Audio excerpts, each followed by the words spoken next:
Ladies and gentlemen, you know the game. Don't front. This is one of the more popular games of the last, about 5 years, I'd say, honestly. It has produced a fairly large amount of interest, of players. It's generated a huge amount of revenue. It's sold like crazy. It's gotten a huge modding community going. And it was successful enough that the person who made it is not only set for life, but can now focus on making games because they want to, full time. And that's kind of awesome, in all honesty. There's this series, the story that goes behind this series, this game, excuse me, is weirdly wholesome if you actually sit down and think about it. We only know bits and pieces of the specifics of Concerned Ape's real-life situation, but the general consensus is that they were doing this for fun because they wanted to. Because they wanted a Harvest Moon game, but were disappointed by the Harvest Moon games. Now, that makes perfect sense to me. How many of you have played Harvest Moon? Not the franchise, the original. All the way back on the SNES back in the 90s. Now, I played the crap out of Harvest Moon because, well, actually, it's kind of a funny story, which I'll probably share if we ever stream, excuse me, when we stream SimCity. But the long and the short of it was, I was running into two interesting confluences in my life, in my real life at the time. On the one hand, I had my mother, who really didn't like video gaming. Mom has always been anti-video gaming, and she's mellowed out on that a little bit over the years, but back in the day, she really did not like me playing video games. Picture your typical concerned mother, oh my gosh, my son is worshipping Satan situation, and you've kind of got the gist of it. Now, obviously, none of that was true, and she did have one valid concern, which she did impart upon me, and I took to heart. Don't take anything to extremes, to put it in simplicity. You know, if there's nothing wrong with I'm playing video games, in other words, but if I'm doing video games and nothing else, well, now we have a problem. That's something I myself have imparted upon my niece, for example. But otherwise, there was a concerted effort for a little while there by me to prove to her that video games were not all magic and demons and violence. Now, ironically, there were 3 separate games which I used to successfully persuade her on the whole matter. One was SimCity on the SNES.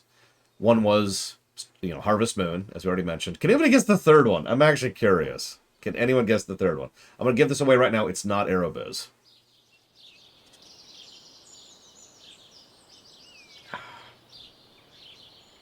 Dr. Mario. No, Dr. Mario would predate this by a few years.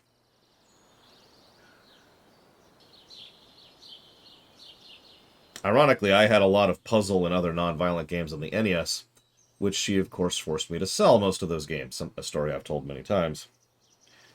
Animal Crossing wouldn't exist for several years more. This game, well, that's a good question. If this game existed back in the 90s... But no, you're all terribly wrong. Nobody would have ever guessed it.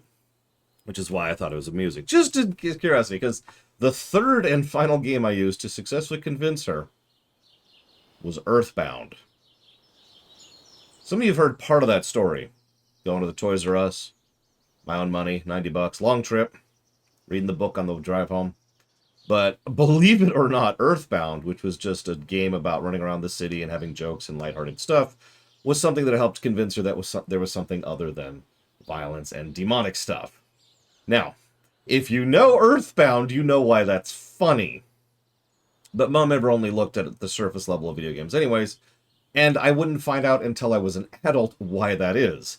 It is specifically because of the fact that Mom, who has I forget what it's called, but I call it an addictive personality, aka she gets addicted to stuff easily, has, for my entire life, for my entire childhood, deliberately stayed away from video games, even though she wanted to play video games with her son, because she was worried she would get too into them.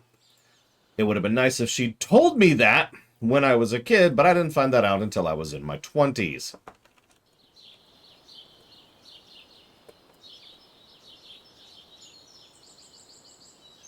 Anyways, I'll say thank you in a moment. So, I played Harvest Moon. It was fun. I enjoyed it. It was a little simple, but I didn't know better at the time. It was also the beginning of my burgeoning interest in the incredibly huge umbrella of gaming known as strategy. Nowadays, I tend to divide it up a little bit more because I have a little bit more experience and a little bit more exposure with that. But we've got the gargantuan strategy umbrella, and then it drafts over here into like military strategy or civilization strategy. But there's also the builder side of strategy as well, which tends to divide into what we usually call management sims. Like SimCity is of course the example, but you've got things like the Railroad Tycoon or the hospital games or whatever, right?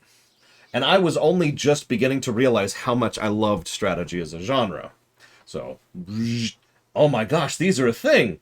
You know how that is, right? I mean, I'm sure most of you have at least some story in your life where you didn't realize how much you wanted X, Y, or Z until it was introduced to you.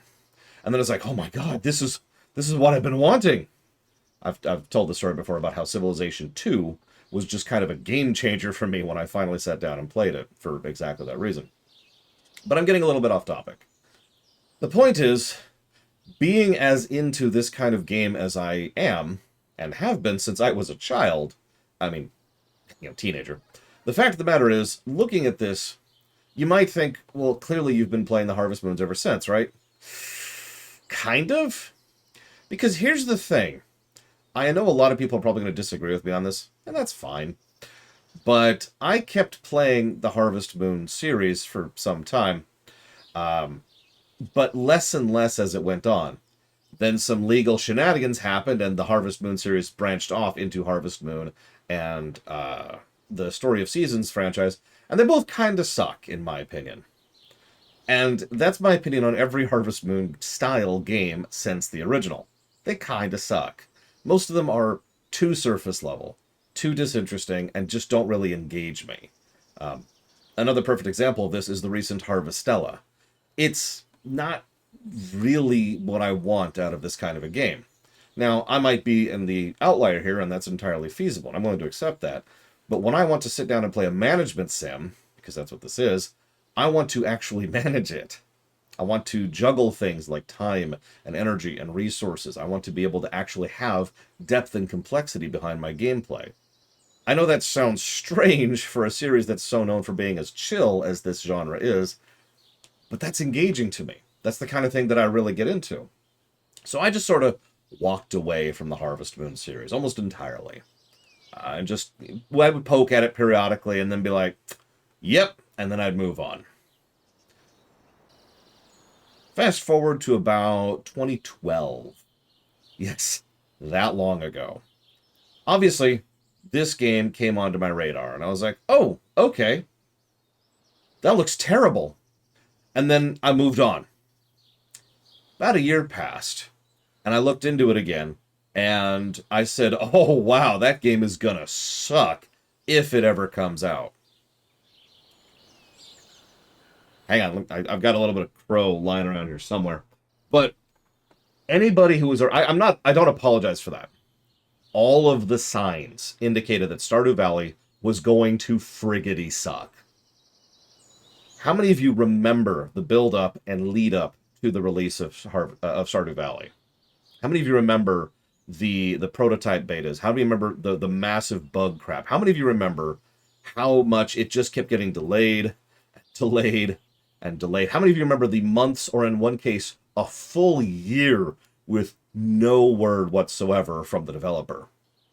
Every indicator was that the project was fumbling and failing and falling apart. How many of you remember that this game was initially supposed to come out in 2013? And they had to get a separate little extra boost of fundraising in order to be able to keep the project going, in order to keep developing. How many of you remember when they would say things like, oh, I've been working on such and such, and yet actually they weren't? Now, this is what I mean. Everything about the behind the scenes was just, whew, yeah.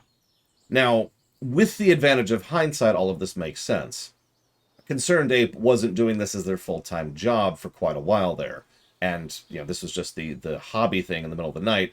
And, well, speaking as someone who spent 4 years producing the Final Fantasy IX theater, I can sympathize and relate. Life happens and all that. Also, I should probably mention that while obviously, so this game shares an obvious similarity with Undertale in that the ridiculous majority of the game was produced by one person. Now, it's not actually 100%. Both Undertale and Stardew Valley had other people who helped with some assets or some testing or some financing or whatever. But the ridiculous, like 98% of the development was one person. I'm only saying that for the sake of completion and coherency, because if I said all the work was done by one person, you know there'd be one jackass in the comments who'd be like, well, technically. And then I'd have to punch them and just keep punching them in the face over and over, and that's just tiring. Like, my elbow hurts. I don't feel like doing that right now. So as all of this was being done by mostly one guy, that it's understandable why the project would slip, because life happens, and most people have absolutely no idea how to budget time when it comes to projects. I don't mean that as a insult, by the way. The ridiculous majority of people do not understand how to say, this is my timeline, and most people don't know how to budget their said time. It's also worth noting, and this should have been a sign for me back in the day, but I didn't pick up on this, that Concerned Ape didn't want to just ship it. Now, hear me out for a second. Let's pretend we're looking at a timeline here, okay? Now, over here is rushed. We've rushed the game out too early because of one reason or the other. And the overwhelming majority of games we cover fit into this territory right here. However, what a lot of people tend to forget is there's also over here, which is taking too long on a project. I'm sure someone's going to mention Star Citizen in chat, but there's actually quite a few games, which we only covered a couple of, which fall into this category as well. Anybody who's worked on any project, creatively especially, knows there is such a thing as taking too long on a project. Sometimes it does need to ship. Sometimes you just need to ship it.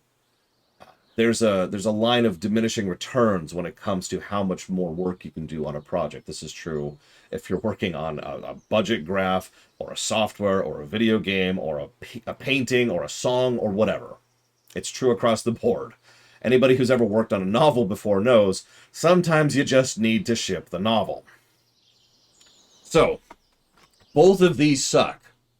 So I'm just mentioning this here because he obviously didn't want to rush the project. But he started to drift over here a little bit. So in the end, 3 years later, 2016, Stardew Valley was finally shipped. Now, what's really funny is Stardew Valley was shipped incomplete. Now, you might think, oh my god, but actually this worked out well because, again, sometimes you do need to ship it. He was losing audience, he was losing interest. The game needed to come out. Sometimes you need to just ship it. Now, fortunately, the timing of its release was kind of amazing because it was at a point in time in which, so if you track trends, management sims in general, especially farming sims, were down here.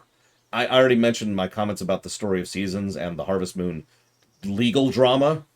Well, that had pushed a fairly large chunk of the player base and the fan base away from those type of games in general. But I don't mean like because we don't want them. I mean because we did want them. It was a hole. Nobody was filling that particular market. So Stardew Valley came out almost perfectly in this one little slot of when that kind of game should come out, and people jumped on it. I'm sure at least some of you remember the launch of this game, 8 years ago, excuse me. God, it's been 8 years.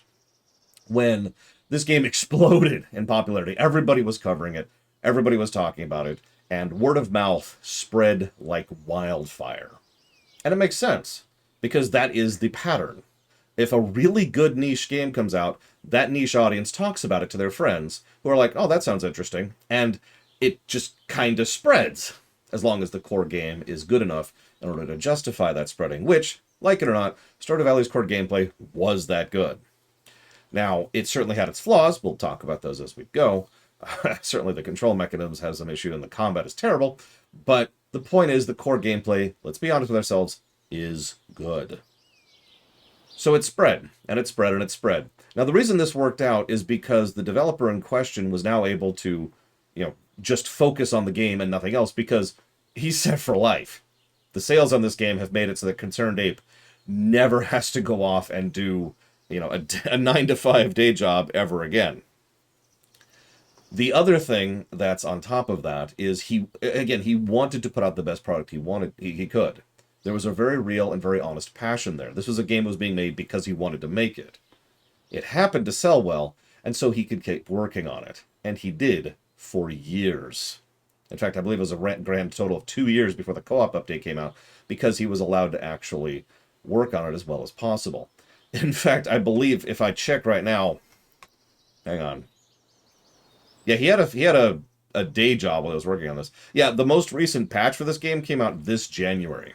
It's a minor change, but I'm just pointing out that this game kept going for quite a while. In fact, the last major content patch was last December. So, I don't know how to check that, Venetia. You can check that for me. Go forth, my minion. So all of this worked out brilliantly. Although, let's be honest, both we and he got rather lucky with regards to how this all lined up. Because this could have gone bad several times. As a quick aside, I'm just going to say really quick that I am extraordinarily hyped for the Haunted Chocolatier.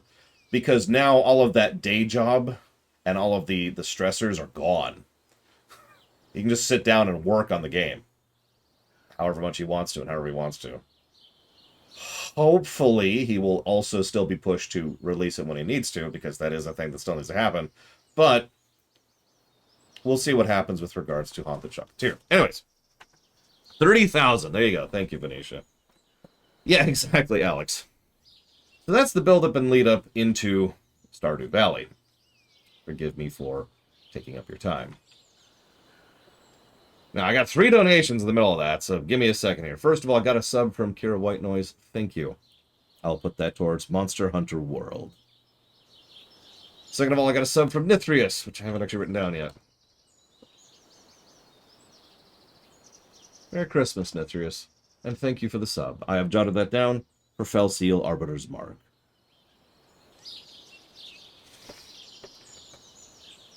Yeah, see, the irony is that some people actually work worse when they're just kind of given free reign to do whatever they want to. Someone actually mentioned that exact same thing earlier. That would be Daikatana or Duke Nukem Forever, the original Duke Nukem Forever, both of which were games that didn't have the pressure of a release date, and they didn't actually work out all that well. Anyways.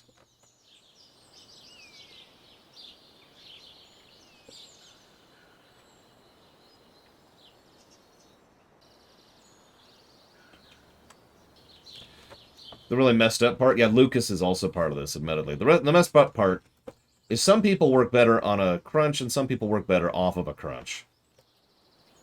That's the wrong word. I don't mean crunch. That means something different nowadays. What I mean by that is some people work better under pressure and some people work worse under pressure. That still isn't what I mean. Some people work better with a deadline and some people work worse under a deadline. There, we'll put it that way.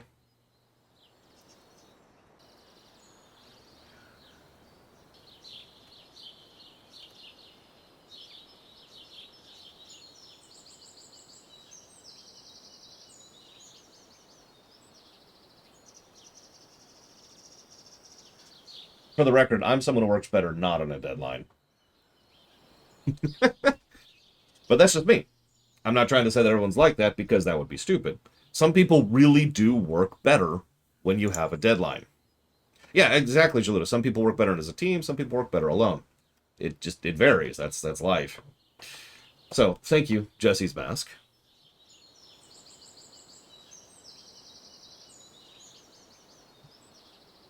I do always appreciate. So we've got a donation for Pentiment, Last Guardian, Citizen Sleeper, Invisible Ink, Hyrule Warriors 2, and then a sub for Haunted Chocolatier.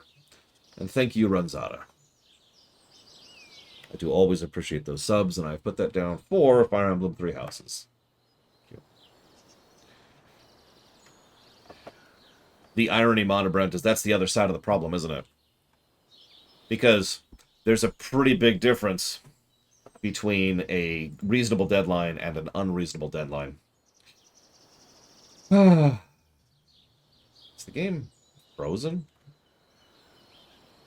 Oh, interesting.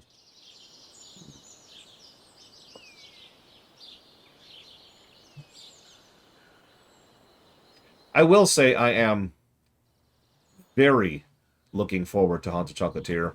I feel like I have enough faith in the passion and care and talent of the developer to make it happen. Uh, which, of course, is really important. I mentioned depth. I want to talk about that very briefly because there's two things this game does extraordinarily right. Um, one of those things is depth, and the other of those things is availability. Now, the depth thing is obvious. Someone in chat mentioned, I forget who, please forgive me, I was trying to get the whole story out. But if you have a game like this and there's just no depth to it, it's just surface level sandbox, then what you have is something that's just going to get boring as soon as you've roamed the sandbox. I know this is all a metaphor, but you know what I mean by that. When you have a game that's shallow as a puddle, it's much easier for it to get boring, right? If you only eat Snickers every day, that's gonna get old. Doesn't matter how good the Snickers is, right? It's the very definition of Dragon Age 2 syndrome, is that it's enjoyable, but...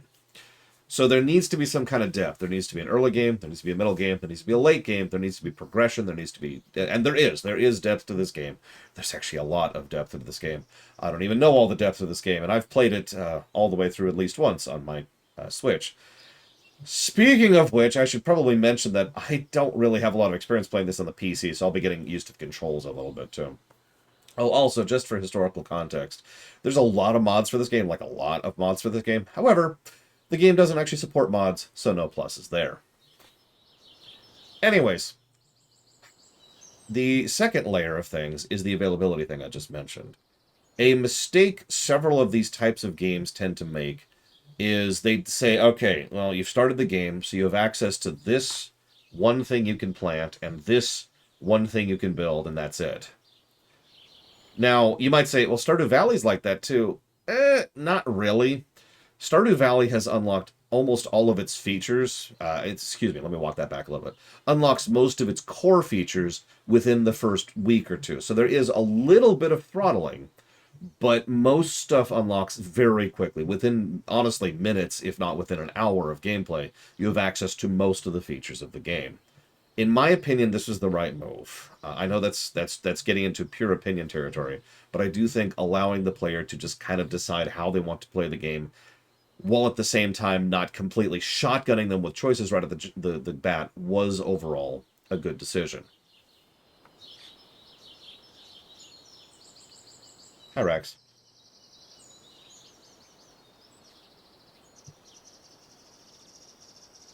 Not quite Venetia, but similar. Similar direction. But yeah, that's actually a good parallel. Because Tales of Vesperia, that's actually a great parallel here. Yeah, all that's the game. You're hearing the game right there. But yeah, the targeting tile is actually on. As you can kind of see. Can you see the mouse cursor? Looks like it's only really there when I'm right around me. If I go over here, you can't, it doesn't do anything at all. With those two basic things out of the way, I do want to do one other thing. Just really quick. This is the format we're probably going to be streaming in, but I thought it would be kind of cool to just show off something here really quick. You're going to have to give me one moment. Hang on, where were we? Where were we? Nope, wrong one. Here we go.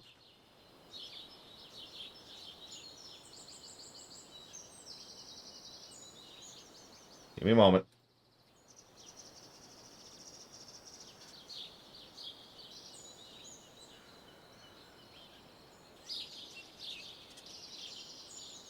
Alright, so that's not what I'm showing you.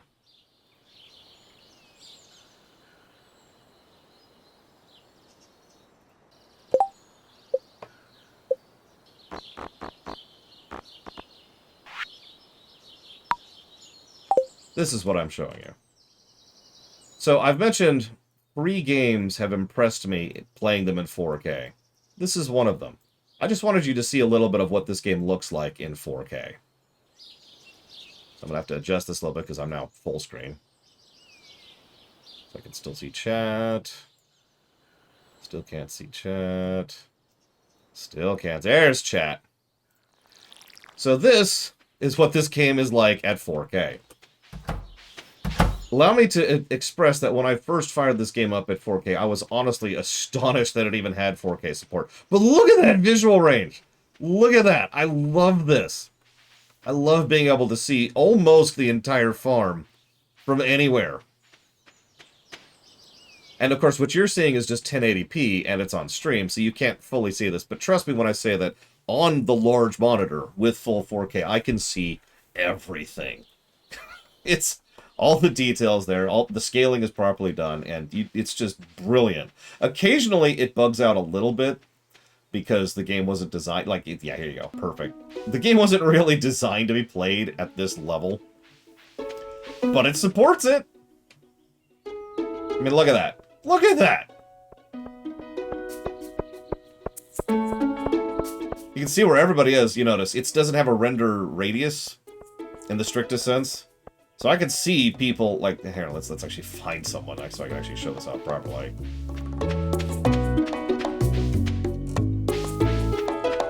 Of course, it's too early in the morning because nobody's up. Why don't you all wake up? It's 9 a.m. Bonk, bonk, bonk.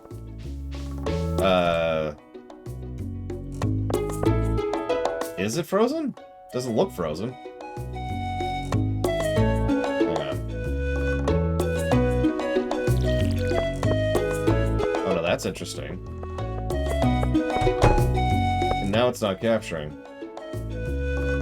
Interesting. Okay, hang on. That's good to know.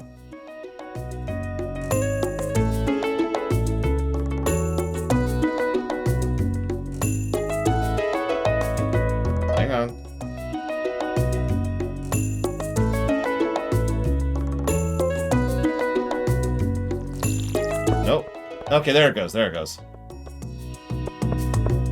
Anyways, so as I was saying, so if I'm just standing up here and I'm like, oh god, where's that stupid jock dude that I can't think of the name of? You can see my mouse, right? Yep, you can see my mouse. He's down here, see? He's right there.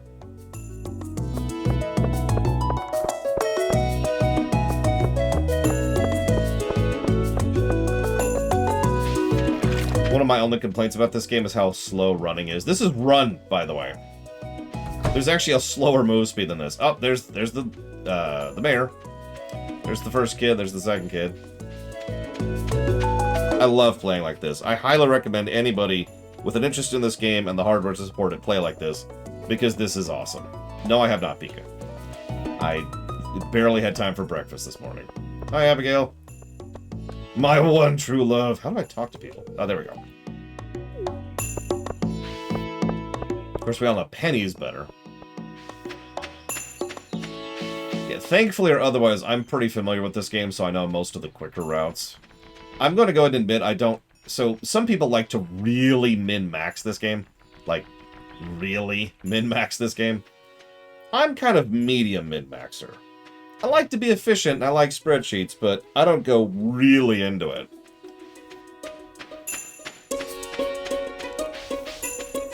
Oh, actually, while we're on it... Here, hang on. Let's go up here.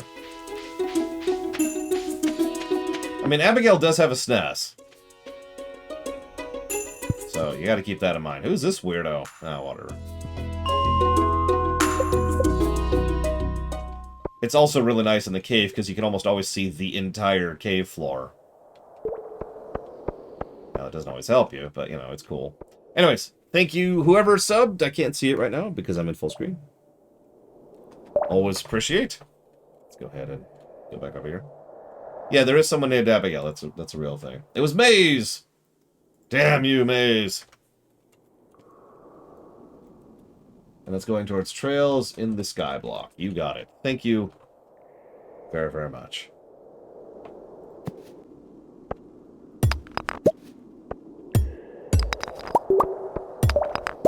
Yeah, this is going to take me some getting used to, because I'm used to playing this on the Switch. In fact, when I play this with my niece, I play this on the Switch. Hang on, well, okay, you know what, let's do this, I mean, Abigail's really easy to get rep with, too. Because amethysts are all over the place. I'm not going to be able to see a big enough space in order to really show it off.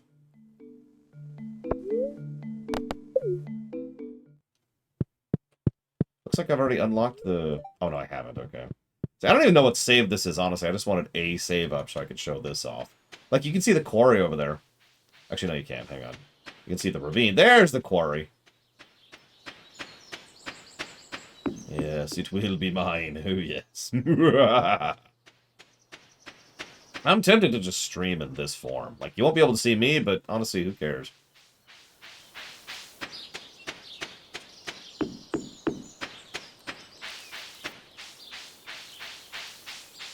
Whoop, whoop, whoop. But yeah, also, so I should mention one other thing. I mentioned efficiency. The best way to play this game in terms of several elements of design and efficiency and money and blah blah blah is to figure out the best thing to plant, and then to plant it, and then just to have a gigantic field of whatever that is. I should probably also mention that, as with most things in real life, as with most management sims, it's kind of debatable which thing is the most profitable because there's different metrics. So some people will say, you know, just what's the best selling thing? So some people track how long it takes for something to bloom. But then other people track how much profit you can get from that per season. So, for example, let me use a made-up example, because I don't remember all the specifics off the top of my head, but I think it's raspberries? So let's say I plant some raspberries over here. Hang on, there we go. Plant some raspberries. And then we go over here, and we plant some potatoes. I'm just making up examples. Don't work with it. Just work with it. Just work with it. So these raspberries will take longer to actually bloom than the potatoes do, but the potatoes and the potatoes sell the same well but bloom faster. Therefore, potatoes are better, right? Not necessarily, because raspberries can keep blooming over and over and over and do so at regular intervals. Now, this is when the really fun part of things comes in. So hang on, let me show you what I'm talking about here. I'm not even getting into the next layer of things, which is making wine and making mayonnaise and, you know, all sorts of other stuff. Yeah, I'm also not getting into grading. As I mentioned, there's a decent amount of depth to this game. It's one of its better hallmarks. But the easiest way to show off what I'm talking about is right here. So, let's say that... Can you see the mouse? Yeah, you can. Okay, let's say I plant everything on day 1. And let's say, for example, that everything comes up every, I don't know, 4 days. So, Thursday, then Monday, and then Friday, and then Tuesday, and then Saturday, and then Wednesday, and then Sunday. Perfect harvest season, no wasted crops, right? But you can already tell, based on how I'm saying this, that if something doesn't plant in a pattern that will have optimal harvest pattern across the month, because all months are 28 days, then you've got problems, right? No, this tickles the crap out of my economic geek.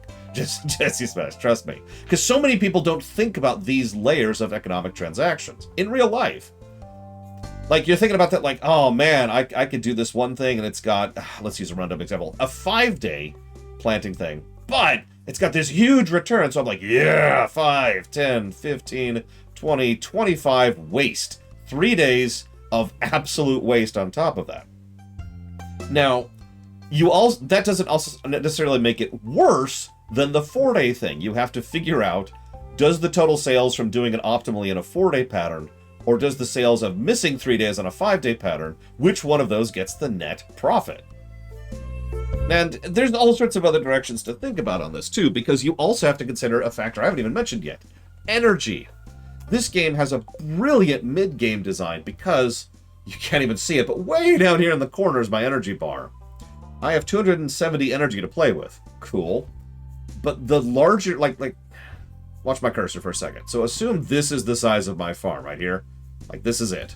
Cool. That doesn't take me that long to water and harvest. But let's say that the farm gets bigger. As I'm making more money, I can plant more crops. And then bigger. And then bigger. At a certain point, once you've reached a level of size, it will actually reach a point where you cannot keep up with the watering requirements. You have to actually do other things in order to try and make up the difference, because manual labor will simply fall behind the curve. Now, there are things you can do about that. There's, of course, just sleeping in the bed if you're in a co-op game, like we'll be in a minute. There's Oh, I can up the UI plenty. I have it minimum because I prefer it minimum. Just for you. There you go. Anyways, so what was I saying? Right. So you can set up sprinklers. Obviously, a rainy day is fantastic and can be a whole thing that just is okay. I don't have to think about my crops day. There's better thing. What are these things called? Watering cans. There's better watering cans, which give you more efficiency for how much you can water per energy, because that's the cost at that point. Also, all of this needs to take into account time as well. So, time, energy, efficiency, all of this is just going into the most basic complexity of this game. Watering your crops.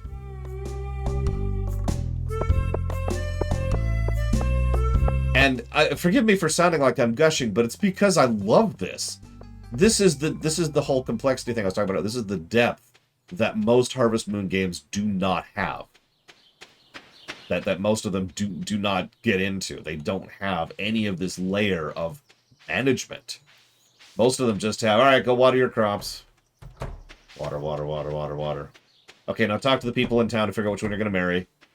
Because you gotta marry someone, right? Anyways. And then, I'm not even talking about other things, like, especially early on, you need to take care of the actual farm. Some of this stuff will respawn per season. We've got this thing over here. We can set up a basement later. We've got the casks and the mayonnaise makers. And there's layers. There's wonderful, lovely layers. But I should probably actually start reviewing the game at some point. So, let's go ahead and get back to not being gargantuan. As much as I absolutely love playing this way, I understand that people would probably not enjoy that overly much.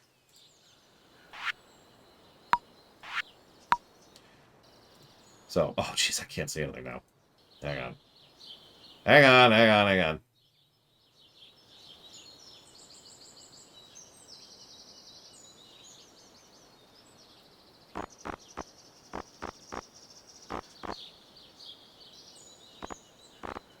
Correct, Dakota. Let's get this back to where I want it. There we go. Much better. Oh yeah, I should mention, if you don't want it super zoomed out,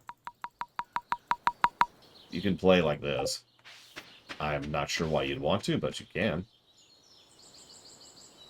So, if for whatever reason this is your preferred playstyle, here you go. I am going to stay here for just a moment, though, because let's get this out of the way. There's some good sprite work here. It's not the best, but it's definitely inspired by my personal favorite era of sprite work and brickwork, the GBA.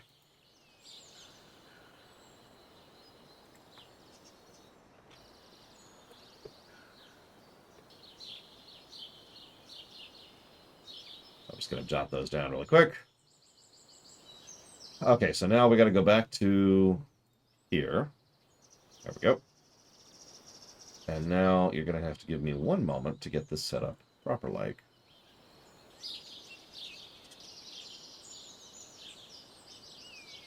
So I want 480 by 0. There we go. Don't worry, we're not actually playing at this level. I'm just showing it off. Oh, yeah, it's also a 60 FPS game. So no excuses, Bloodborne. Yeah, you can rebind keys. Of course you can. What do you think this is? Homeworld Deserts of Karak? Forgot about that. Okay, so... Nope, that's not what I want. I want this. There we go. Let's fix this. And yeah, one of the interesting bits of visual design we'll talk about later is how each crop looks distinct from each other.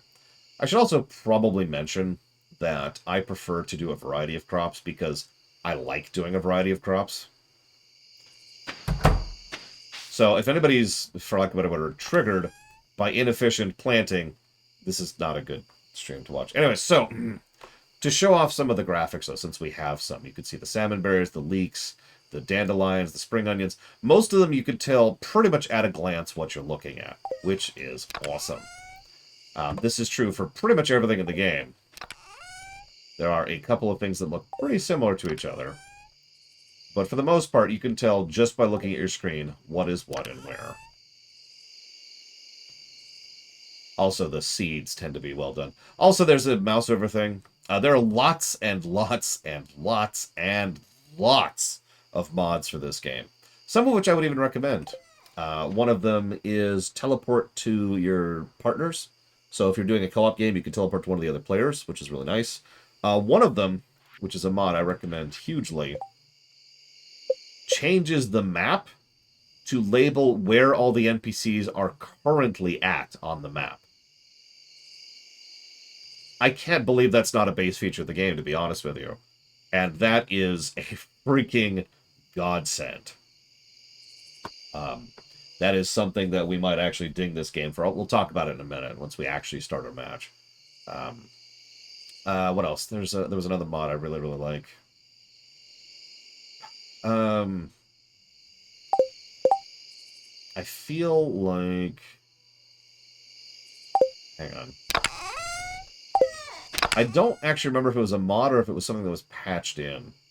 But there was something that would indicate if something was for the community center. Oh. Never mind. It's part of the base game now. Cool. So, this was patched in. You can just see what you need here without having to go to the community center and check it in, which you used to have to do. Anyways. That's a good question, Noctis. I've never played Rune Factory. So yeah, I can just see all that stuff, which is really, really cool. There's also the organize button. Gotta have the organize button. Very important. There's a trash thing in case you want it. I should really just start the game over. Hang on. I'm just sitting here yammering about this wonderful, wonderful game. Let's get going.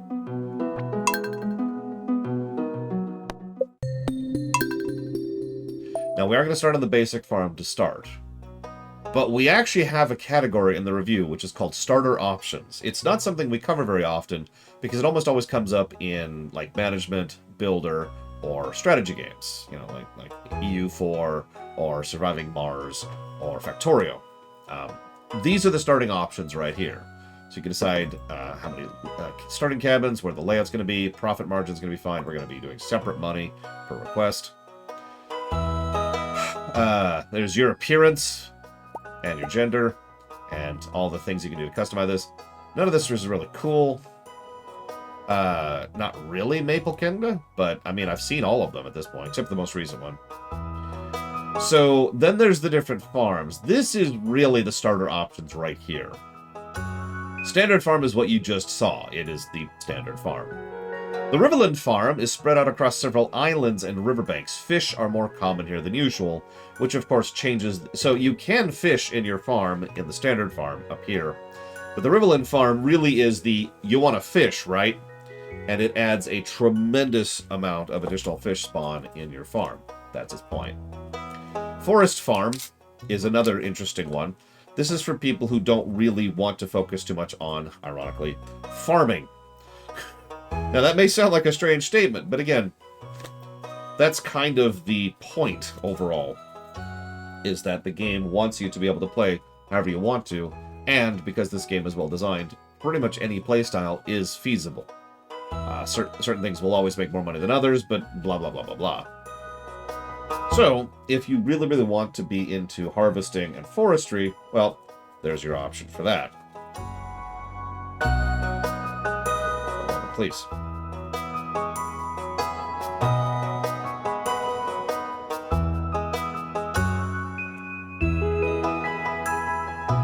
You want to ask me about Valkilmer? Give me a moment. Then we have the Hilltop Farm.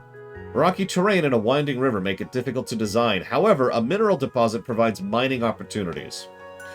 So, this is the one that provides regular mineral resources. It's kind of like having, in fact, it is literally like having your own quarry there. It is something that you can actually just go and grab, and I believe it respawns daily at the same rate that the quarry respawns. So yeah, just skipping the mine and of course having access to an additional resource. Like if you need more minerals, at the end of having unlocked the cave and the quarry, you'll have 3 separate spots you can grab from. Then we have the Wilderness Farm. This is an interesting one. This was intended as a challenge farm, but what's funny is it can be used to good effect depending on what you're going for. This makes enemies spawn at night, the same enemies you'll see in the cave and otherwise.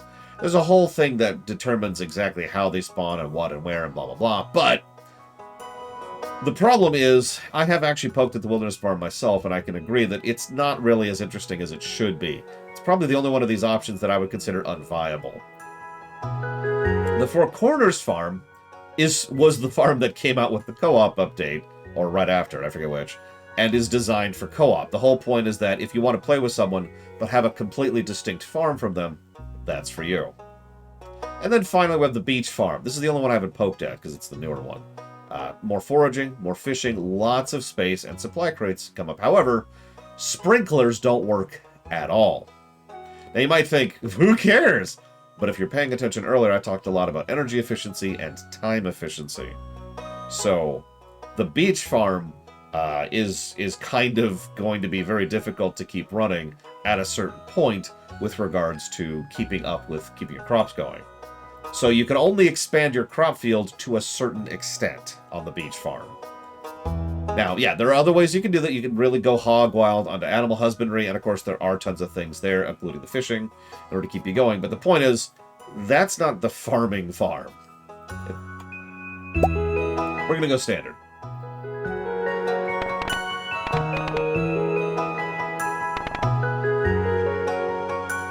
We're going to be a robot, because it's tradition. A alien robot, according to my niece.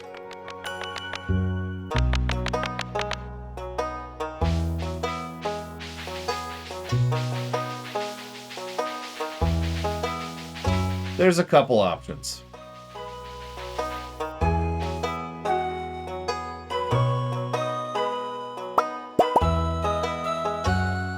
Yep, I am here to socialize with my fellow humans.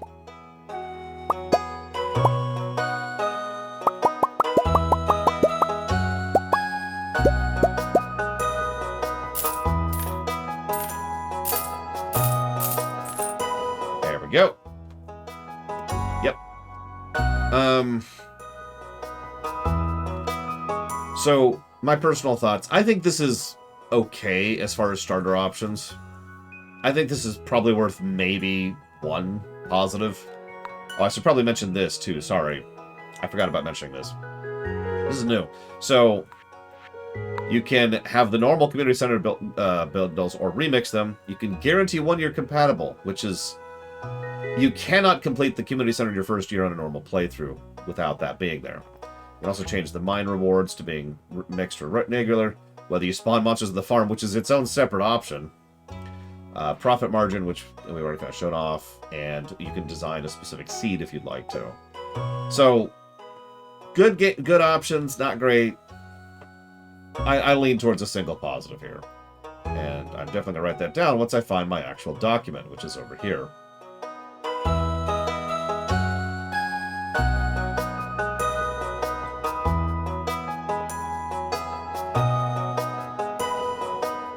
Okay, so there's our story positives, there's our gameplay positive. We've got other things to jot down later. We got visual distinction. We've got to think about early game, mid game, late game. And we've got a whole lot of other things to think about. For now, let's just go ahead and not skip the intro. And hit go.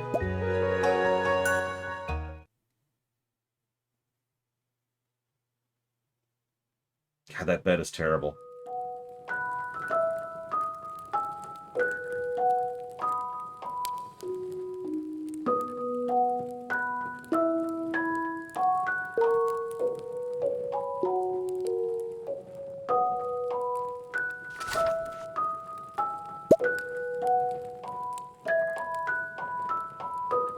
Don't open it yet. Have patience. Now listen close. Why does he have a sword? There'll come a day when you feel crushed by the burdens of modern life.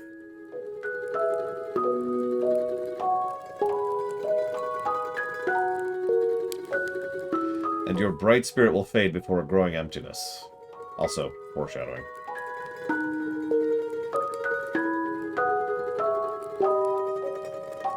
When that happens, my boy, you'll be ready for this gift.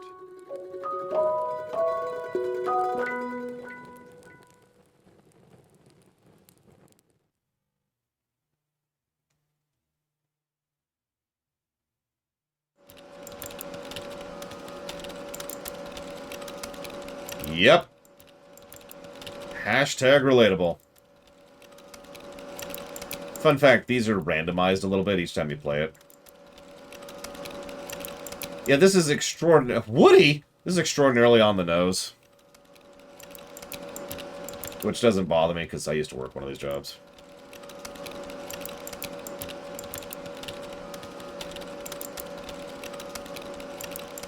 In fact, I wouldn't be surprised if the maker of this game used to work one of these jobs.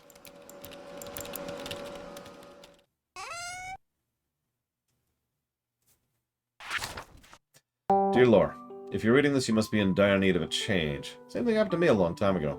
I lost sight of what mattered most in life. Real connections with other people and nature. So I dropped everything and moved to the place where I truly belong. I've enclosed the deed to that place, my pride and joy, the Runner Farm. It's located in Stardew Valley on the southern coast. Roll credits! It's the perfect place to start your new life. This is my most precious gift of all, and now it's yours. I know you'll honor my family name, my boy. Good luck, Grandpa. P.S. If Lewis is still alive, and say hi to the old guy for me, will you?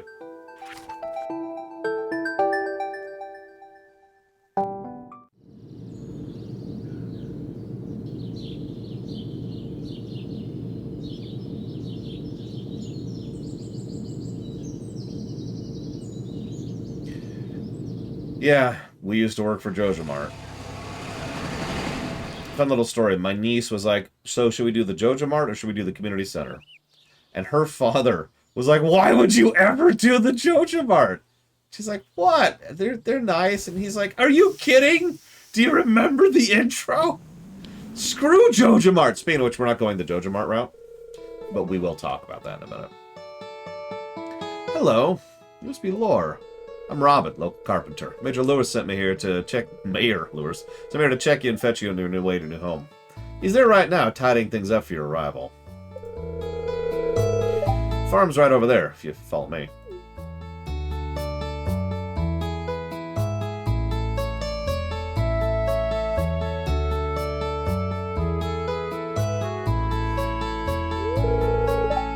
This is Runner Farm. Yep. Be thankful the land hasn't gone fallow. Which is probably because of the literal magic in the valley, but let's not get into that. Sure, it's a bit overgrown, but there's some good soil underneath that mess. With a little dedication, you'll have it cleaned up in no time. Yeah. Let's see how many months it takes me to actually clean this stuff up.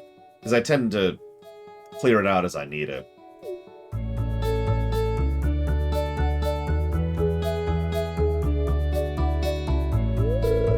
And here we are, your new home.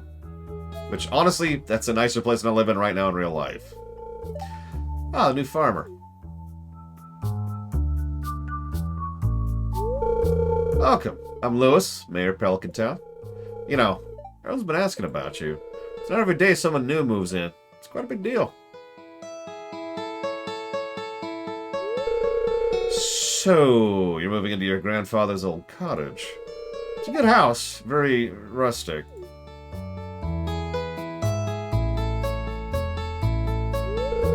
Rustic, that's one way to put it. Crusty might be a bit more apt, though. Rude! Don't listen to her, Laura. She's just trying to make you dissatisfied so you buy one of her house upgrades.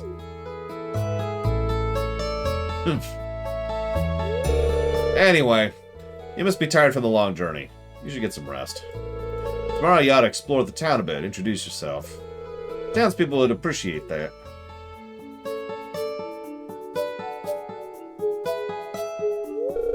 Oh, almost forgot. If you got anything to sell, place it in this box here. I'll come by during the night to collect it. Good luck. Yeah, I've often thought that the creator was deliberately inspired by the FF6 art design for the sprite work specifically. Like, it's not at the FF6's level of quality, but it's very clearly the similar style. So, that's kind of the intro from a narrative perspective. All right, we can't pause now.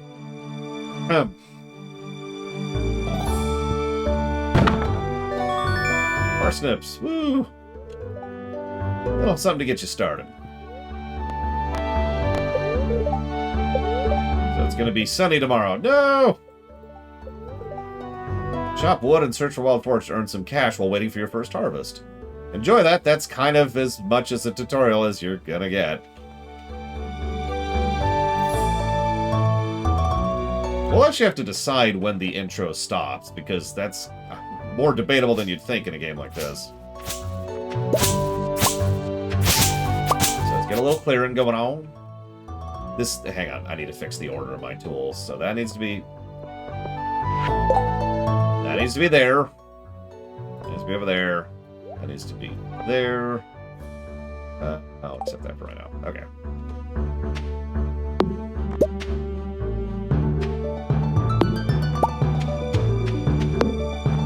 Yeah, the game just kind of says, alright, here you go. Reminds me of another game, Morrowind. Seriously, Morrowind is a game that's like, alright, here's your tutorial. And it's actually a really well-crafted tutorial in Morrowind's case. But it's like a 5-minute tutorial. And then you out, boy.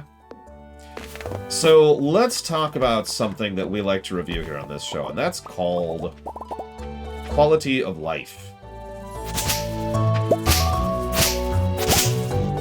There's a lot of this game that doesn't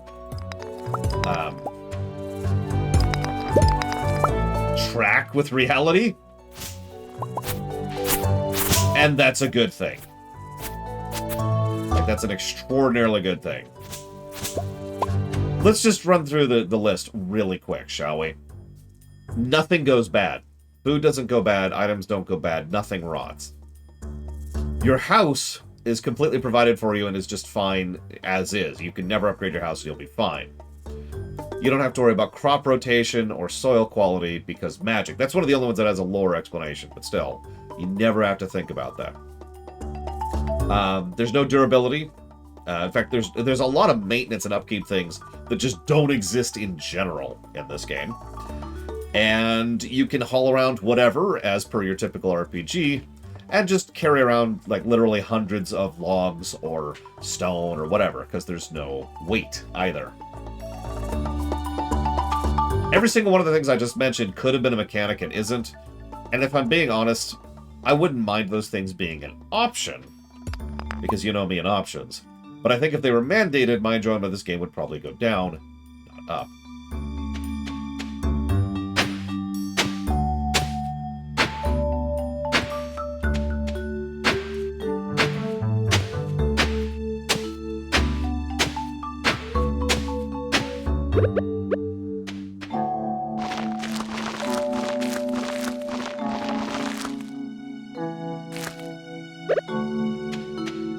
I mean, I'm fine with that. In fact, I bet there's mods that add some of these things to it. It wouldn't surprise me. There's a lot of other mods.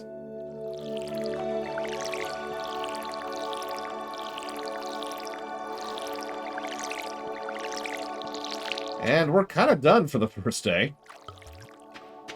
Which is a good time as any to talk about the tutorial, or thereof. Actually, hang on. There's something I want to do really quick. So... before I move forward, I need a little bit more. Give me a sec. I'm just gonna... so, tutorial. So, there kind of isn't one. Time does pass in the menu, yes. That's kind of the problem. How many of you, when you first played this game, were just kind of like,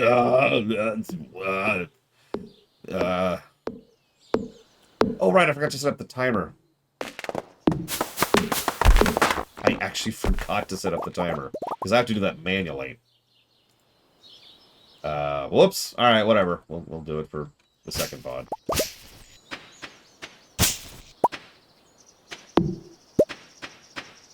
I'm glad you liked the timer, though. It was something suggested by I forget whom.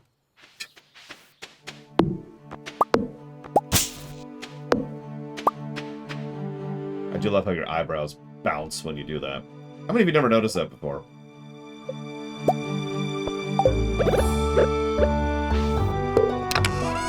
Alright, so we're going to do the usual.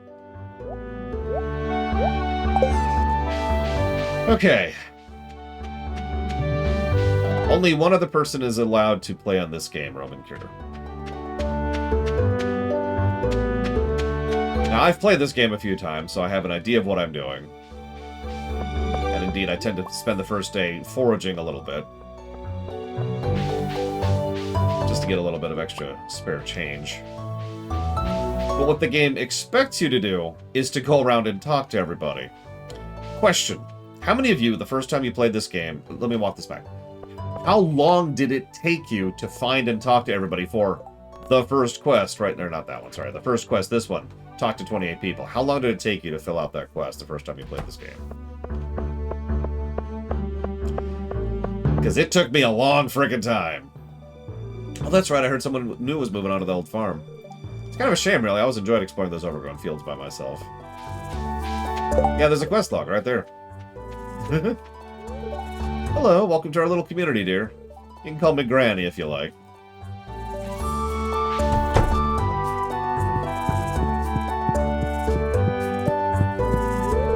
Hello there, I'm Gus, chef and owner of the Stardrop Saloon. Can I get you anything?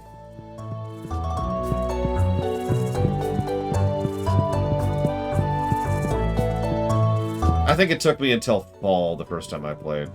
It is a better quest log than Mass Effect 3. Not a hard bar to cover, but, you know, it's there, it's there. Oh, you aren't exactly how I imagined, but that's okay, I'm Jody. Why can't I romance her? I know. It's a little town. It's very exciting when someone new moves in. Having a farm around could really change things. Actually, I'd really want to romance her. Hello, you must be Laura, the new farmer. I'm Caroline. My husband runs the general store here. Have you met my daughter, Abigail? She's the one with the purple hair. Sorry, the pale one with the purple hair.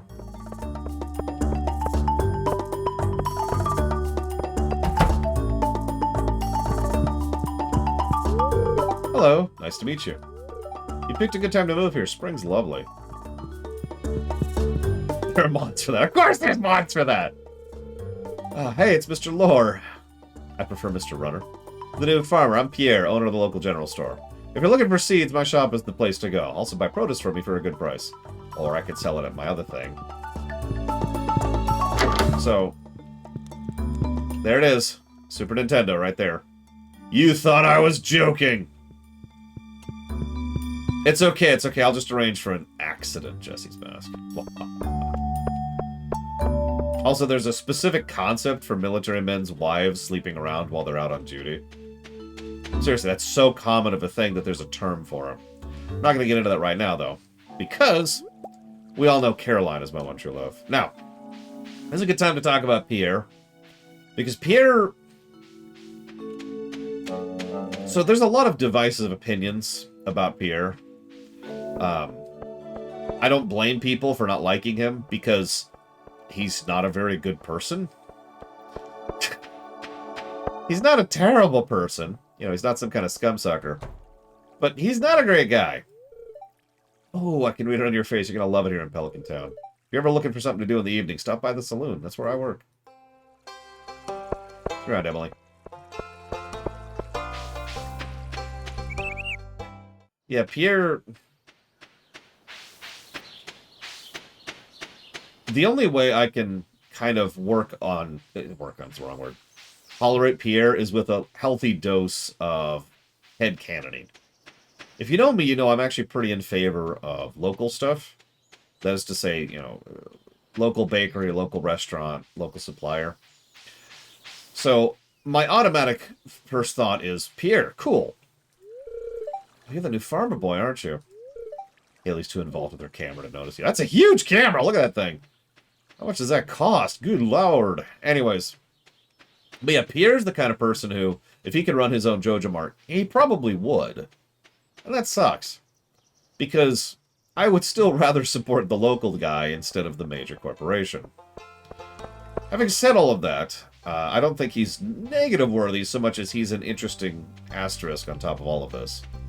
This game has something that might actually blossom out into a negative, and that is a bit of tonal dissonance. So on the one hand, this is idyllic. It's the point of the game. Like, this is the point of this game, is to be idyllic and happy and sunshine and all kinds of cool stuff, right? Like, it's supposed to be better than real life.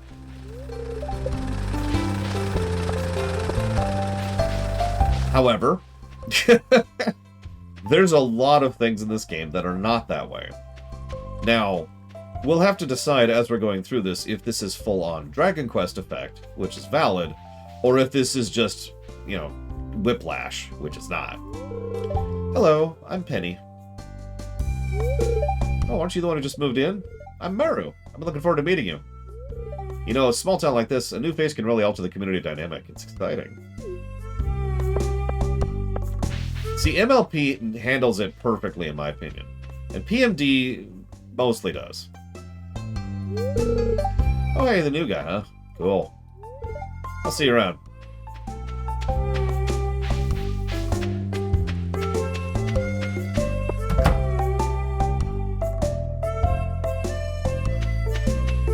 But yeah, there's a decent amount of evidence, if you pay any real amount of attention to the game, that there's some stuff going on around here. It's irritating to have to meet all these new people, huh? Name's George, by the way. Now buzz off. Sure thing. Nope, we're done, Ect. You missed it. It's over.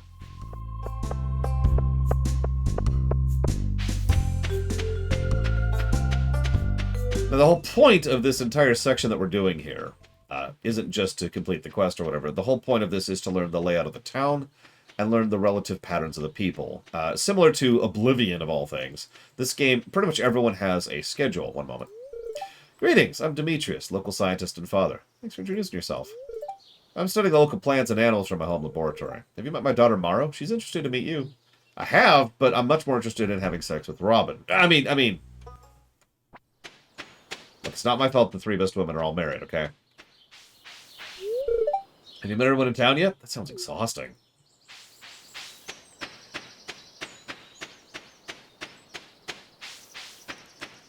So, yeah, there's... how do I explain this? I hesitate to use this phrase because everyone's going to mistake this. But this is Linus, excuse me. A stranger, hello. Don't mind me, I live out here alone. Stab! Oh, sorry. This is very Dark Souls. Now, hear me out. It's better than Dark Souls. But it is leaning in that general direction. There are bits and pieces of lore, honestly, everywhere. With regards to the Doodads, which is visual storytelling. With regards to some of the things that people say. Some of it's random and only shows up some of it only shows up in certain days. Some of it's only during certain events. There's all kinds of little tidbits of lore, honestly, everywhere. And some of it is left up to interpretation because some of it is fully in character. So you're hearing people talk, you're not learning the truth of things, right? So that's its own thing, and that allows you to try to look into the greater world, for lack of a better word, of how this setting works and what's going on in it. We know there's a war actively going on right now. That's one of the more overt things. And we know that there's some scary stuff going on with the news. We know that the town itself is kind of on its way out because it's just kind of economically dying. And Joja Mart has been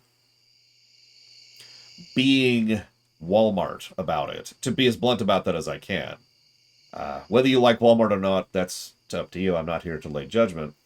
But Walmart has a very regular and repeated pattern, which is why it's been successful for many years. They move into a new area. They offer lots of jobs, which pay reasonably well, and they charge very little, and basically operate at a loss for a few years to establish a nice big footprint. And then they kind of shuffle things a little bit further up until they're back at actually making money, and now Walmart has its tentacles in. It's a very common thing. I don't know if that's true in other countries, but it sure as hell is in the country I live in. And that's what Joja Mart has been doing. They have been trying very hard to kill the town by virtue of everything I just mentioned, which is one of the reasons they can go straight to hell, because they just want this to be like another city. However, the thing is, and this is mentioned a few times, the city isn't doing great, in general. The city, calling this a city is a joke. The town isn't doing great in general, and it is going to need some kind of injection of new blood into it. And that's probably the closest thing to a plot we have in this game. The idea here is that you needed this because your life sucked, and they needed you because they needed the injection of new blood. So I sure hope you don't go the Joja Mart route, right? I suppose it's a good time, Eddie, to talk about that, actually.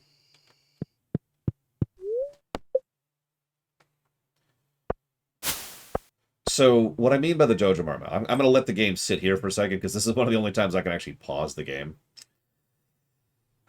So the Joja Mart thing is there, you have a choice, and it is a very binary choice. It's one of the only binary choices in the entire game.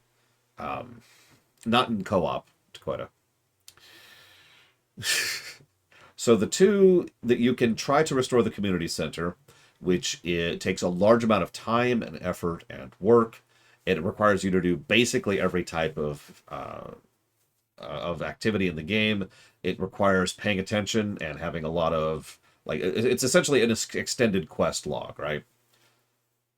Or you can go with Joja Mart and just drop money on their faces, which is extraordinarily easy to do, and is the kind of thing that anybody could do almost effortlessly, probably within like 3 months, or 3 seasons, rather. Now, that distinction is made very much on purpose. The Joja Mart is supposed to be the easy route. It's the evil choice. I can't believe I'm saying this, but credit to this game for understanding that evil choices in gaming should probably be easier, because that's usually how evil tends to work when it comes to those kind of decision makings. Do I put forth the extra time and effort and work and care into doing the right thing, or do I just shoot the guy because he's in my way, right? Now, let's be clear. Based on the greater lore of this setting, I am firm in my opinion that the Joja route is the evil route. But as I've said many, many times, there's nothing wrong with offering an evil option in your storyline. And here we are. It is worth noting that even though it is evil, it does allow the village to continue to exist, because of course Joja Mart starts, doing the Walmart thing I just mentioned. It's just, well, it's the Walmart thing. But as the closest thing to a choice in the game, I just wanted to mention, I don't judge you if you go the Joja route thing. I mean, I will totally quietly, silently just give you furtive looks like, good lord. But yeah, the biggest problem here, and the reason this isn't getting its own positive, despite actually being a proper dark side choice, is because nothing really comes of it. And that is one of the downsides of the game. So there's a huge veneer of choice. Almost all of your choices don't really matter past the scene where you make the choice. Ignore that spaceship going across the screen right now. It's all just kind of for the fluff. Now, that's fine. There's nothing really wrong with that, but if you're looking for tangible consequences of decisions, this is not the game for that. And so as a direct consequence, I can't actually give a gameplay positive for a choice that doesn't really change anything, because at that point, it's entirely on the narrative side of things. However, and you already see where I'm going with this, I would like to posit I suppose, I'm trying to think of what direction this would be in, because there is a definite fluff thing. I guess this would be atmosphere, about pretty much every choice you can make in this game, small and large. And whether or not you...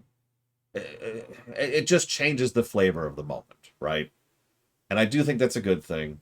I just don't think it's a great thing, so I think that should at least get one positive on the story axis, specifically for changing the aforementioned flavor. I'll put a question mark by that. We can debate that.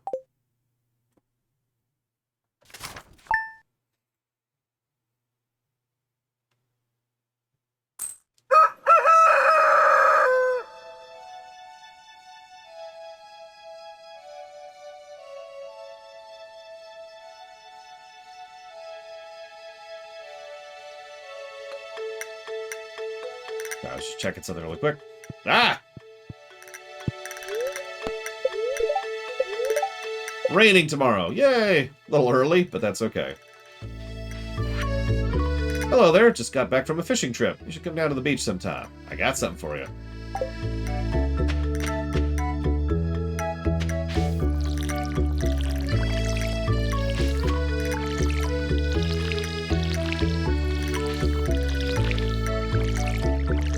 My batteries naturally regenerate energy. But it is easy to spend more than I regenerate, Maze.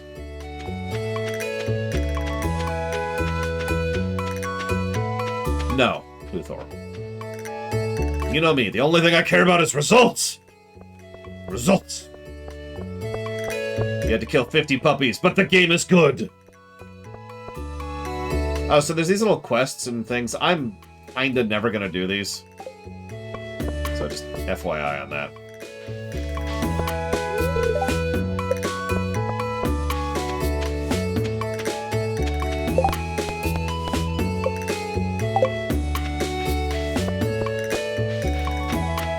It's extraordinarily rare that we bring stuff out of the game into the game when it comes to a review. We have done it, but it's almost always case by case. I'm going to turn this down a little bit.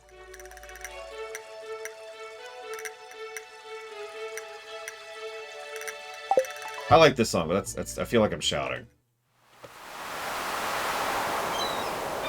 These cutscenes are funny in co-op, by the way, because the other player can just run around in the cutscene. Hopefully I'll get to show that off at some point. Ahoy there, son! Or there's a newcomer in town. Good to finally meet you.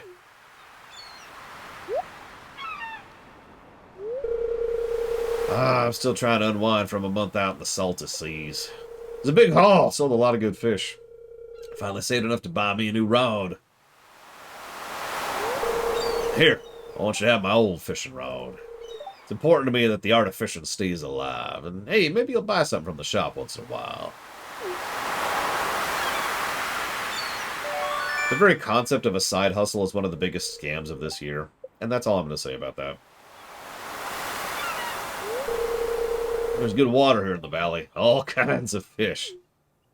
Yeah, fishing. Oh yeah, my shop's back open now, so come on by if you need supplies. Also buy anything you catch. If it smells, it sailed. That's what my old pappy used to say anyway. So this is what I was talking about earlier. Mechanics and things are getting unlocked, but they're getting unlocked very quickly. Like we're already at the point where we've unlocked fishing, which is probably getting a negative to gameplay. And the reason why is because it sucks. At least early on. Because this is fishing.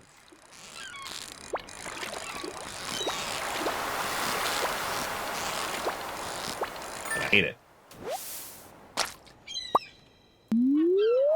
The first mod I ever got for this game was one that increases the size of that goddamn bar.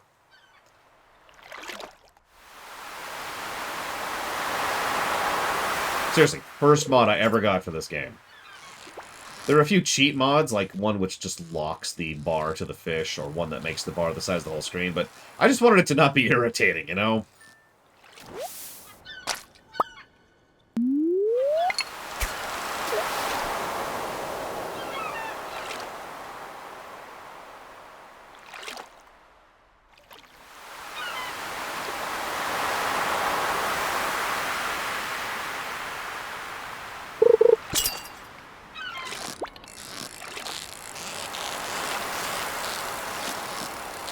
You might think this isn't terrible. That's because it isn't. And that's because you haven't seen some of the actually frustrating things to catch it. I was kind of hoping we'd get one, but it's already 9 and I gotta get moving. So, moving we shall be. I have to say hello to my mother. Right after I put this. Good morning! Exclamation mark. Like I said, I will check again today. Period. I guess the feeling's mutual, comma, since you haven't gotten your third and final package yet, period.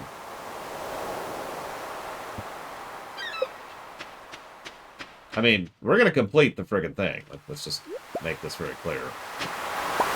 Play! Play is one of the weirdest resources in the entire game, and I want to talk specifically about it. So there's a couple of bottleneck resources, which is good. In a management game like this, you do need to have some kind of bottlenecks on resourcing, because that's what allows you, the developer, to design how progression works with regards to building new things and researching new things. Cool. Hello, Vincent. Mama says not to talk to strangers, but you seem okay. Oh, thanks. Thing is, clay is a weird example of this. Because clay is a bottleneck for like 2 things, and then never matters again. It's also extraordinarily easy to come by. Yeah, coal is a real bottleneck resource. I'm tutoring Vincent and Joss today. They're a handful, but it's nice to make the difference in someone's life. Yeah, funny fact, Vincent and Joss were actually added relatively late into development. So originally Penny was just the, you know, the stay-at-home, take-care of her mother type. Adding these two kind of changed that dynamic rather substantially and added a whole bunch of additional story stuff. Hi, Joss. She's the shy one.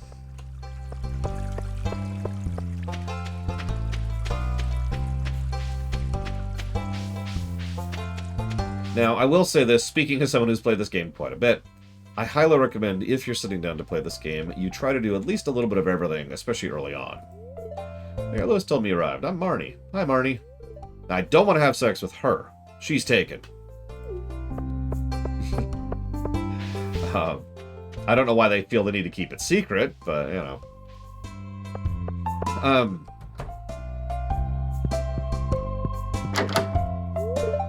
You're also noticing I'm making a point to talk to everyone.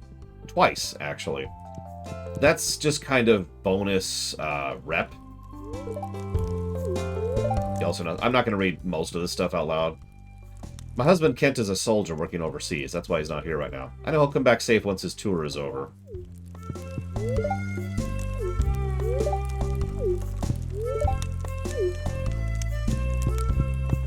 Yeah, that'll all come up eventually. I guess I'll stay here for a moment. I mentioned there's a bit of a thing here. No, if someone's taken, their hands off, Super Banjo. Now, if they're married, who gives a damn? But if they're taken, well... Oh, sorry, Marnie. I'm just gonna wait here for a moment so you can see. I guess I could buy stuff while I'm waiting. Let's... I need to actually dump something.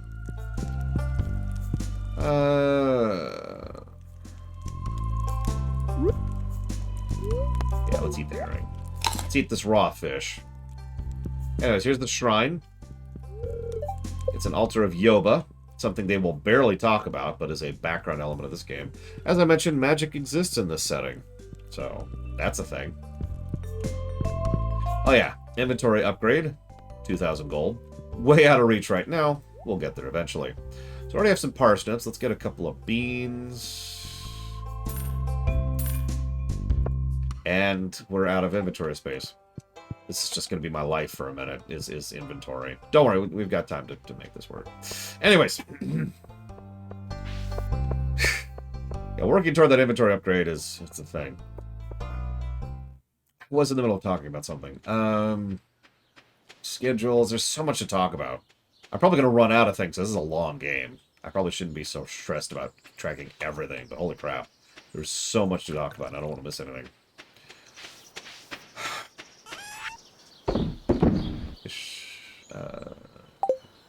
Here.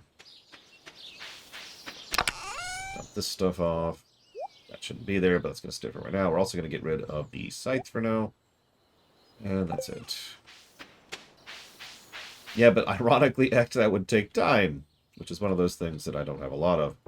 I barely had time to do anything this morning, for example. Alright, so 1, 2, 3, 4, 5, 6, 7, 8. Perfect. I actually placed it right without even meaning to.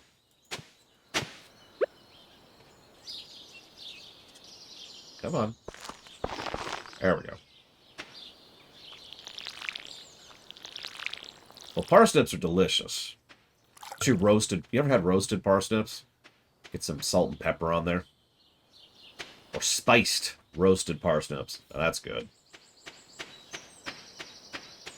We'll have to talk about cooking at some point. No, I actually already answered you what act. I don't even heard of that. Honey glazed. Now, I've never had sweet roasted parsnips, only spicy. I'll have to try that sometime. So this is what I was going to show off earlier. Well, not every Tuesday, but... So they have schedules, and this is their exercise day. Most of the women in town get together and all have a little exercise thing on Tuesdays. And you can just kind of watch them exercise for a bit.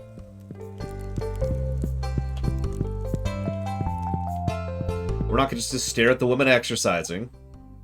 We're civilized here.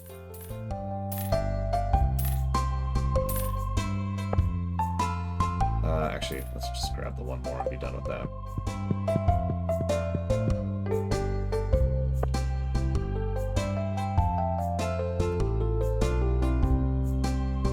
I'm probably going to mention right now, this might be a double Doodads positive game, because the ridiculous majority of this game is all manually crafted. Every blade of grass has been something that's been set there manually. And I mean, that grass design is pretty good in general. And then you've got like the little paths and the bit of rock. And the game looks really, really, really, really good. What do you want from me?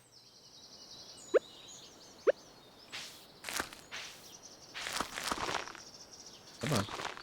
Still getting used to using the PC controls, forgive me. One very minor thing that I like, the graphic for the actual planted thing is semi-random. So, they look similar, but they're positioned differently, and sometimes they've got 3 dots, and sometimes they've got 2. I know that's such a minor thing, and if you're wondering why I even care, all you have to do is think about that being the exact same graphic, and then seeing like a row of the exact same graphic, and think about how tiled and honestly kind of bad that would look. And you understand why I appreciate those tiny little details there. I mean, look at that. You can see the underwater, like, whatever that is growing there. You can see the water lines coming up against the edge of the thing, and there's just the lily pads. And god damn, this game looks good. What do you want from me? It looks good. It looks good. Yeah, this game could look like Secret of the Stars. Oh, the nightmares. Okay. Who are we missing? Several people. So, hey, check it out. How many of you knew this? You can actually see who you're missing, because they're the question marks. Looks like we're missing several people, actually. I didn't know that for way too long, to be honest. That took a minute for me to figure that out.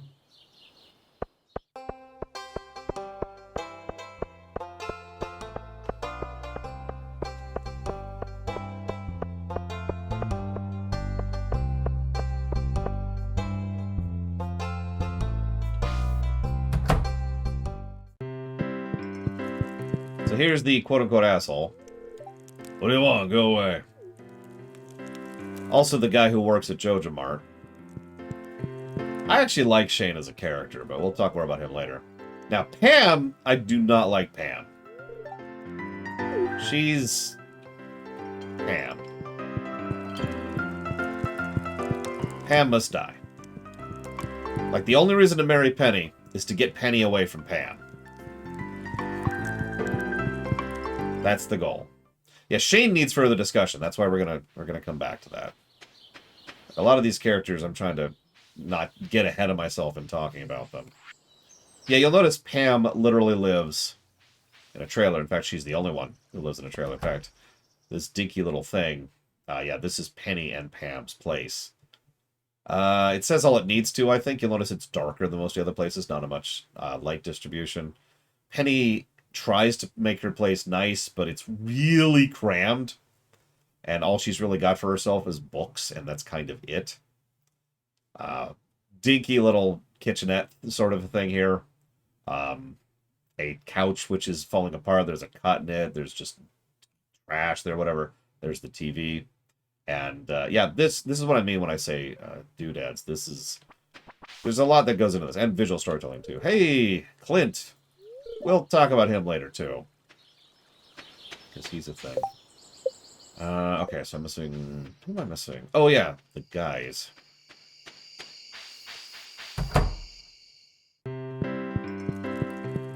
But Shane...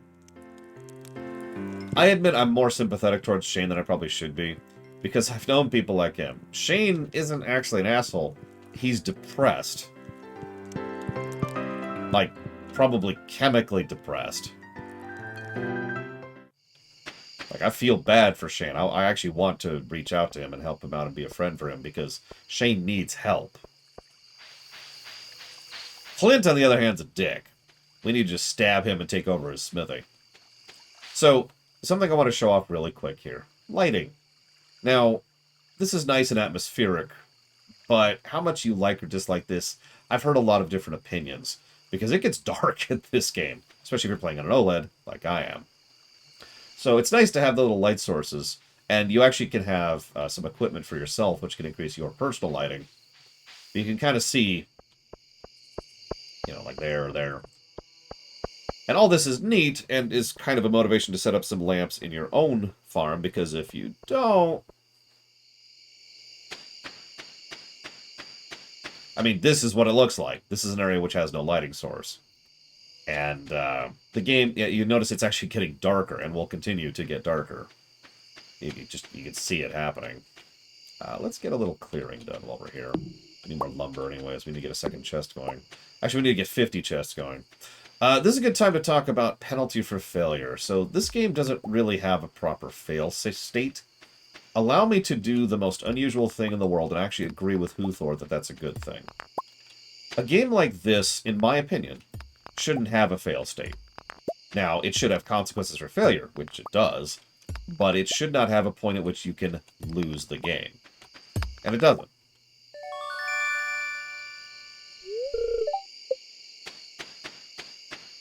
But, as far as penalty for failure, where's my... So, after, I want to say midnight or 11, I forget the exact time, the number up here for the time will start to go red. And once it starts to go red, you're officially in the red. What that means is the next day you will have a stamina penalty, and that gets worse the longer up you stay, right? And if you were paying attention earlier, I mentioned that a huge amount of the time management economy of this game sits upon... Come on. Sits upon energy management. Now, if you hit 2 a.m., you pass out on the spot, wherever you are. How many of you have ever passed out right here?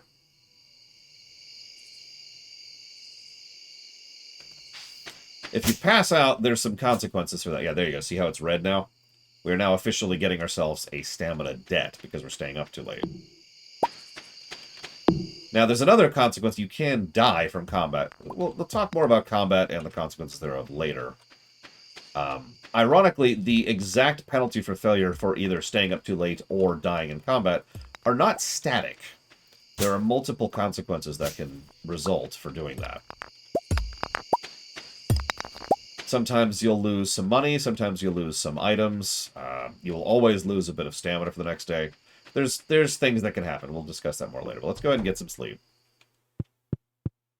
It'll be raining tomorrow, so that'll be nice. Hey, so I've been waiting for this to talk about this. This game has RPG mechanics, very kind of. So as you do, you level. Now, this is a use it, level it system, but it doesn't, for probably one of the only times in gaming, it doesn't bother me because you're doing those things anyways. Like, you're not really doing it to level it, you're doing it to do it. And the level just kind of comes naturally as a bonus on top of that. In other words, rather than running into the wall or mashing conjure monster over and over and over, I'm playing the game, and therefore I am getting an increase in how I can play the game. This is one of the reasons, however, to go ahead and try out a bunch of things, because you can get some cool stuff from these upgrades. You notice you get recipes, of course you get proficiency increases, and a couple of things we'll talk about later. So now we can make wild seeds, which we'll talk about in a bit, and field snacks, which we'll talk about in a bit. Trees also sometimes drop seeds now, and of course we have increased axe proficiency, which I forget exactly what that does, but I think that, it increases energy efficiency on using your axe. The game calculates stamina usage, or energy usage, per swing, for just about everything in the game. Also, you can hit this to get an exact thing of what everything sells for, because while there is a wiki for this game, and if I'm being honest, I recommend it, it's not actually necessary, because all the information in the wiki is actually in the game, it's just not properly cross-referenced. That being said, I don't think the game is going to get an info in game positive, but I don't think it's going to get an info in game negative. Rain time. It is going to be sunny tomorrow. Okay. So this is the perfect day to do anything other than, farming, because, hey, done. We're actually done with the farming. Woohoo! Thankfully, we don't suffer negative effects from being in the rain, because that would suck.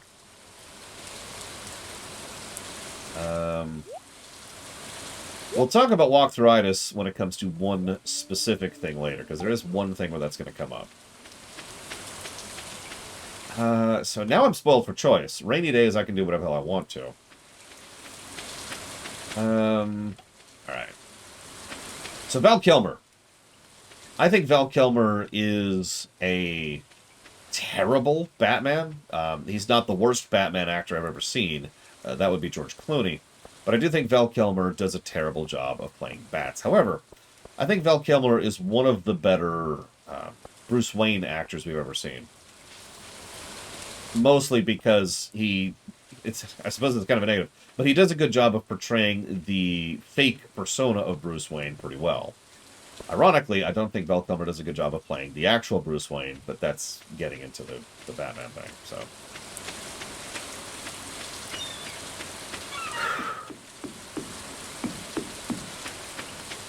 Yeah, he plays a rich idiot quite well.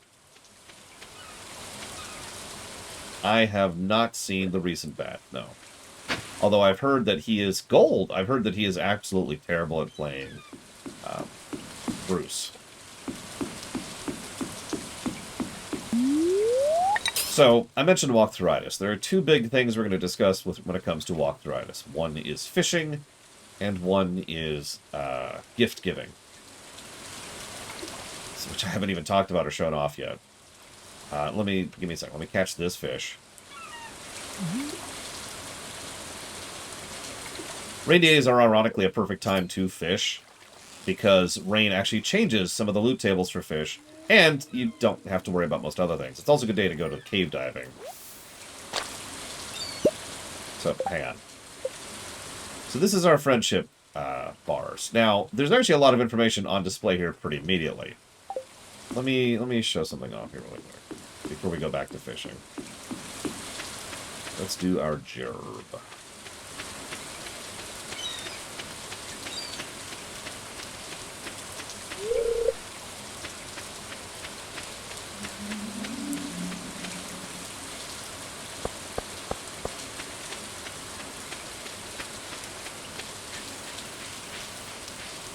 Random question while I'm roaming around. How many of you think Haunted Chocolatier will exist within the same setting as Stardew Valley? Bonus points if that's already been confirmed and I just don't know about it. He's closed on Wednesdays, which irritates the crap out of me, but, again, local.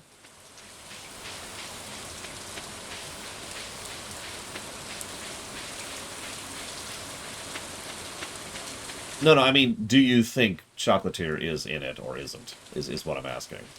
Sorry, let me be clear about the question.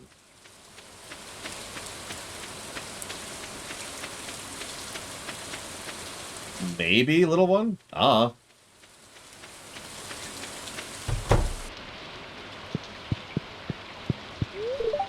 Hey, Laura. I was just daydreaming about new carpentry projects. Okay, so that's gonna have to do. You'll notice this check mark right here. That's because we've talked to her today. So there's a whole friendship series of formulas. As you talk to them, you actually gain rep with them. It doesn't show it, because this only shows certain set points of rep, each heart. But we are actually gaining rep with them, bit by bit. So talking to them gains rep very slowly. It also maintains rep, because at a certain point, not initially, but at a certain point, rep starts to degrade a little bit per person. So you need to keep talking to them to keep it going. Now, there are ways to lock in someone's rep forever, and you'll just never have to talk to them again, which is funny if you think about it. I'm so good with you, I never have to talk to you again. But you get it from a gameplay perspective. You can give people 2 gifts per... I forget if it's day or week, but there's a limit on that. And that, obviously, gives them a fairly large amount of rep. Each of them have hates, dislikes, likes, really likes, and loves. I think I'm getting the exact numbers incorrect there. But obviously, loves give them a huge amount of rep bonus, and dislikes give them a fairly... it can actually hurt your rep gain.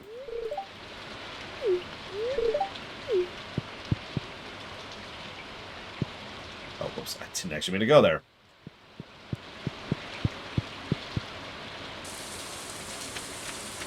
From a gameplay perspective, I prefer it, Huthor.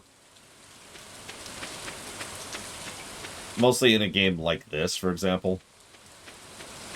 Because I know what you're going to say. You're going to say, well, but lore, if you specifically tailor your responses and dialogues to them, then you can actually, interact with them in a way that works for them. And that's a nice thought. But I want you to think about what that actually entails in reality, because every time you have that kind of a system in place, in just about any game I've ever seen it in, it boils down to either having a walkthrough or, reloading a save to get the perfect dialogue options in order to get the perfect responses, and that's it, right? Like, it's not you being you to interact with them, it's you trying to get the best outcome, which is...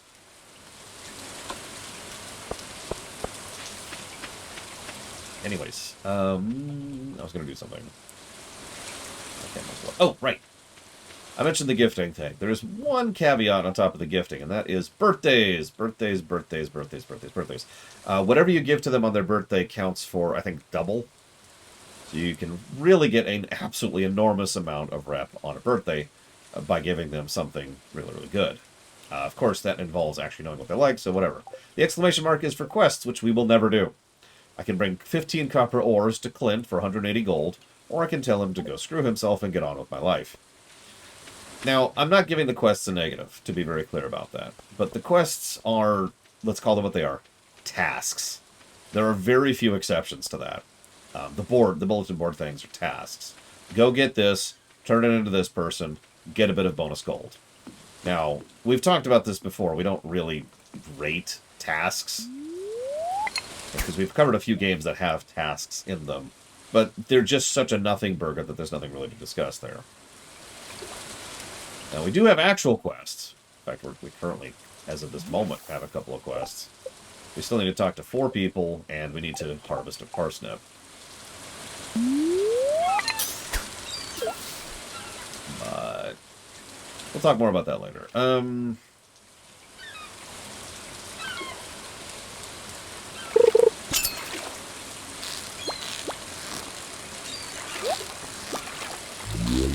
So I could get that chest. Whoops. But I'm terrible, so I can't actually get that chest.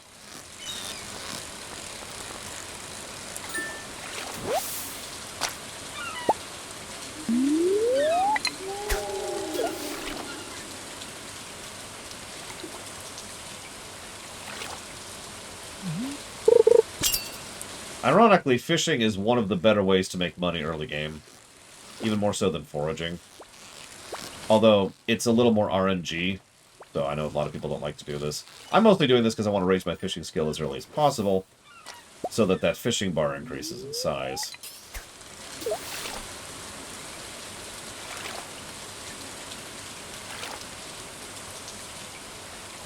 Well, that's absolutely true, Huthor, and I agree with you. Let me put it to you this way. The manager in me says, can we spend a large amount of time and effort on something that is, the Dragon Age Origins system, or can we simplify things to the point where you just continue to interact with people and you raise rep? Which of those is a better usage of the development time? Now, it obviously depends on the kind of thing you're going for, but I'd probably go with the latter almost every time. Because there's a lot of other things that really should probably have more spent on them.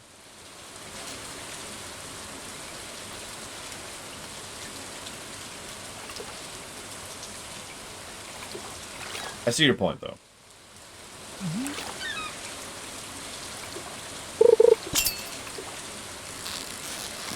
Klingon fishing, also known as diving into the water yourself, with no clothes on, and it's also freezing weather. And the fish is actually like this giant behemoth of a shark, which can eat you in one bite, and you have to defeat it with your bare hands.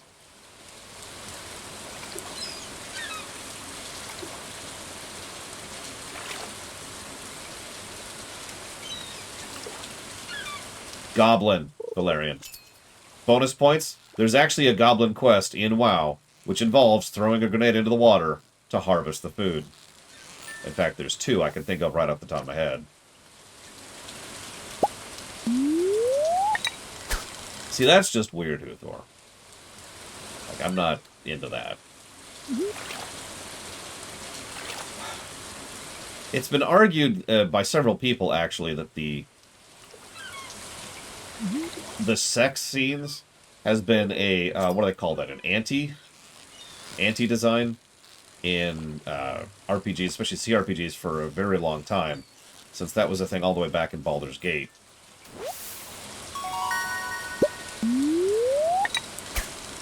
In other words, that you romance someone, that the goal of romancing them is to get the sex scene, which is problematic for basically every reason that exists. Now, I don't want to sound prudish, because I should probably mention, even though I am bashing BioWare on this exact same point, BioWare does occasionally get one thing very right, and that is actually writing a proper romance. Zevran. I know that's a strange example, but Zevran is probably one of the better written romances in Dragon Age Origins specifically. It's very character-centric, it's touching, it cuts to the whole core of his character and his backstory, and it helps him to develop and change who he is. He has a whole character arc for the whole thing. It's great. So, shrug, you know? I don't know why I did that. I've actually never seen Liliana's romance, believe it or not. Now, can I tell you about the founders of Pelican Town and their role in creating the various forms of vampirism across Tamriel? Sure thing.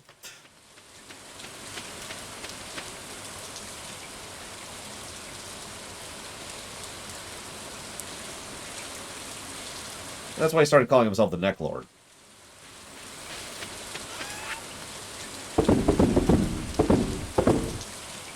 Actually, oh, you can bring out the last thing you put in, by the way. But only the last thing. Alright, let's make a little lumber, the last of our energy here. So, let's... whoops. I'm going to deliberately do this wrong just to show this off. I'm not sure I have a favorite season act. I mean, spring has some fun... Oh no, all the lumber! Has some fondness for me. But I think that's just because I've replayed this game more often than I'd like to admit. Now, I tend to not keep the scythe around until I get my first silo going.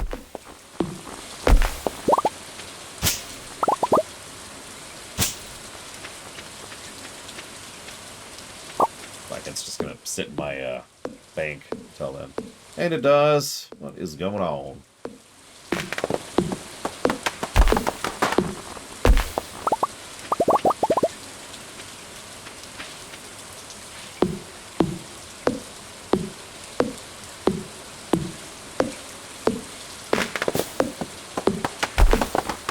Yeah, the scythe's only real purpose... I'm pretty sure that was something that was changed in development, because the scythe is just there to make zipping through this stuff a lot faster. Early on. Later on it actually has a use, but, you know, whatever. So that's a new button they added. That button is awesome. Just about every build game needs that button. Grounded has that. I think Satisfactory has that. And obviously this game has that. Add to existing stacks. If there's something in here, and I have it, dump mine into that. Quality of life.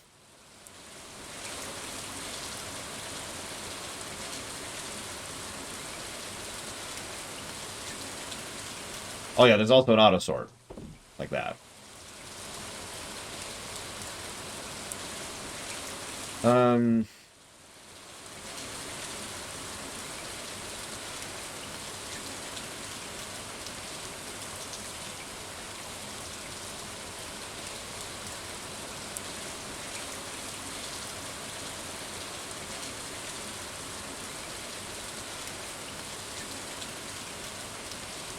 Sorry, I'm jotting down some notes while we're sitting here thinking about it. Whoops. Needed to grab my lumber. Need a little bit more lumber, just a little. Yeah, does anyone know when they added the community center button? Because I know that didn't used to be there.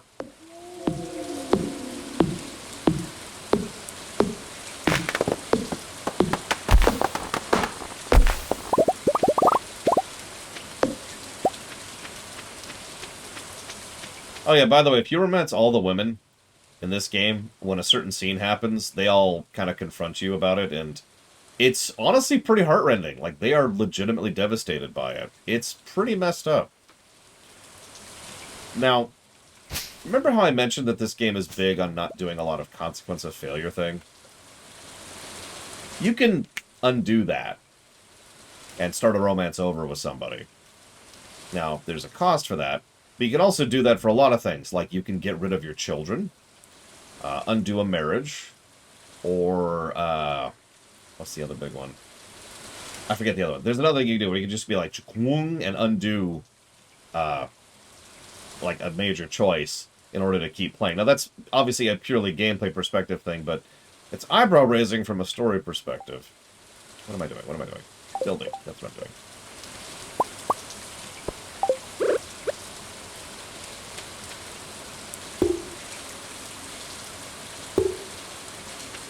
So, now we can start sorting a little bit.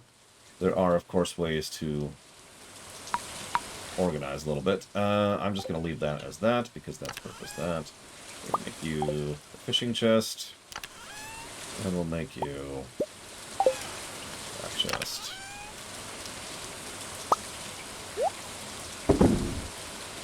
Let's grab the clay, coal, that's stone, sorry. Stone, coal, clay, gold. Everyone has their own sorting methods. I'm a little picky about mine, but I suppose everyone is.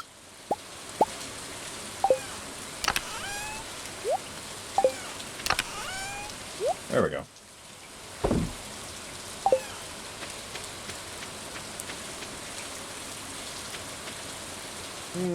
So I'm out of energy and I'm out of time. I don't think there's anything else. Who do I still need to talk to? Let's go see something really quick. Because thankfully, this doesn't take any stamina. In fact, ironically, most of the combat doesn't take stamina either, which is a good thing. That may sound strange, but energy over here really is the resource of the management side of things, not the combat side of things. So it shouldn't. It should not cost stamina to go fight things. Now, there's a caveat on top of that, but we'll get to that later.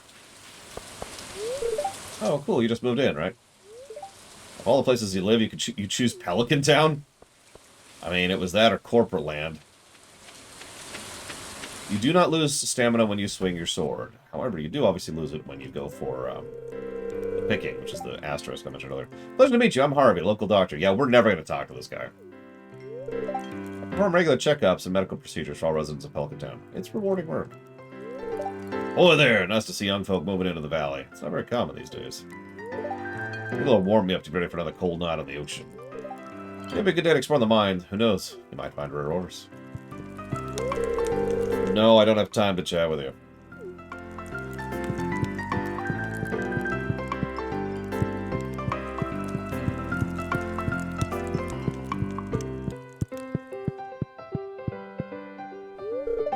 Morning, I accidentally stepped on a bug. Poor Leia.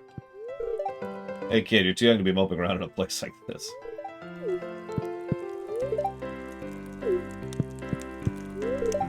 Heard rumors of rare and powerful magic rings forged long ago by a forgotten civilization. Not sure if that's true or just a fairy tale. Ah, there's no magic in real life. Don't be ridiculous. Joja Mart, a subsidiary of Arasaka. Ah!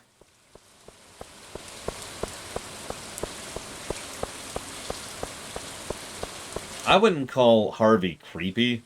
He's just...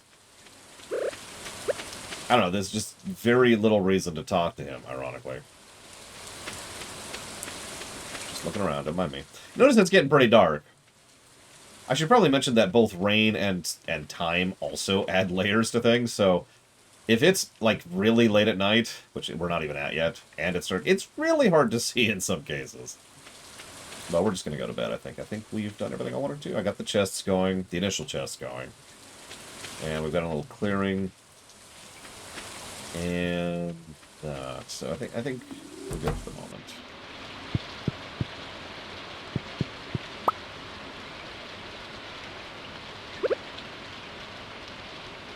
Hang on.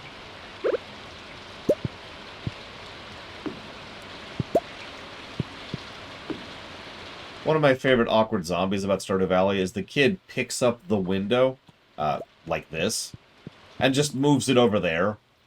And Robin is just going...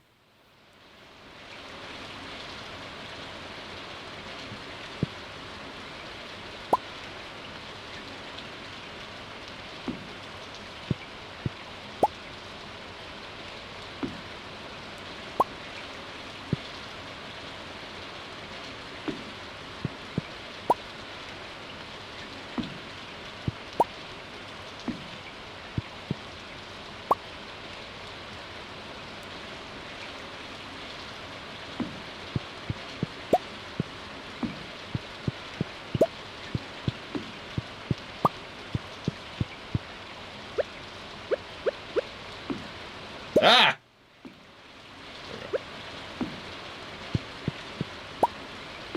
There we go.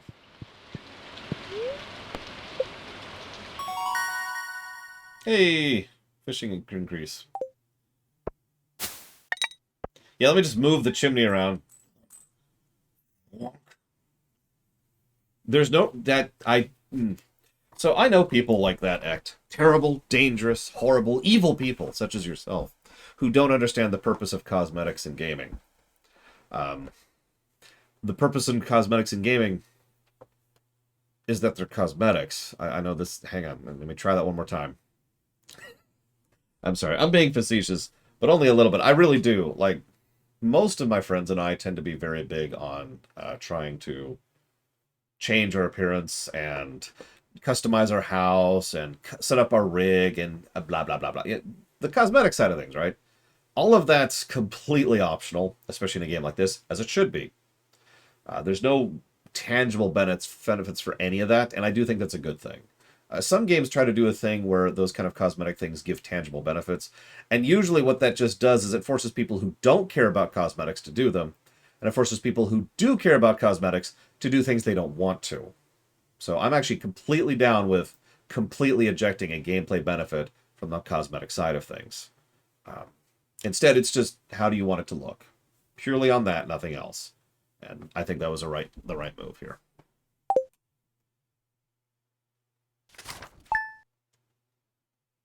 It's a good time as any to talk about the save system. The save system is every day you save the game. Not the best system. I don't think I'm going to give it a negative, but I could probably be talked into one. I have, and it sounds kind of awesome, Uthor. Partly cloudy with light breeze. Expect lots of pollen. This one's for you folks living in Stardew Valley. Check for spring onions southwest of town where the river meets the ocean. You can find them a whole bunch growing right out of the dirt. Okay, so let's do always, start the morning off, water the crops. Almost every morning is going to start with this. This is a lot easier to do on PC than it is on Switch, I'll tell you what. Mice! Mouse and keyboard. Am I right? And done. Notice that took up almost our entire pail and a decent chunk of our energy. We have a small farm. No, I've been trying to avoid spoilers because I just hit Zone 2, Uthor. Me and Pax hit the second zone last night. Oh god, Dakota. Also true, Paranoid. Also true. So yeah, I firmly believe in cosmetics in games. I also firmly believe they should be their own thing. Don't mistake me, there is design to cosmetics, and there's design in this one too, but it really should be over there.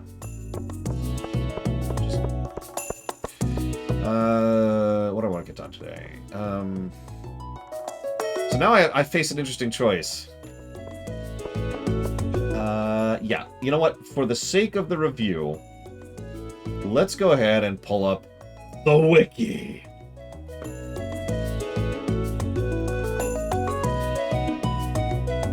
I have actually, Zophie. I think that came out a while ago, like last year, didn't it? Okay, so Lewis, what do you like?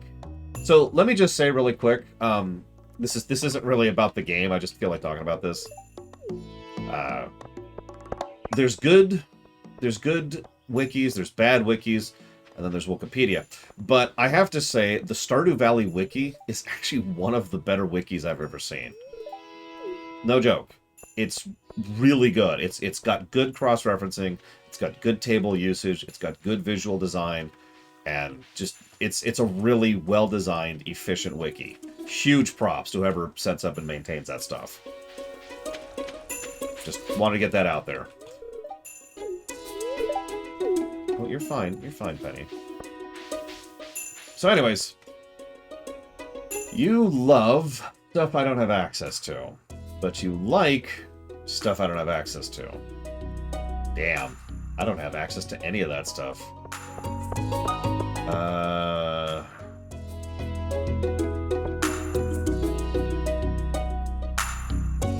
If I could magically get to the desert, I might be able to get something he likes. I think we're going to skip Lewis's first birthday. Because that's probably not happening. Hang on, let me double check something here.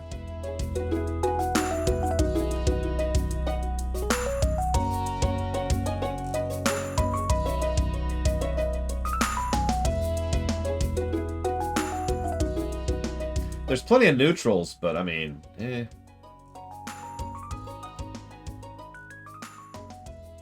I guess neutral does still give a plus. So, alright, let's see what his neutrals are. A neutral on his birthday will give a plus 160 to rep. That's not a small amount. By the way, the most you can get is love on birthday, which is plus 640, which is gigantic. So his neutrals are daffodils. A lot of neutrals, actually. So daffodils and dandelions. Let's see if we can find one of those. Sorry,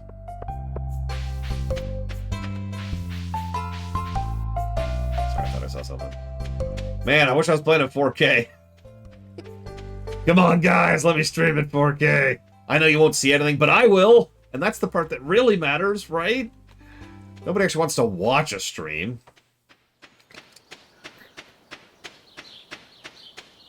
God.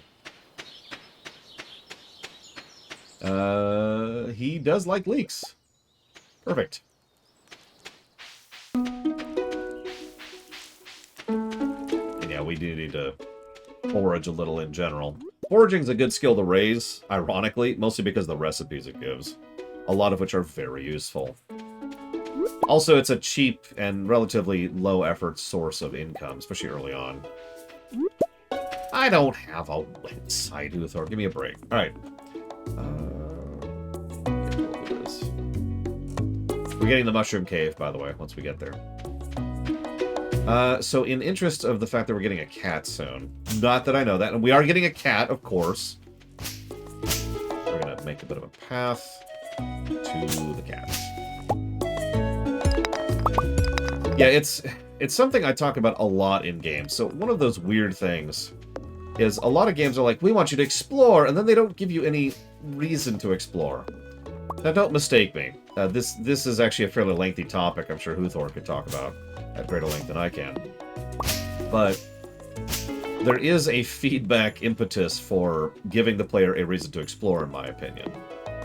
It doesn't have to be big, it doesn't have to be mandatory, but if you have something there, that helps encourage the player to explore, right?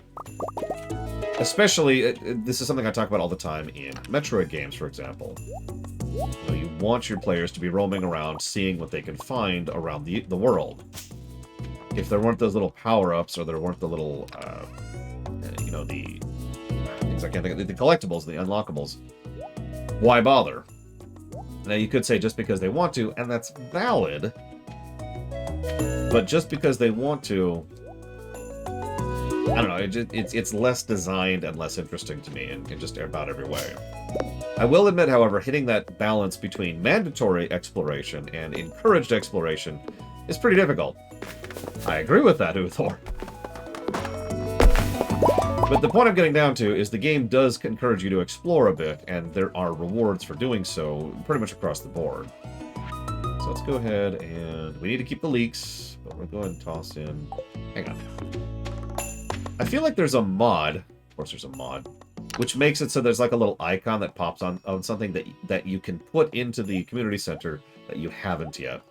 It's another mod I recommend while we're on the subject. Let's see. So, random question. No judgment. How many of you have felt stressed playing this game? I'll go ahead and raise my hand on this one. Now, I don't anymore. But it's very easy to feel like you're wasting time in this game. It's very easy to feel like you're not using your time efficiently and you are losing out. So that's... yeah. Debate. Let's go ahead and let's commit to that. So...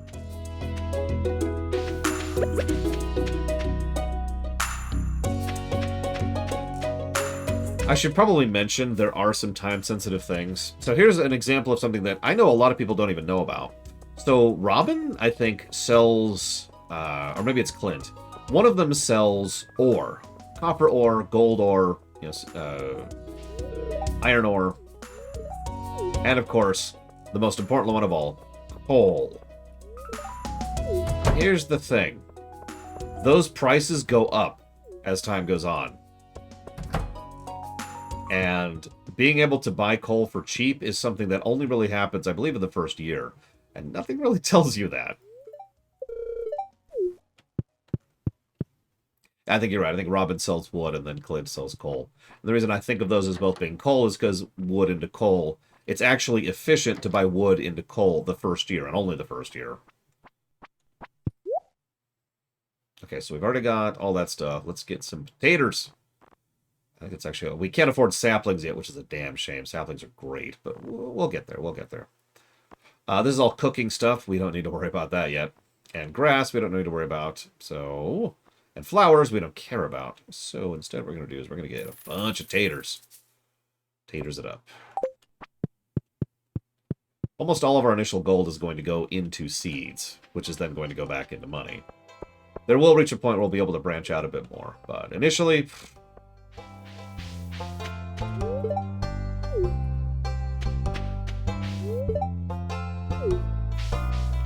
I like how she's like, I had too many alcohol at the drink, or at the bar last night, as she's going into the bar. Sure, Huthor, hit me.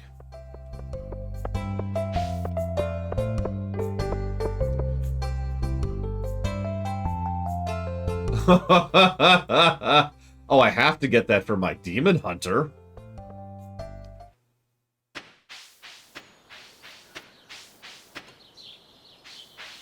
I mean, come on.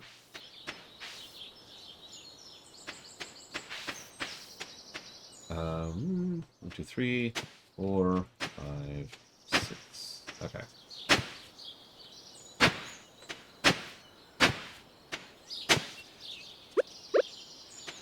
So I mentioned this earlier. I know what I'm doing is not super efficient. I just don't really care. As I mentioned earlier, I'm more interested in just kind of having fun and planting whatever. And I like the variety. I do like that one a lot, too, Huthor. So, ironically, I've been thinking about when the intro ends, and I've been debating it, and I think I know when I'm going to decide that the intro ends. I'll point it out when we get there. We're not there yet, I don't think. As for when the game is done, so everyone likes to ask that question when it comes to a game that doesn't have a definitive ending. Having said all of that, it's really easy to review games like this. Yeah, we're not giving him a gift until the 7th, but thank you for making me double check, Dream Whisperer. I wasn't sure. We review until we're done. We review until we've covered everything to satisfaction. That's kind of it, really. It's really a basic answer, which is why it always amuses me when people jump in and are like, hey, hold on, when are you reviewing this until? And it's like, well, at a certain point in time, we will be done with it, and then we'll stop. I don't admittedly know how long that's going to be. I guarantee you we'll at least get to year 2, but I'm not sure how far past year 2 we'll go. Hell, there's some content in this game I've never seen. I've never been to the new island. And we're definitely going to finish the community center. Abso-friggin-lutely. That one we're going to use a walkthrough for. And you're probably thinking, but why, Laura? Because you're secretly Grand Zek. Because of fishing. Wonderful, wonderful fishing.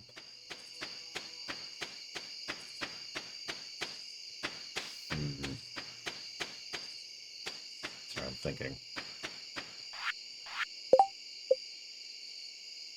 I should point out some of the stuff we can craft. So this is all our initial stuff. We got basic fencing, gate, path, which we could actually start making, now that I think about it.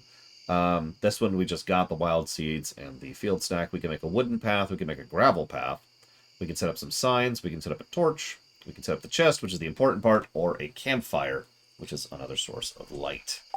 Now, given where I'm going to go with this, hang on, let's go ahead and grab some of our resources. Let's do this first of all. You know, I wouldn't be surprised if there was such a thing, Uthor. I really wouldn't. Let's grab that. And that.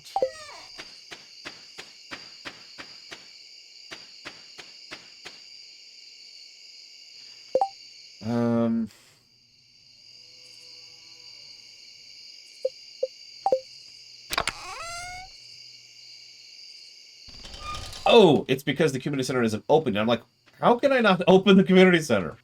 Why can't I see where it is? Alright, because why not? Go ahead and plant this. I know, game. I know.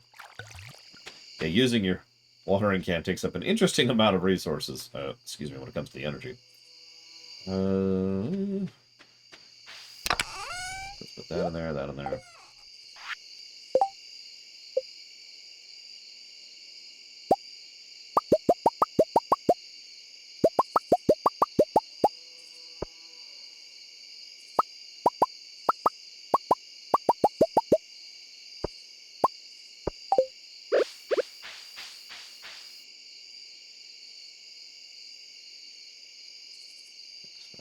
Eight.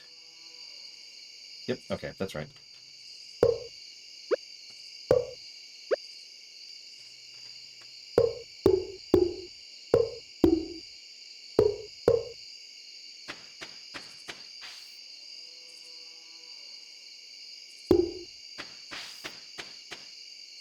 I can't actually do this exactly the way I wanted to, but, you know. Yeah, a lot of things don't take up stamina, which goes back to what I was talking about earlier, which is probably a good thing.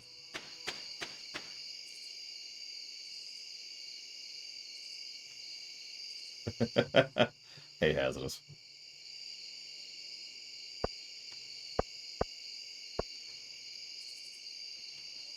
Yeah, no, I'm doing a little bit of cosmeticing, despite what I just said. Shut up. We gotta get at least a little bit of our cosmetic on.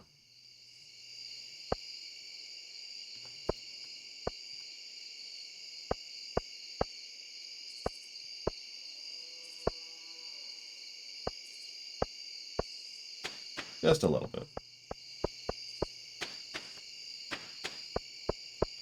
Okay. Actually, hang on, let's be organized about this.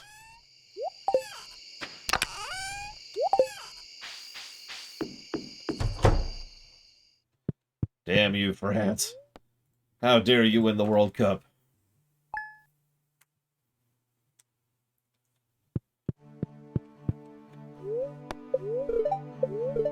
Oh yeah, you'll notice I'm not doing the fortune teller. The way the fortune teller works is every time you start a day, your luck is reset to what is effectively 0. The moment you click that fortune teller, it rolls a dice to determine if you have bad luck or good luck for that day, which changes several factors in the game, including drop rates, for example. Hi there. Good morning. I notice you've been breaking the rocks open and finding ore. That's good. If you want to get the most out of the ores you find, you'll need a furnace. Just so happens I had an extra set of blueprints lying around. Here, I want you to have them.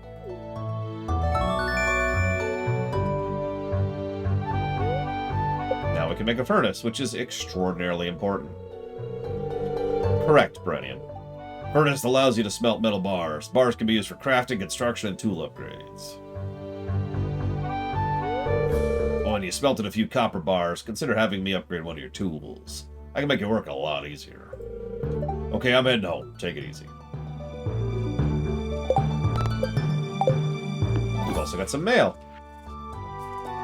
To our valued Joja Mart customers, our team members have removed the landslide caused by our drilling operation near the mountain lake. I'd like to remind you our drilling operation is entirely legal, pursuant to Initiative L61091 Joja Co. Amendment. Responsible stewardship of local environment is our top priority. We apologize for any inconvenience this accident may have caused. As always, we value your continued support and patronage. Sincerely, the most evil person in the game. Except maybe the witch. Even that's debatable. Alright, hey! We got this stuff.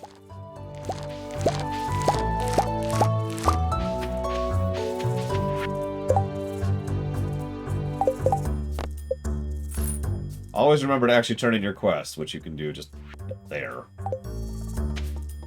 Okay. Yeah, you notice that they bother to mention that this is a problem they caused. Because this is a problem they caused. But anyways... So, we're going to do a quick thing here. I'm just going to throw that in there. There we go. All of that. Make some money. Money, money!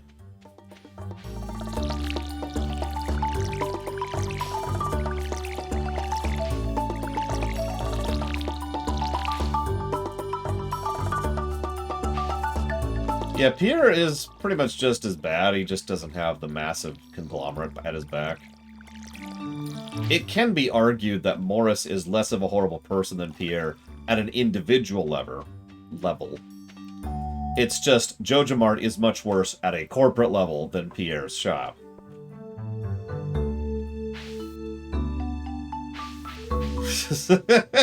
The timing, RJ.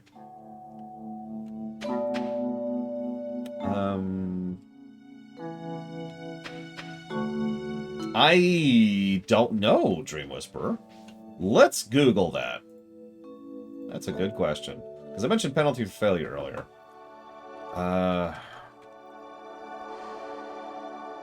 Hang on, let's look something up here.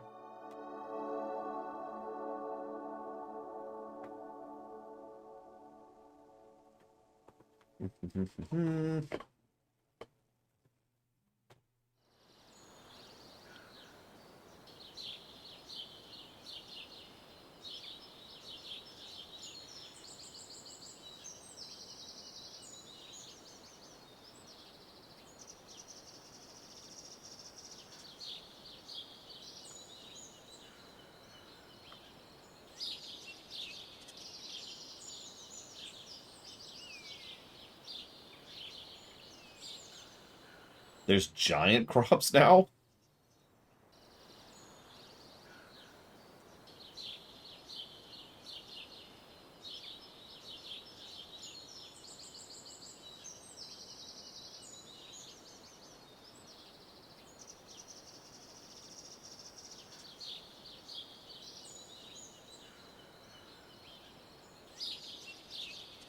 Okay, yeah. Verifying what was said in chat. If you don't water it, it just sits there stagnant and does not grow for the given day. Obviously, at the end of the season, anything that's seasonal gets nuked. And we'll show that off when we get to summer. So effectively, you don't lose progress, but you don't gain progress. Alright.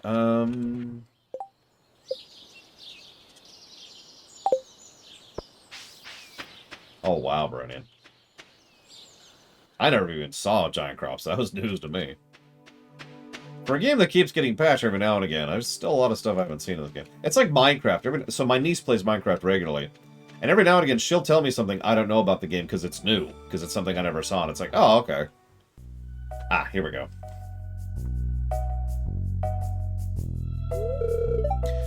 Oh, hi there.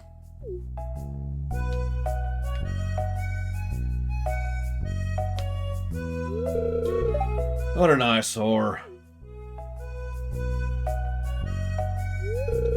This is the Pelican Town Community Center, or what's left of it anyway. Used to be the pride and joy of the town, bustling with activity. Now just look at it. It's shameful. These days the young folk would rather sit in front of the TV than engage with the community. Dude. But listen to me, I sound like an old fool. Joja Corporation's been hounding me to sell them the land so they can turn it into a warehouse. Pelican Town could use the money, but there's something stopping me from selling it. I guess old-timers like me get attached to relics of the past. Ah, well. If anyone else buys a Joja membership, I'm just going to go ahead and sell it. And there's your branching choice right there. Buy the membership, or do the center. Vote now. With money.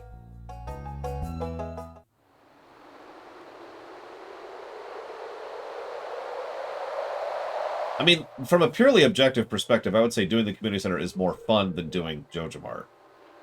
Joja Mart, from a gameplay perspective, what doing Joja Mart boils down to is get the most efficient crop possible, grow just that, sell it for as much profit as possible, make more money, and then use the money to finish the game.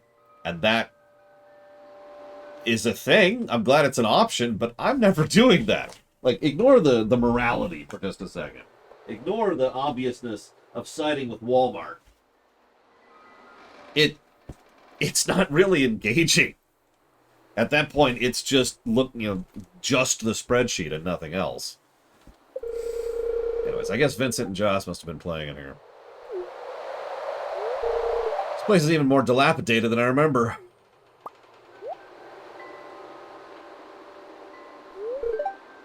What? Yeah, it's going back to the cubicle job without the cubicle. What's the matter? Are you ill? Nope, we are magical, because we are the PC. So, you saw something. Well, I wouldn't be surprised if this place was full of rats.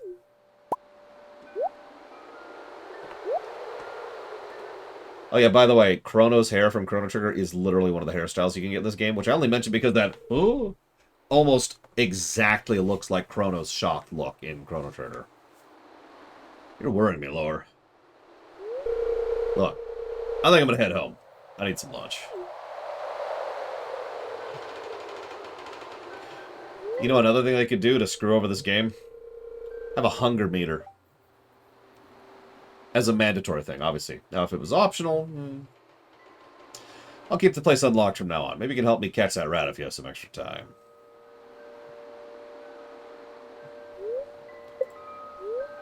I'll have to come back and explore this building further. Indeed. For now... Oh yeah, here's our levels, by the way. It kind of shows us where we're at with each of these. I'm also a newcomer. Interesting. Got a wallet. Who haven't I met still? Blondie, Artie, and Meiji.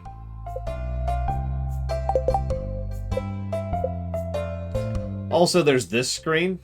Alright, be honest. How many of you have tried to fill out this screen? And this screen, and this screen, and this screen, and this screen.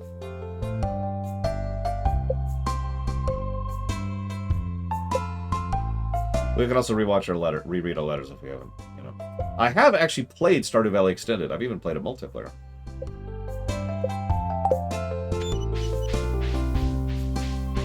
I was sincerely tempted to load it up for this stream, but, I mean, that's not a review at that point.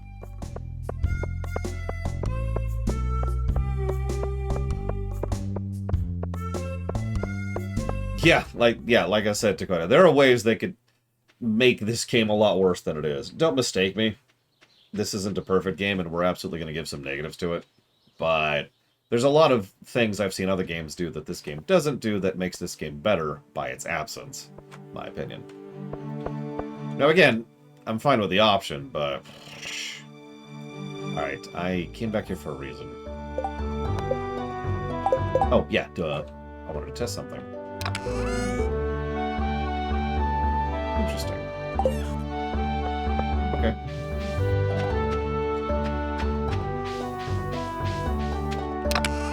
So let's grab these, and this, and that should be everything for now.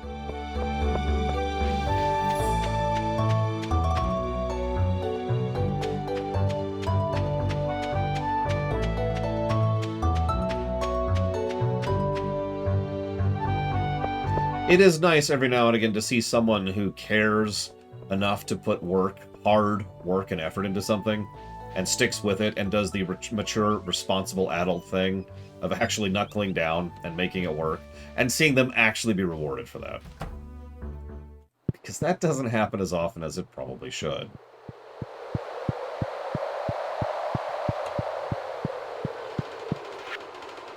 How strange. Oh, right, we haven't actually unlocked the community center yet. It's been a while. You notice we can't even see the other things yet, but we've seen the note now, which is the important part.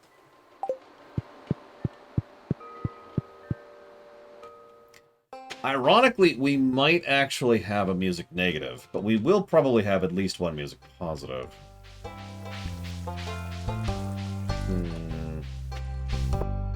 Leaning towards go, act. And thank you, Ross. Always. Well, not only that, but the music plays inconsistently. Like, some areas are deliberately no music, and then some areas are deliberately no music, but only under certain circumstances. Let me use World of Warcraft as an example. What you're listening to right now is WoW's default music method. AKA, every now and again, a song plays, and it's only like a relatively short song, like 2 minutes. And that's it. However, there's an option in World of Warcraft that allows you to change that so that the music just plays consistently. And what it does then is it weaves the songs into each other, so you have, like, each zone doesn't have one song, it has like 10. And it'll just weave these 10 things into each other consistently, so there's a nice, long, consistent song for the zone, right? And I kind of wish we had something like that here, instead of having the long swaths of silence, like right now. Now, the sound ambience helps, but there are several sections of this game where it's just like, come on. So that was Firewatch, Ross, you got it. Thank you again.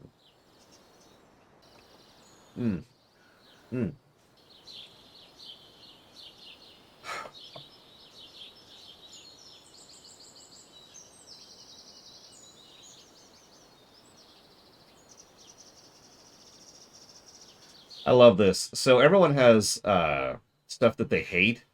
Lewis has 2 hates. He hates holly, which we can't even get until winter, and quartz.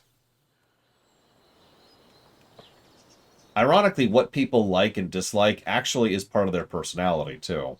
Which is a shame that there's not, like, a list in-game. I know there's the letters, but I wish there was a list in-game which showed that, because it is storytelling. It is part of the characters. But anyways.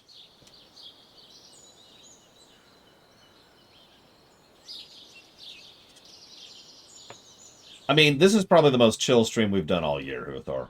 If there's a time for random questions, this is probably it. We're going to be playing this game for at least a week. Probably longer than that. Okay, so it's 4 p.m. I've got tons of energy. Let's get some fishing in. We also need to make sure we have a path to the south, which we do not right now. Yep, as expected. How do I like dragon riding? Mostly positive about it. Whoops. Okay. Like, there's very few negatives I have to say about it, but I do have to say a couple of negatives about it. I just realized I'm stupid because I forgot the community center thing. Hang on. Let's head back up north. So on the one hand, the actual dragon riding flight itself is fantastic, but, and yeah, you already got there before me, early dragon riding honestly kind of sucks. You have so little stamina and so few stamina options that until you really start to get the glyphs going, it's actually more of a pain than not to get around. I can't tell you how many times I've been like, oh, I just have to go a little bit up there, and then I just sit there waiting for my stamina to regen. Pax told me. Pax has actually already gotten all the glyphs. He did that off camera, just for fun. On another character, even. He flat out told me, and I agree with him, the first glyph talent you should pick when you have the 3 choices is the one that lets you regen while you're standing there. Because holy crap.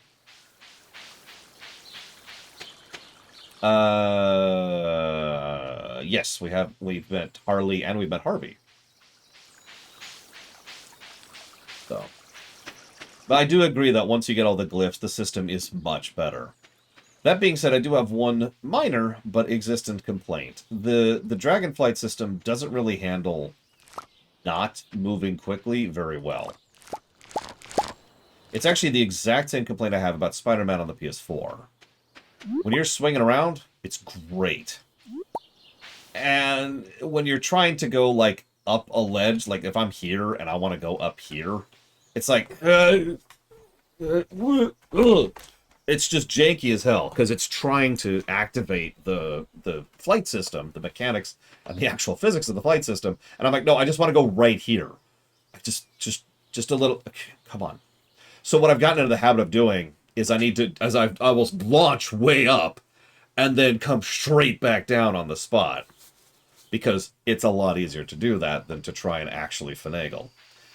Those complaints aside, let me be clear, I am a big net positive on the Dragonflight system. I do think it could use some improvements, but it is very fun, very fluid, very intuitive. I love doing the races just for the hell of it. It's a great way to navigate. I'm so glad that we get flight at launch of an expansion for one of the first times ever, by the way. How many years have I been telling Blizzard and telling people that flight is something that needs to be an integral mechanic of the game and they need to stop getting rid of it every expansion? And I was right!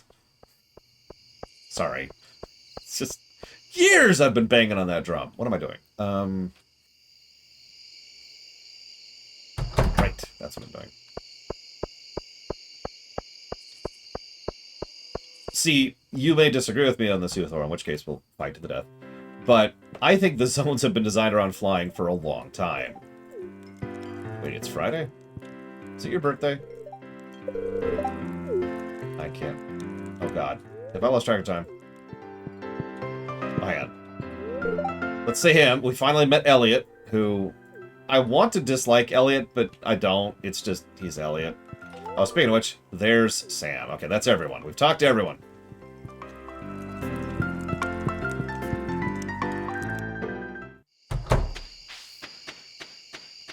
Haley's actually pretty decent. Honestly, most of the characters are decent. Okay, no, it's the 7th, not the 5th. Okay, we're good, we're good. Hang on, sure.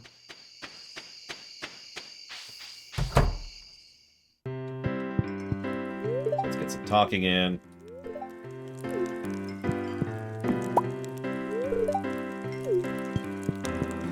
You know what? Actually, fair, Huthor. I'll actually agree with you on that point. So I guess my overall point is having finally committed to the flying mechanic is probably a good thing. Oh yeah, by the way, Huthor, what do you think about the Metzen thing?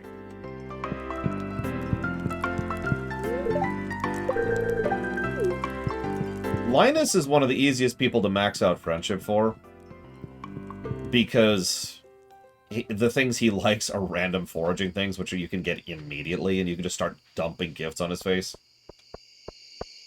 And he's really easy to meet. He barely ever moves from one screen. So even if you don't know everyone's layouts or schedules or whatever, Linus is always up there. I think almost every time I've played this game, I've gotten his first cutscene first, which is a mechanic we'll talk about at some point. No, wait. Damn it.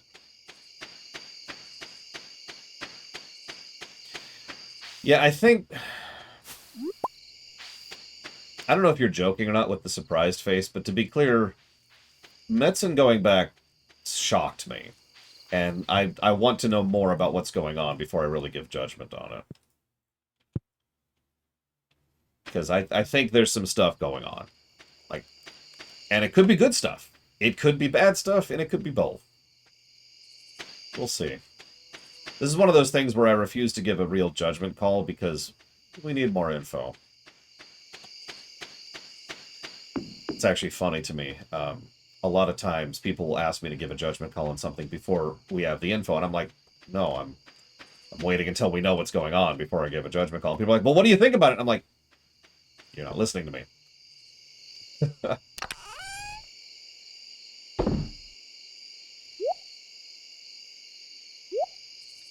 So I'm not going to sell a lot of things initially, because I don't know what we need yet. I don't remember what we need. So, if you're wondering why I'm not selling things, it's because I don't remember what we need for the community center.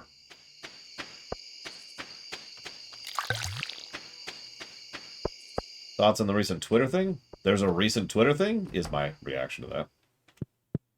Unless you mean Elon Musk, in which case... Hey, Scarecrow! Excellent. And proficiency with both hoe and watering can. Well, Elon Musk has not stopped being a moron. But ironically, it's still too early to really judge the Twitter thing. Ironically. It's probably going to be a few months before we can really gauge what the hell is going on there. And is going on there. Clear and sunny all day. I've got to be the only farmer who's like, rain, yeah! Bring on the rain. My sources tell me you've been poking around inside the old community center. Why don't you pay me a visit? My chambers are west of the forest lake in the stone tower. I may have information concerning your rat problem. Thunder, thunder, thunder. Advertisement! Buy the inventory thing at Pierre's. Please stop sending me spam, Pierre.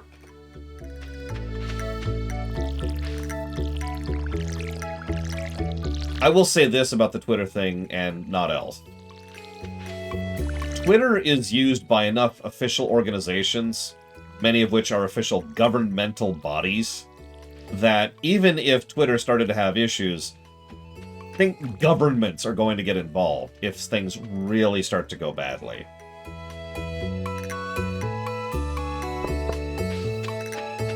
Oh, Jesus, the frickin' plane. I don't even want to get into that guy. Stalking and doxing are not cool. I don't care how much of an asshole you are. That doesn't excuse it. Elon Musk is an asshole. I stand by that firmly. He's a dick. But that still does not excuse that kind of stalking bullcrap.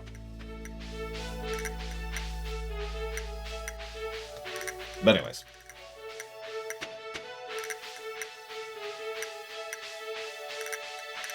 Horseradish.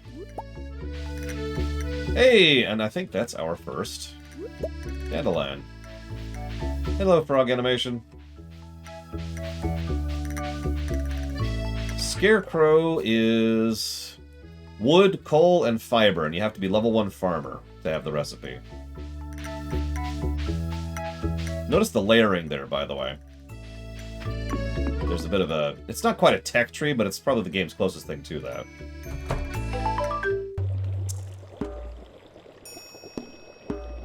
Probably one of the only songs in the game I don't like. Ah, come in. Evil, evil, yes. I am Rasmodius, the seeker of the arcane truths.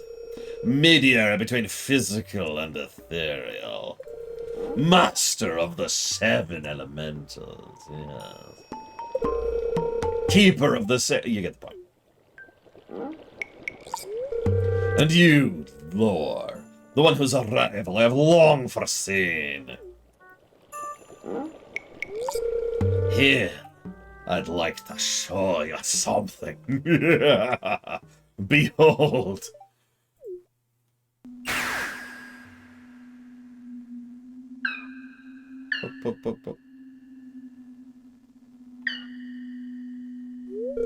You've seen one before, haven't you? They call themselves Junimos. Mysterious spirits, these ones. For some reason, they refuse to speak with me. That's why I had to capture one in a magical field. I'm not sure why they've moved into the community center, but you have no reason to fear them.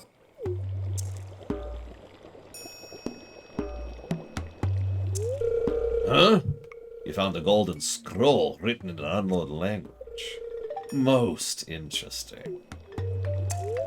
Stay here. I'm gonna see for myself. I'll return shortly.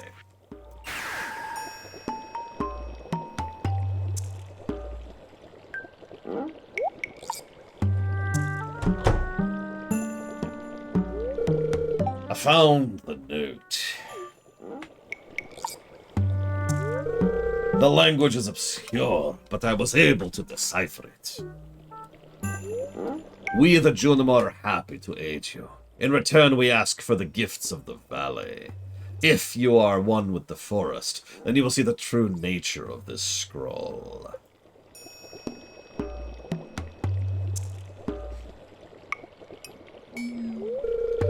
One with the forest. What does that mean?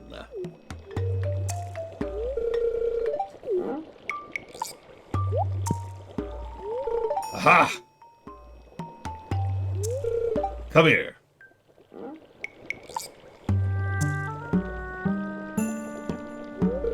My cauldron is bubbling with ingredients from the forest. Baby fern, moss grub, caramel top toadstool. Can you smell it? Can you smell what the rock is cooking? The forest, excuse me, the forest is cooking.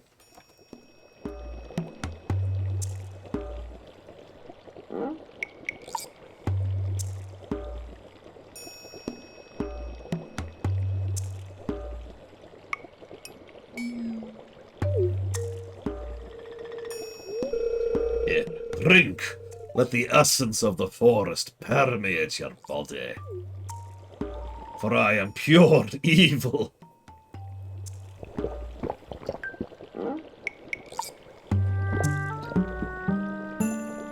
Now we're green. And now everything's green. And now everything is everything. Yes. Of course, Master. I'll kill all of them, I swear. I'll do anything. What?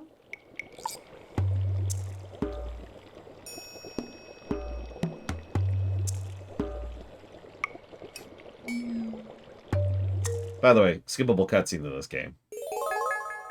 You've gained the power of forest magic. Now you can decipher the true meaning of the Junimo scrolls. Ahem. Thank you, Eclectic.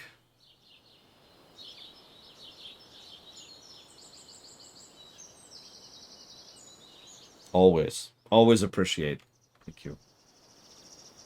I've put those out for Breath of the Wild 2, City Skylines, and Hades 2. Which I need to actually make a note of, because that's a new game. But yes. Hopefully I won't hate it as much as the last one. I've given in to the hippie side of the Force. Yeah, all joking aside, the wizard's pretty legit. Also, random commentary. I don't actually think that he slept with Caroline. I know that's a common theory, and I get why that's a common theory, but I don't really agree with it. There's extremely bare-bones evidence for it. In my opinion, that's firmly the category of headcanon, similar to Pierre, my headcanon I mentioned earlier about Pierre. But we do need to make that distinction between headcanon and canon.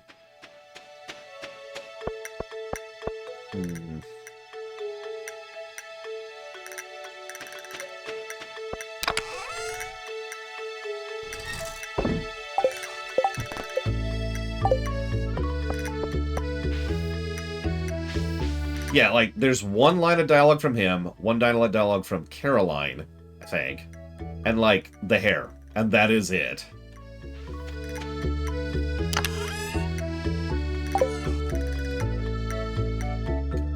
So my headcanon theory about Pierre is that, I know this sounds pathetic, he's not a terrible person. That's it. That's the headcanon. I like to think... So I actually buy a lot of stuff from local places, so I like to think he's just a local dude who's trying to make a buck, as opposed to, you know, being the kind of guy who probably should be working at Joja Mart. Also possible hazardous.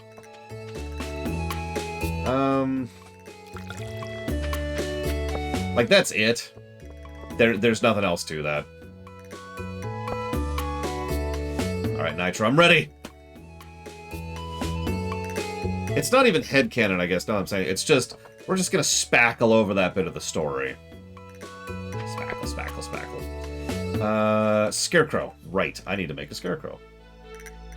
Wood, coal, and fiber. I think I might have enough. I don't, but getting there. I think I do. Yep, I do have a little bit of coal.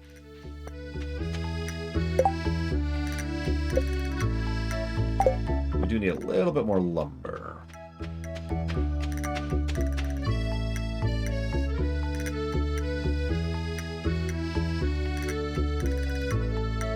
That's an interesting question, Nitro. So, I'm guessing you missed my massive speech earlier about the extensive economic depth and complexity of the game.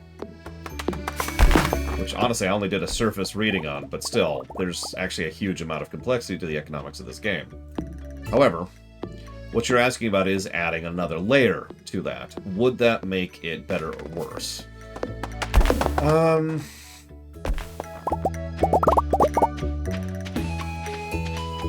So let me start by saying that adding something as an option is never really going to make something worse, because it's an option. That's how that works. Let's do that.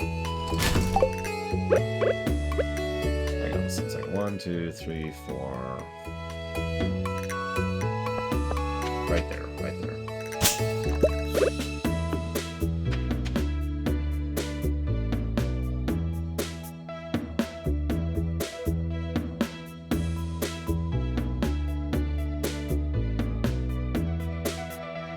Yep, no, I'm right. I don't know if anything in the game tells you the Scarecrow range.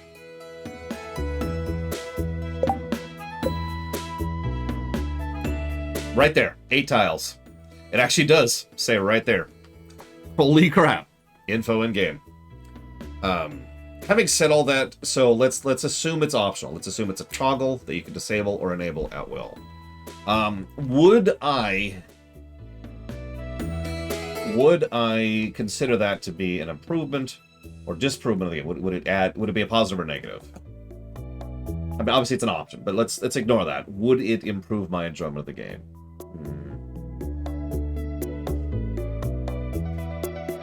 I think it would lower my enjoyment of the game personally, and I want to explain why a little bit. First of all, I've played a lot of games that have variable pricing and supply and demand mechanics, but those only work if there are external factors being pushed on the system that have nothing to do with the player. Because if you put all of the supply and demand on the player is going to very, very quickly not either build themselves into a corner pricing-wise or be forced to cycle through their systems in order to take control of the supply and demand side of things. In other words, at that point, the supply and demand itself is going to be an aspect of the gameplay that you are going to have to manage. Now, that can work, and there are games where that's worked in, but there does need, in my opinion, those kind of games do need something external pushing and pulling that system. Because not only is it kind of tedious to have to manage the whole system yourself, but, more importantly, it becomes extraordinarily easy to exploit. Just like in real life, honestly. There are, in fact, real-life systems in place to try and prevent that sort of thing, which have a variable amount of success. Let's not get into that. The point is that that's a very basic level of thing, right? Having said that, if there were external pushers and pullers and signs you could pay attention to, or maybe events that happened over time which would increase or decrease certain things, I think that could add something to it. I think for me personally, if I had one feature to tack on to Stardew Valley, it would be the events system from Stellaris. I know that's a weird way to go with that, but the more I've played management games in general, whether they are civilization level or farm level, I think that the event system is one of the best mechanisms that's been tacked on to those types of games, and more games need to do it. Event systems are awesome. Endless Space 2 does that, yeah. We've seen a little bit of it in EU4, not that much. Reciteer kind of did something with that, I agree with that. That's fantastic. And so I absolutely think that that is the system I would tack on top of it to add the aforementioned complexity that you felt the game was missing. So what is an event system? Well, the easiest way to explain this would be by example, but I don't want to lose too much more time, so hang on a second. Let me, I was going to do something with the rest of my day. Right. I was going to, so let's, I believe, yep, we now have access to the community center. Perfect. Can we turn stuff in here? We cannot turn stuff in, which is funny. But we need horseradish, daffodil, leek, and dandelion. So we've got horseradish. Let's get that. Let's go and grab the daffodil. Or no, that's going to him, isn't it? Hang on. Yep, that's actually going to Lewis. Although that means we need it in our inventory anyways. We need a leek. We need another daffodil is what we need. So, let's go ahead while we're here. Oh, we only have access to foraging right now, right? That's why. Yeah, speaking of which, I'm going to jot down another thing. Traversal. Now, later on, we get a couple of ways to warp around, but I do think for a fairly large chunk of the game, getting from point A to point B is just a little bit too padding-y. I get that it's part of the game. I get that it's part of the time management part of the game. It doesn't change the fact that holding down right and walking, this is run speed, I remind you, is not a great system. Just double checking. Yes, we're at that point. Sorry, I was just reminding myself where I'm at with my economics. Yeah, it's a little bit of the seconds and minutes issue. Oh, don't worry, we're going to get the horse, and we're going to be like, nay! And then it's going to be slower than our normal speed, because we're playing Oblivion.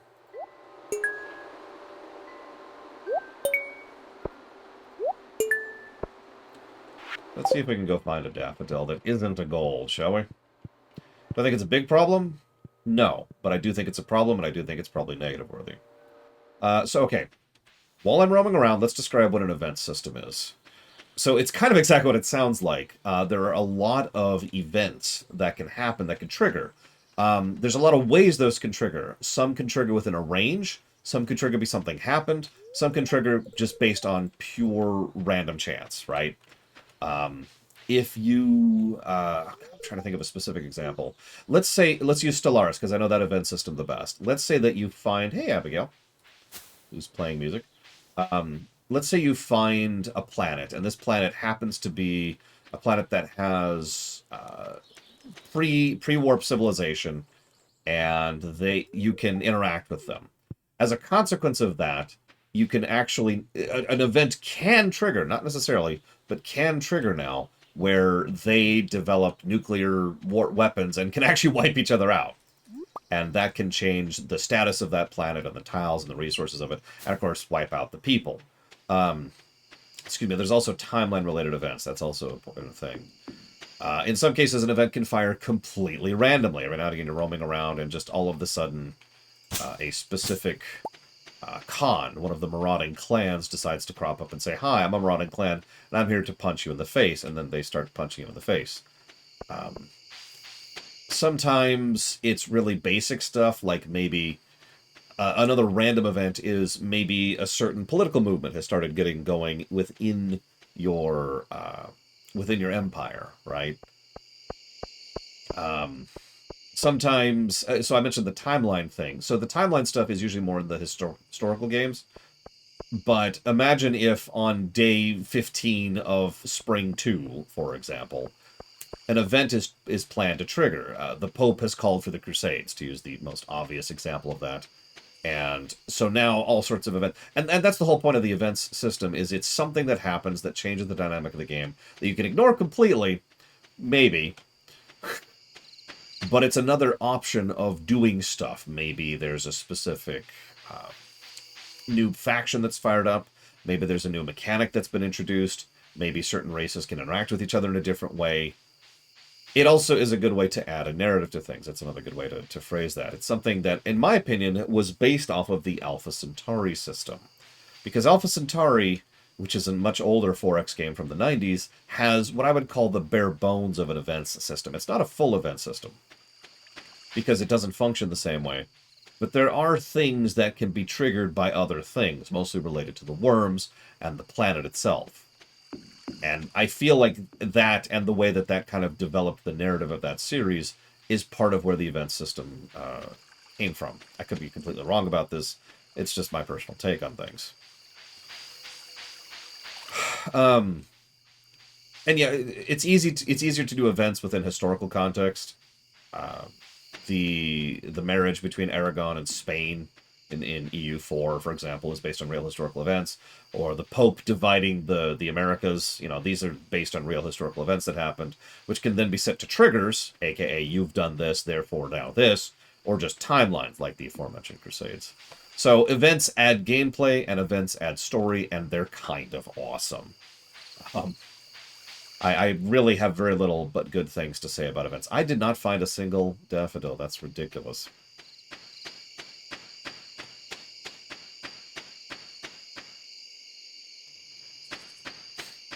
Well, whatever.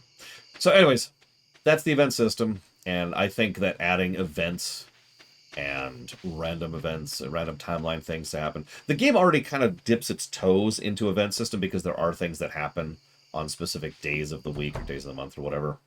I just think really diving into that would be awesome. Who knows? We'll see what they do for Chocolatier.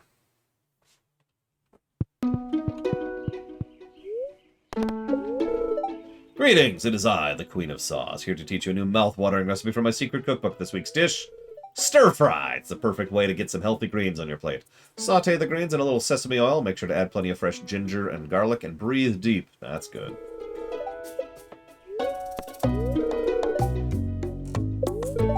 It'll be a beautiful sunny day tomorrow.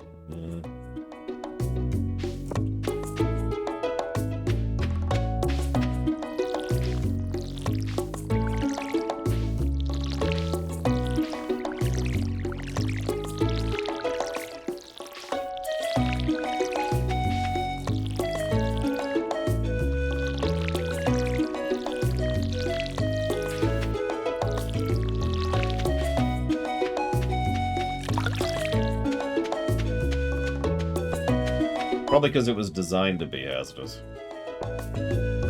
I don't know specifics. As I mentioned before, this game you're looking at was not made by one person. It was just primarily made by one person. But to be completely blunt, I'm generally going to probably default to they, just because of generics. I hope the makers of the game make a better game. I don't feel the need to specifically call out someone. At least part of my reasoning behind that also boils down to the fact that way too many people tend to point to a single person when it comes to game design and say, I hope that Hideo Kojima adds something to their game, which ignores the other 100 people that's behind him, so I'm just kind of in that habit in general. Alright, so it is Lewis's birthday. It's time to wrap up. It's time to game the system by giving him something he doesn't really like on his birthday. Just like a real friend would.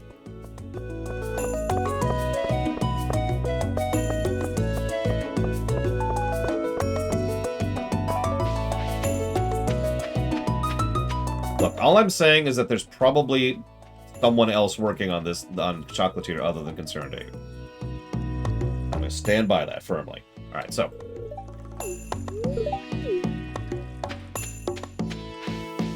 Hey, Lilimlas. If you want to credit one person for it, I don't care. I don't think he cares either. Nobody cares about anything, ever. Except for Lilimlas, who of course cares about the Dragon Age block. Give me a moment to jot that down. Done. And thank you for being part of the show, Lilimlas.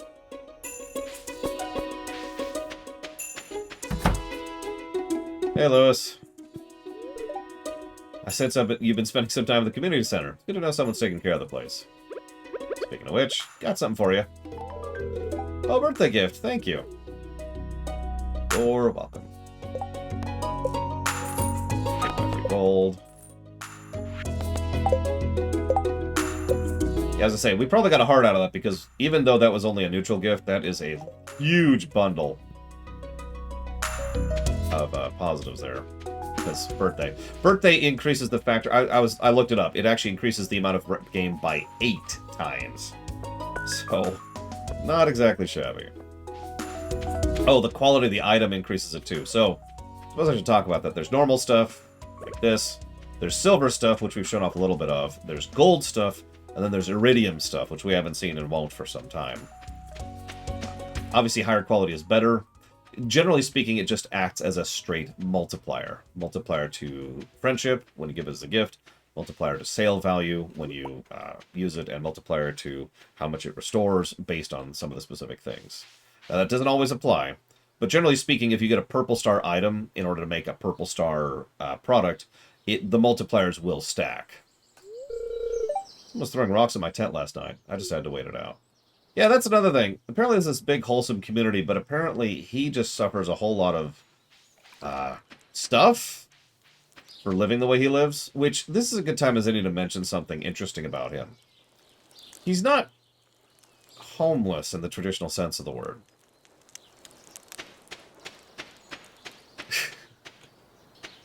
He himself says many times, rather consistently, that this is his way of living by choice, that he wants to live off of the wild, so to speak. Yeah, there's actually a term for this. I can't think of it. Is it a naturalist? But he wants to live out and forage and use the tent and blah, blah, blah. And that is his choice. In fact, one of the easiest ways to gain rep with him, because there's actually dialogue options in this game, is to agree with the fact that that's his choice and he is allowed to live that way. Just random commentary there. Yeah, it's his prerogative, and honestly, you know me. Which brings us to an interesting statement. There's only two ways to look at this game, as far as I'm concerned. Either it's an aspect of gameplay that should be taken as a non-story thing, or there are people we don't see in this game who are kind of terrible people. It really is one of the two. Because, you know, we get mugged under certain circumstances, and people throw rocks at him, and I forget the other examples right now, but there are other examples of people who are not great. Who are kind of scummy people. And yet, of all the people we see in town, all 28 or whatever it is, none of them are really that type of person.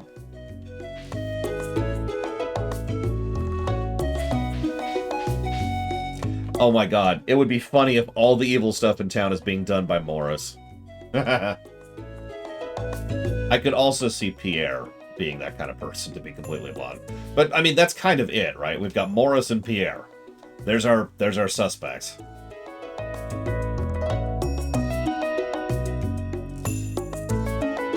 I should probably talk about the Scarecrows. I already kind of mentioned this. They hit a nice big circle, about an 8-tile circle, like this, around them. They prevent the crows from coming by and taking your stuff. This is a fairly common mechanic in games like this. It's easy to bypass. It's there as kind of a bit of a resource tax. But let's talk about this, because the real reason for this kind of mechanic to exist is to encourage the player to plan. I know this sounds strange, but it costs so little to get Scarecrows, and you get access to Scarecrows so easily. It's such a minor thing. The only main reason for Scarecrows to exist, for the crow thing to exist, is specifically to encourage you to try and map out an actual field, rather than just plopping stuff wherever and just going with it. Whether that works or not, that's up to you. I just thought I'd mention the meaning behind this kind of thing. Speaking of which, I think I actually screwed up my order a little bit, but that's okay. We can fix that. We can fix that. Can't get that yet, of course.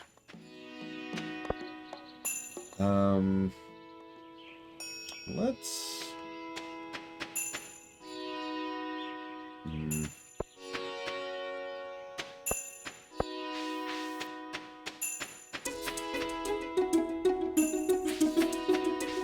You know, that's actually possible, Nitro, now that you say that.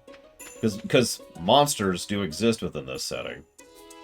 The cave itself is probably something that also needs to be taken with a grain of gameplay segregation salt. Because the idea that there's a 100-floor cave right over there that includes things like slimes and ghosts and ancient fortress things and all sorts of crap. You know...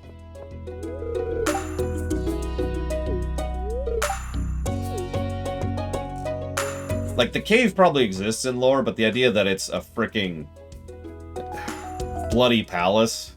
Yeah, there's also lava down there, for God's sakes. That's just kind of like... Right. What am I doing? Right, I'm checking this. Because Vincent is our next birthday.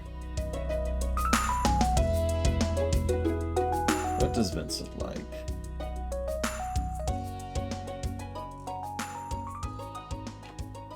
He likes snails. He grapes, which ironically would be great in the summer. He also likes daffodils. Well, okay, so now we need 2 daffodils. Oh yeah, we also got the ice caves. Yeah, then there's the cave in the desert, which is just...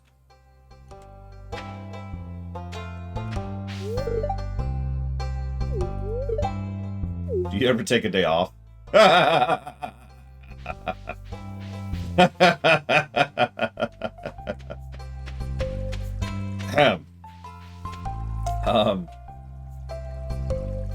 Ironically, a lot of my current progression is being limited by not having a frickin' daffodil.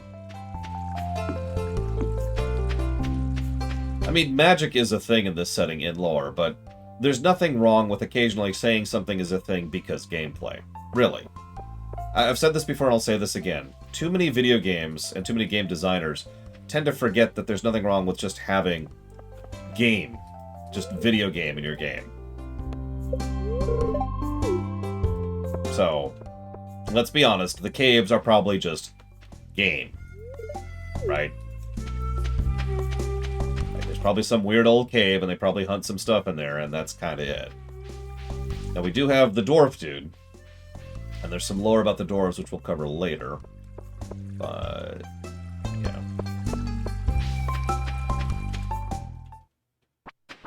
We haven't actually talked about the combat yet. We will. We will. We will. That's a good question, Nitro. Admittedly, that is something I wonder about more than a little. We could have a little bit of the onward situation here, where magic is slowly dying out because technology has kind of replaced it.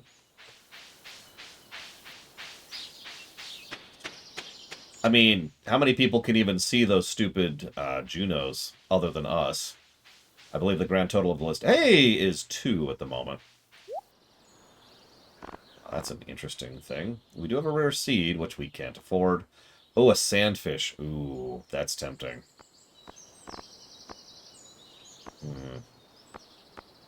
It's a lot of money, though, especially this early. Hang on. Hang on. Let me double check.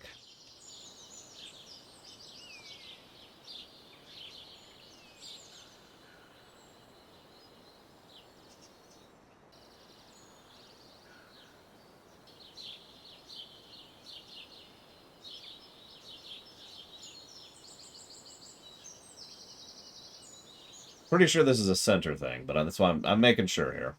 Yep, nope, it is part of the fish tank, the specialty fish bundle specifically. Which requires a pufferfish, ghostfish, sandfish, and a wood skip. Thing is, the sandfish is apparently the easy one to grab.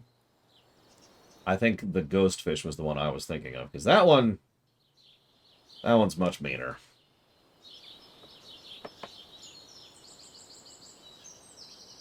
I think we'll skip that. Wish that sapling was a little cheaper, but whatever. I wish I could buy the rare seed, too, but again, whatever. Here's hoping Haunted Chocolatier does occur in the same setting, and does actually expand on the world building a little bit. I mean, one of the core premises is you live in a Haunted Chocolatier.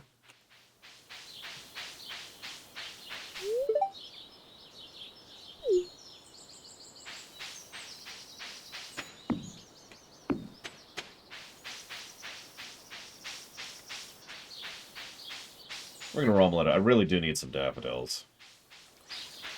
We're probably not going to get any because I think I've kind of swept the foraging fields, so to speak. We can't get any hats yet, obviously. Oh, by the way, do you think we should win the egg game?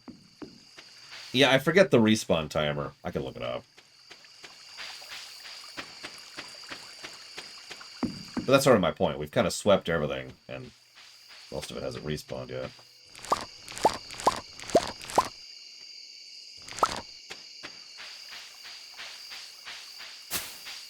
No reason not to. Those poor kids. Ooh, that's interesting.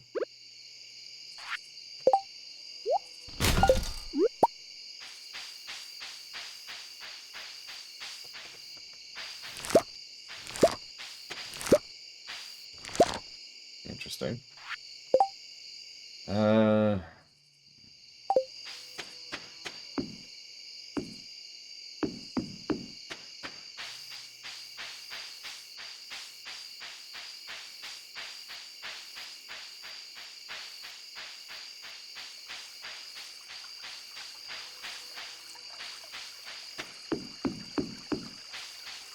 Yeah, starter inventory is not great. It's one of the reasons why the, I believe, next priority will be increasing that, although we might not have enough stuff being grown right now. We'll see. I'm not being super efficient, kind of on purpose, because I'm trying not to stress about it. I could stress about it. I've done that. I've tried to be efficient in this game several times. I've gotten the pickling farms going, you know. We're just kind of chilling today. So, I don't need any of this for the community center, I'm pretty sure, but I can double check that. What do we got here? Nope. And that's the easy bundle. And that's just that. Okay, so yeah, all we need is the friggin' daffodil. Alright.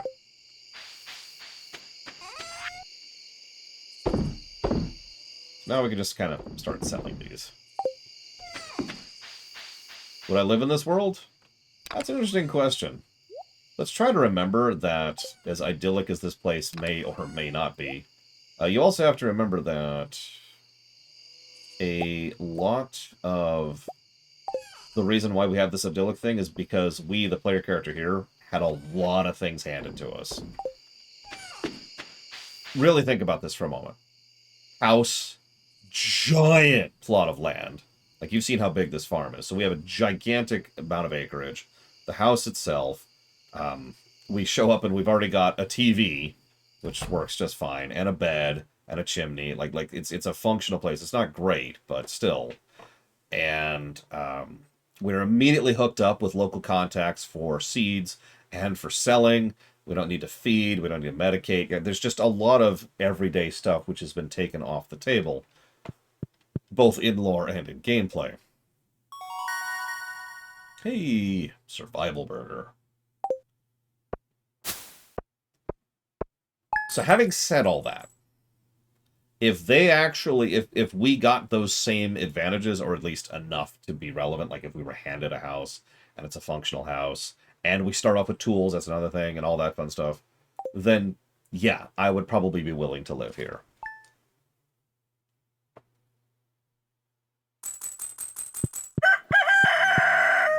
And I would take Caroline away from Pierre, and take over his shop.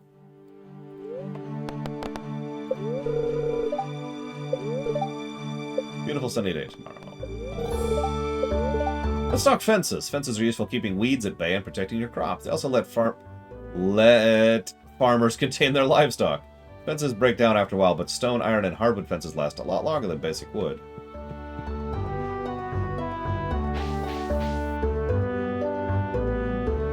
Also true, Act. There are several ways to survive in this world without, you know, farming, which I've mentioned before as a gameplay mechanic, but that also applies in lore.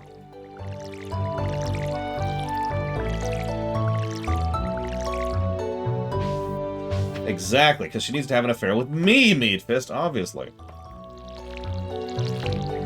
You can farm dinosaurs in this world, which is pretty awesome.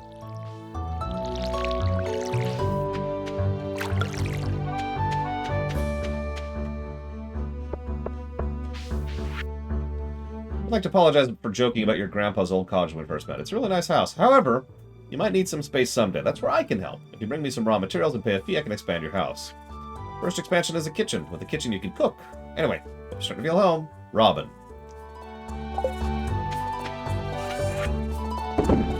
Who I would also seduce.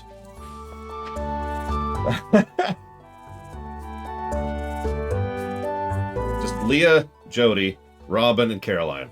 Anyway, so...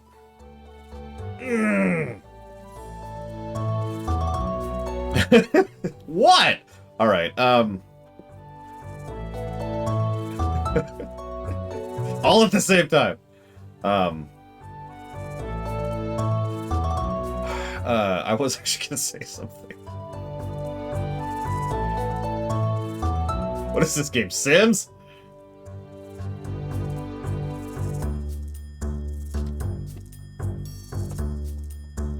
You know, you say that, Paranoid.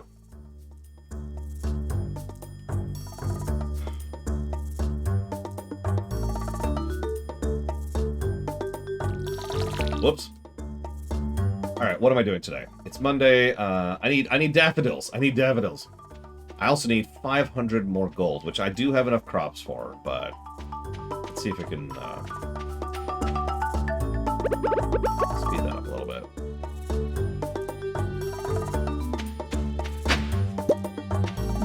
So there's our daffodil. It's even a silver daffodil, so we'll save that one for Vincent. I will never... I want my mud. I want mood. Now, I do still need another daffodil. In fact, I think I need 2 at this point. I'm gonna roam a little bit. Cool! Okay, we got a daffodil. Oh my god! Oh my god. Okay, we'll just... Game? Are you listening to me? Is this... Because that's a little creepy.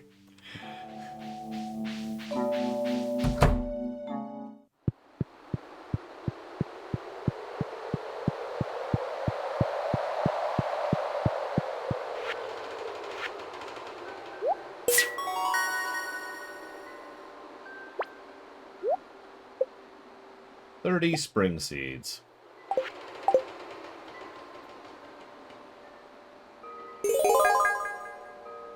But the important thing is now we've unlocked more of these. Specifically the fishing and the farming one. Now, ironically, I kind of wish I'd had my turnip on because I think you did mention that, Sierra Mike, and it's about friggin' time. Okay, so the artisan bundle is going to wait quite a while. We're probably going to lean on trees for that. Animal bundle, we'll get there. Crops bundles are whatever. So we need 5 gold parsnips. So that's our goal. I want to get that before the end of this spring. And I'm not going to waste money on it, so that's going to be pure RNG. We also need green beans, cauliflowers, and potatoes, which I believe all of which are growing. And we have a parsnip on us, which I've been saving for that. Now the question is, do I sacrifice getting the first bag in pursuit of the parsnip or not? We've got some time. And parsnips grow quickly. I forget their turn-on day, but I think it's 4 days or something like that. We could also go into fertilizer. Do we have... Can we make fertilizer? We can, with sap. Which, actually, you know what? Sap is a plentiful resource. In fact, sap is too plentiful of a resource. It's like, fiber, or whatever it's called. Like, those two things you just have too much of in this game.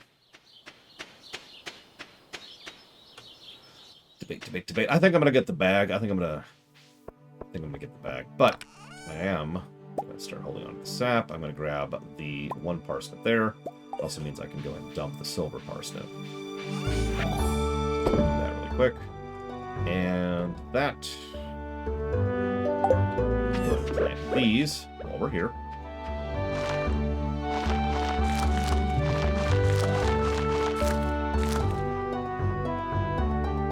There it is. For anybody who hasn't played this game, if you're wondering why I hold on to the hoe, it's for getting clay, but also for picking up the sticks, or as everyone else in the universe calls them, worms. The developer has insisted several times that they're not worms.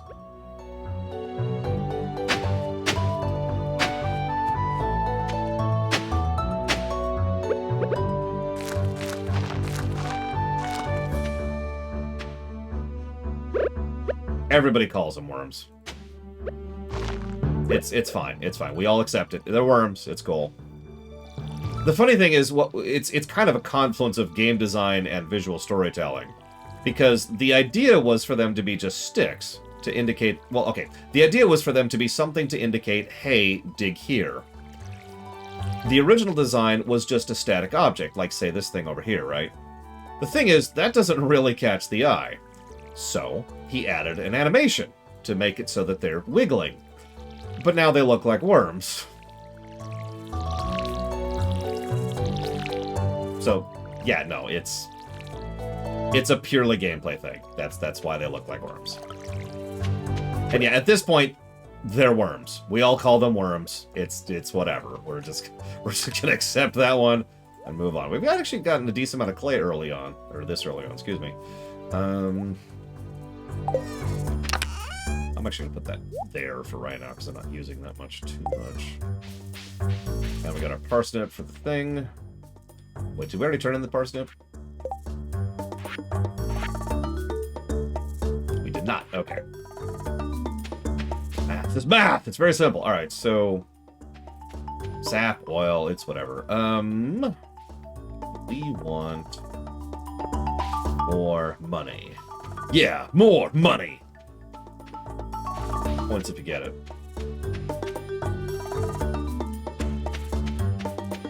Sure, eclectic, hit me. Elucidate, my good sir and or madam. Alright, random question. How many of you knew this screen exists?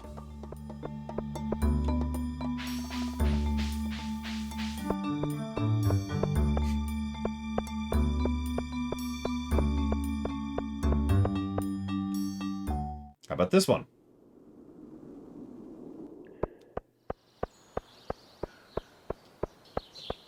There's actually a point to it. I forget what it is.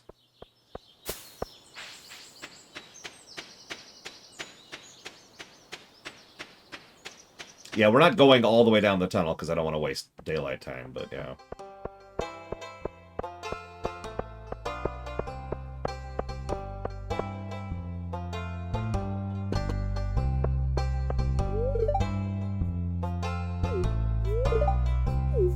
Would you, like, get out of the way? I'm trying to see... Get out of the way, Lewis! God, Lewis. Oh, wow, eclectic. That's interesting. I've seen speedruns of this game. They're kind of funny. Obviously, depending on the category, but... there's a get certain amount of money speedrun, which is hilarious, because what they do is they get up, they plant their parsnips, and they go to sleep all day. Then they go to sleep all day. Then they go to sleep all day. It's really funny to watch, and of course the comments are usually, yeah, mood. Favorite scene from Clone Wars and Rebels, so I have to pick from both shows? Ooh.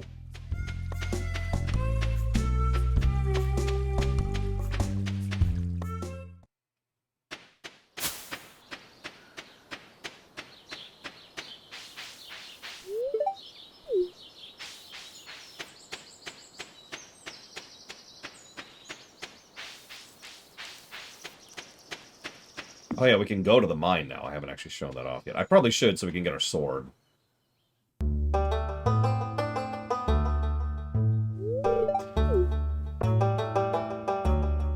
Probably not, Act. I will be very busy. I was just peering down this old mine shaft. It's been abandoned for decades. Still, there's probably good ore down there. But a dark place undisturbed for so long, I'm afraid ore isn't the only thing you'll find. Here, take this. You might need it. You got the crummy sword. By the way, I'm probably going to do the trick to get myself a galaxy sword. I haven't decided 100%, but I'm probably going to do that. Name's Marlin, by the way. I run the Adventurers Guild right outside. Keep my eye on you. Prove yourself, and I might think about making you a member.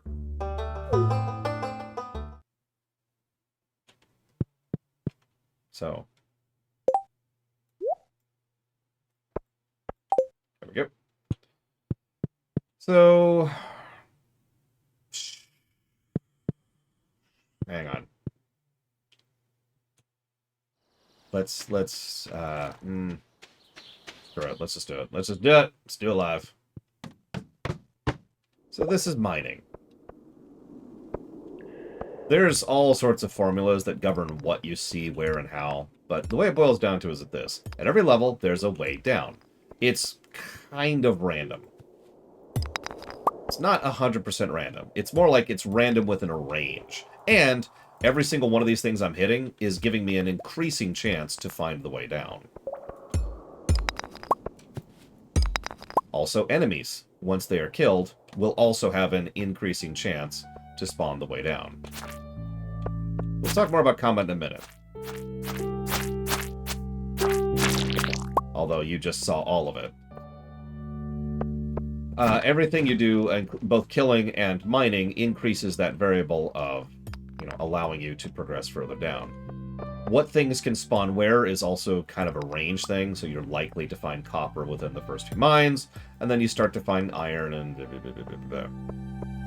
Like I said, there's variability and ranges within what you can find where. It's kind of similar to Diablo 2 than, say, I don't know, a true roguelike, for example.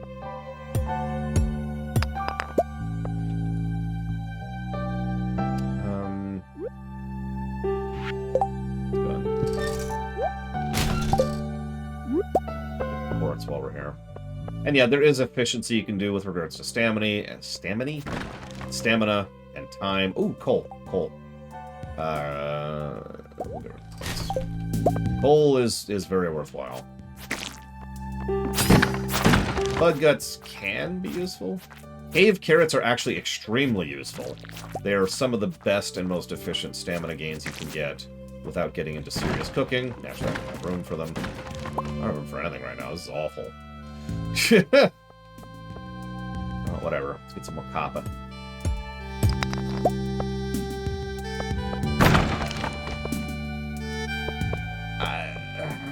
I guess that's it about the RNG-ness of this place. Let's talk about the combat.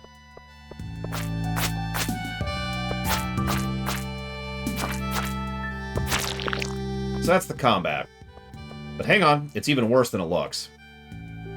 It's hard to properly explain if you've never actually played this. But combat is uniquely bad because it's easy to get stuck into animation locking, and it's not as responsive as it probably should be. If I just sit here mashing, you'll notice I cannot readjust. The animation completely overrides my ability to control my character. So I am animation locked when I'm swinging. Then you add in the fact that my swing radius is absolutely minuscule. It hits a very small area in front of me. Oh, that's interesting. I might actually go for that.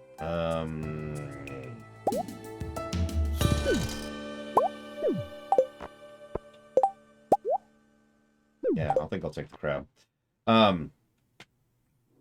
So it's stiff, and it's awkward, and it's hard to control.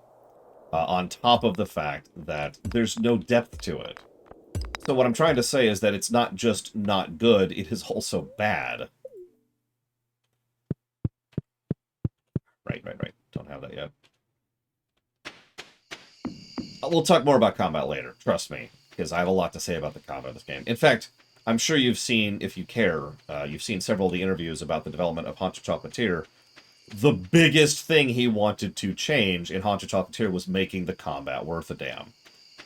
And I don't blame him, because, let's be clear, the combat is probably the worst part of this game. This game has issues, flaws, and problems, but the only thing I would consider to be actually bad, and probably fully net negative, is the combat. Now let's sort really quick. Let's just hit that button, because it's awesome. And let's go ahead and dump this for right now. And I'll leave off those two things. I can make it. Let's go. Let's run. Run.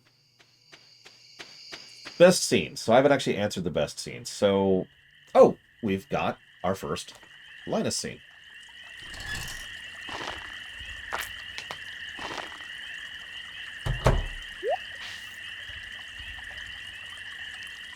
So he's trash diving. Sounds like those raccoons are back again. Filthy varmints.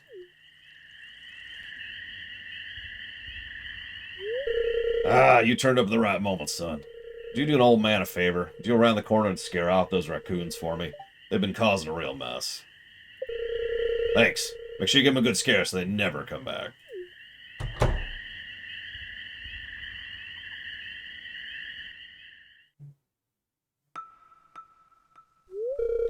It was me. I'm sorry.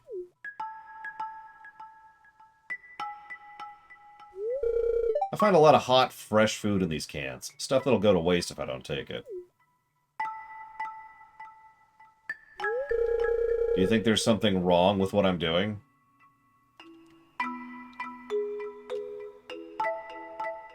So, we want to raise our rep with him. Thanks, Lore. I knew you were an open-minded person. I feel good about what I'm doing. I'm not harming anyone.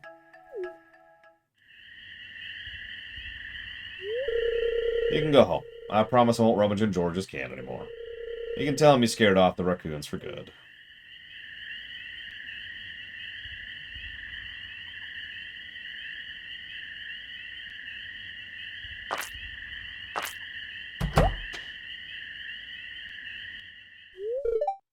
Wait.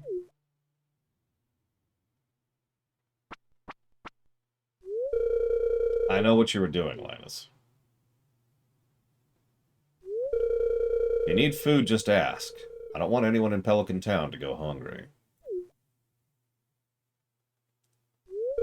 Here, I got a basket of zucchini fritters just for you.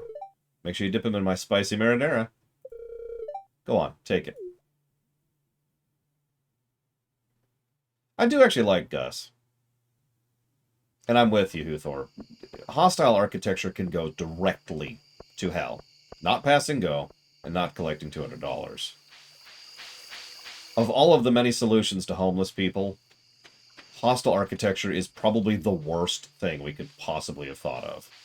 Jesus Christ. But I don't want to go down that rabbit hole. Someone asked a valid question. Is there anything wrong with what he's doing? Yes, absolutely. And there's several reasons why. The biggest, the most important, the most relevant is what he's doing is actually legitimately dangerous. Food that is in a trash can is not safe. And I don't mean just in a regular way. Like, as Takoida points out, there are lethal, potentially lethal consequences for doing that. I'm completely ignoring things like bugs or, animals, which are also a recurrent risk to dumpster diving. It's not cool. Now, what happened with Gus, with him saying, here's some leftover food, have it, that's fine. In fact, that's the kind of thing that I'm honestly kind of in favor of, because, like it or not, most places that serve food, both grocery and restaurants, have leftover food. You can't have 100% efficiency in your food. That's not possible. So, having leftover food and willingly donating it is fine, at least on paper. Now, we've actually talked about this topic before, because there are layers of complexity that go into that. There needs to be, essentially, an in-between. There needs to be, so here's the grocery store, and here's the food hospice, or the place that actually gets the food to the people who need it. There needs to be an in-between layer there to make sure that this is safe before it gets to this. That's the consequence. That's the difficulty. There needs to be this layer of responsibility, just to put it as bluntly as I can. Because not all food that would be wasted is safe to then just give to people. Maybe it's out of date. Maybe there's been a food scare. Maybe there's something in it, or it's going bad, or whatever, right? There's a lot of possible health, tangible, real risks for just saying, yeah, here, have the extra food. And yeah, the problem is this middle layer is going to involve people who are going to have jobs, who need to be motivated to do that jobs. This is going to be an expense. And that's why this kind of thing generally doesn't happen. I used to work at an Arby's loaner. I know exactly how much perfectly good food gets thrown out and gone to waste. Again, the problem is the amount of food that goes out the door, the waste food at places. And grocery stores are worse about this, and I have worked at one of those too. But the amount of food that goes to waste includes a fairly large amount of food products. Some of it's stuff that's not selling, some of it's stuff that's just been pulled off the shelves, some of it's stuff that's gone bad, some of the stuff that's going bad.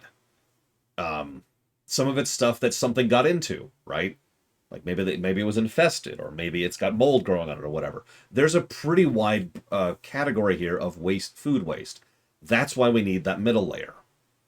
That needs to exist to filter and say, okay, hang on. This can go to the food kitchen. This can go to the food kitchen. This can go to the food bank. And I do think, to be clear, I do think this is a thing that should happen. I do think this is a thing that should exist. I am pretty anti-food waste, and I do think adding a little bit of extra overhead in order to try and reduce that food waste and get food to people is something that is an acceptable expense, my opinion. I'm also, in general, pissed off because when I used to work at Arby's, we had a mandated amount of food waste. I talked about this before. In order to put it against it was a whole accounting thing. I don't want to get into it. But it was an accounting thing, and you had to have X amount of food in the bucket. It was a literal goddamn bucket every day to go against your food budget for that store. Yeah, as Pillars of Snow said, or it's just day old bread. It could just be food that's not super fresh, but you know, it's still edible. It's still fine. It still provides nutrition, or can be enjoyed.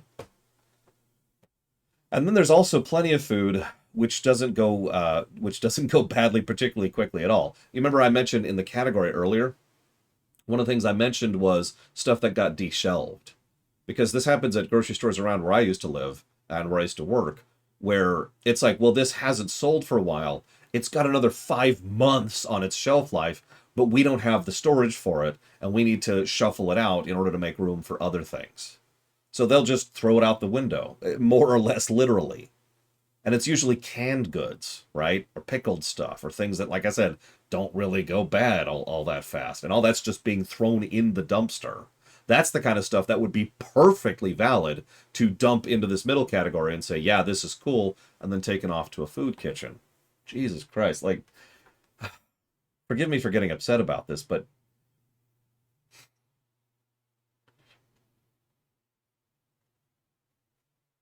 anyways, sorry.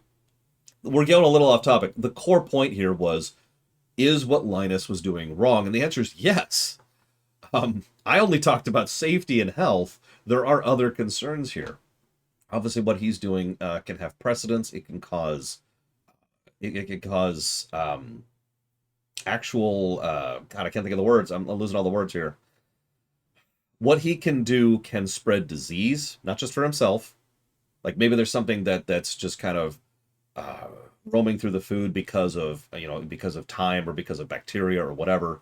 Parasites is a very real problem. He may even be immune to something, but he might be spreading it because of the fact that he's just going between trash cans, acting as a vector. It's something that some people find gross. It's something that might actually cause a detriment to George. Let's use George as a specific example. Maybe George doesn't want someone siphoning around in his trash.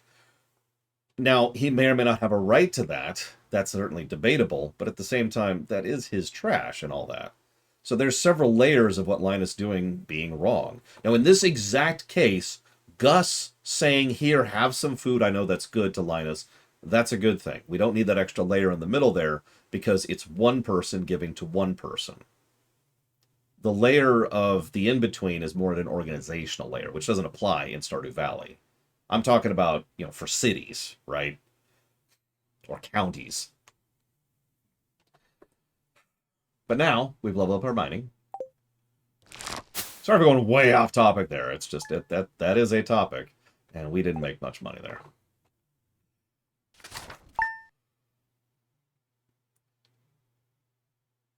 Oh yeah, noise pollution is another problem that could be caused by that.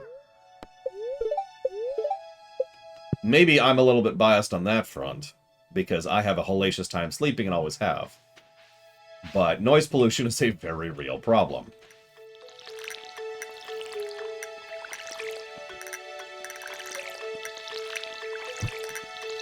But yeah, the health concern is the real thing there. There's so many reasons Linus shouldn't be dumpster diving.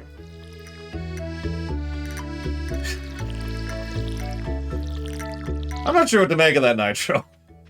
Yeah, that lore plays video games, I think. But you know what he really does? He discusses trash and food waste. And I'm going to put that on the highlight reel. That is a thing.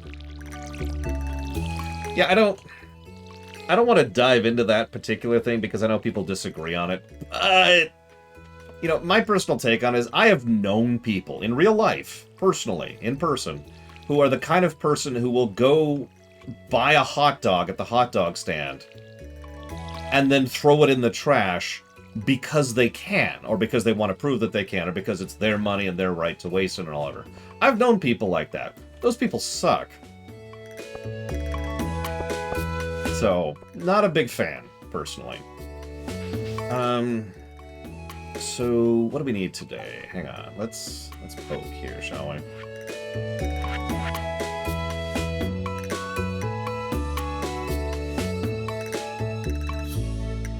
I need to dig into Ixion at some point. It looks cool. I've heard good things.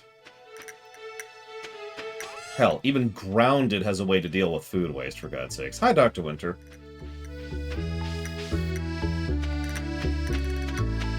You want to hear something funny, Nitro? When I first started streaming, and I'm talking like 8 freaking years ago at this point, I would get people, usually in the YouTube comments, complaining that I would talk about off-topic comments and go into those little diatribes. Like it was one of my more common complaints back in the day.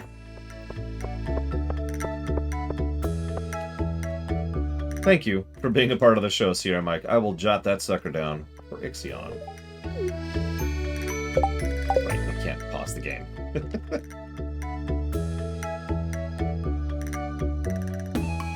I mean, let's be clear. My YouTube comments have gotten a lot better over the years. It's just...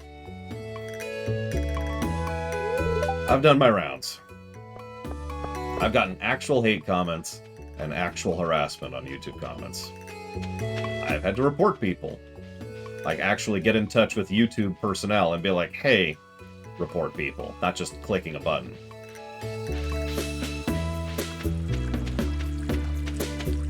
I'm hungry.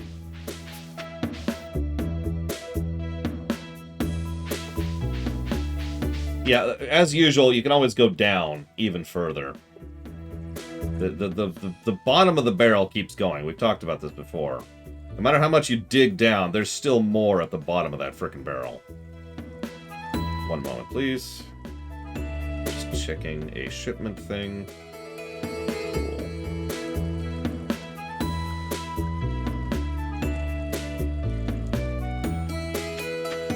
I don't think Pollen Days do anything gameplay-wise. I think it's purely a fluff thing.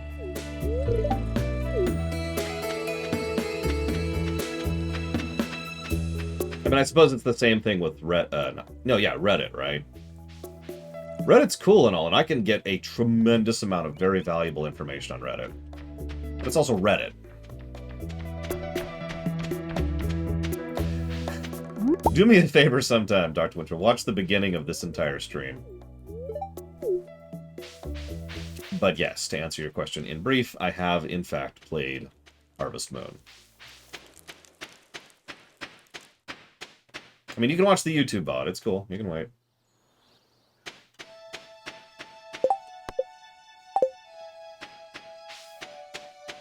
Oh yeah, by the way, this quest here, Explore the Mind, is one of the biggest bait quests in this entire game. So, we should talk about what bait quests are, because it very rarely comes up in the games we cover. In fact, I think one of the first games that comes to my mind immediately for a bait quest is actually, oh god, what's the space Terraria? I can't think of its name all of a sudden. You know the one, right? No, you don't? Okay. Starbound. So, a bait quest is when it's like, hey, go do this thing. And that's cool. And then it's like, okay, go do this other thing. But this other thing is something you shouldn't do next. It's something you should do, like, several hours of gameplay down the line. It's not structured like a typical quest chain, which is usually step, step, step, step, step, step, step. Instead, it's more like step, and then step. That's a bait quest. Because it makes you think the next thing you should be doing is working on that massively down the line thing, and actually you shouldn't. You should be doing these other 15 things instead. So, the cave quest is the only bait quest in this entire game, because it's like, hit level 5, and the moment you do it's like, cool, now hit level 10, now hit level 50, now hit level 100, and it's like... And really... I mean, you can beeline it if you want to.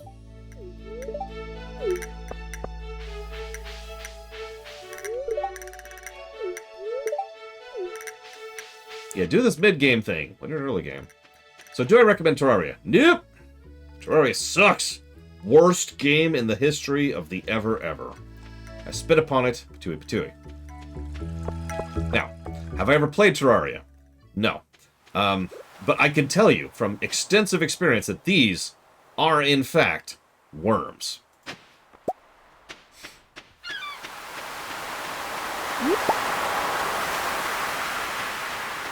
Real talk, I've actually tried to play Terraria several times. I've never dug it. It's always felt off for me, and I would probably have to sit and actually process in order to figure out why. Pax and I will probably play through it as a co-op thing someday. We're not there yet, obviously. There's no story. Unlike Starbound, which has a story, Terraria has nothing.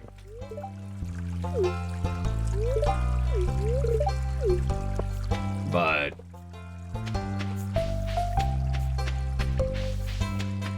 Terraria is one of those games that I feel gets some of the nitty-gritty details wrong in game design. I've talked about that before. Where the premise is fine, and the broad strokes are fine, but when it gets down to the details, it flubs it in several ways, right?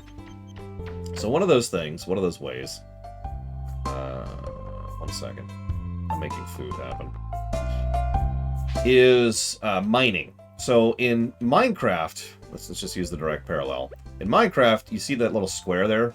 You mine a tile. All of Minecraft is based on these tiles. Now, Terraria is too, but the tiles are smaller. However, the overall scale and scope of the world hasn't been shrunk to accommodate that. So instead of mining this tile, you're mining 4 tiles, or 8 tiles, or 6 tiles, depending on the specifics. So what you've done is you've automatically created padding. To mine the same equivalent space in Terraria automatically requires more time and investment than to mine the same thing in Minecraft or Dragon Quest Builders or whatever else you want to use there. So that's problem number 1. Problem number 2 is early game in Terraria kinda sucks. Yeah, that's also true, Dakota. Early game in Terraria is extraordinarily limited and grindy. Yeah, like you have very few options, you can build very few things. There's very much a lot of early game hell. Now, from what I've seen, I have to add the asterisk, because I've never gotten to mid-game. I've given up on the game every time I've tried. But from what I've seen, once you get to mid-game, the game overall improves substantially as you get substantially more tools, and you can build a lot more things to automate a lot more things, and yada, yada, yada. But let me put this another way. You ever play Factorio? Because I can talk about Factorio. And I'm going to go ahead and finish ordering my food really quick while I'm at it.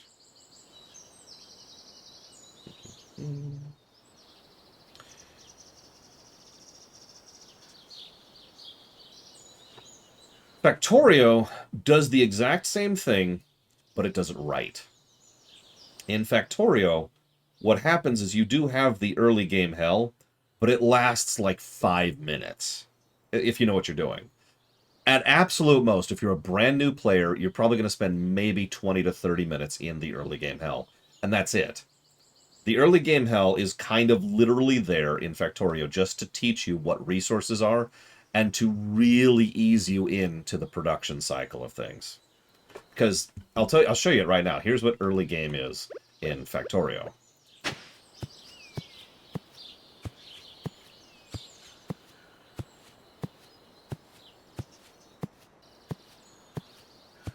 And that's it. But yeah, as Dakota says, it's there to not only give you motivation to an explanation for, but to get you used to, on how to automate, but to get you used to what resources are and how they can be used together. Because almost in every game in Factorio, you're going to start off right next to some rock, some coal, some copper, and some iron. Basic resources, probably a small node, and it's like, here you go. You're like, okay.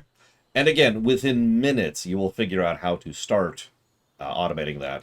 And within an hour, unless there's something going wrong, you should already have your first resource chain going. And things should automatically be mining and dumping them via conveyor belts into boxes. And you're done. You're out of the early game hell. Now, a lot of that is, again, down to the specifics. See you around, Brennian. Down to the nitty-gritty details, like how exactly certain things cost and how much resources they cost, what takes what and where, and so forth and so on, right? Again, the nitty-gritty details of exactly how everything lines up and combos with each other is how some of those games work, or, conversely, do not work. I feel like a hamburger. Does that sound good? Should I get a hamburger? This place has some really good pretzel burgers. It's this local thing. I don't even know what they are. Favorite holiday in this game? Ooh, that's a good question. That is a tough question.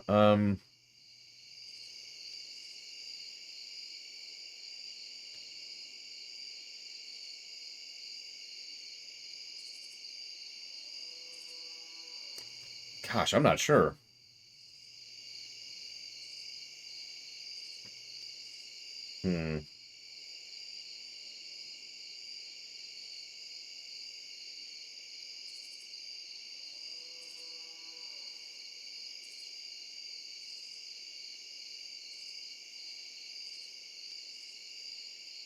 Kind of what it sounds like, Dr. Winter, believe it or not.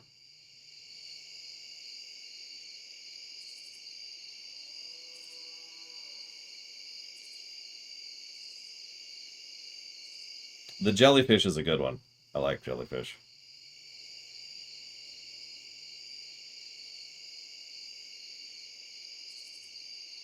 There we go. Okay. Sorry for the delay. Gosh. What am I doing? Let's sell a few things. Hold on to that for a minute. Because we can show fiber. God, I hate fiber.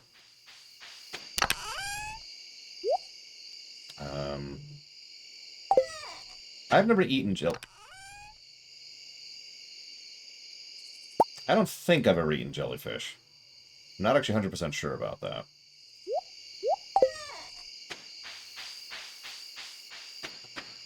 I mean, that's a thing too, Dr. Winter. That's just a little different of a category.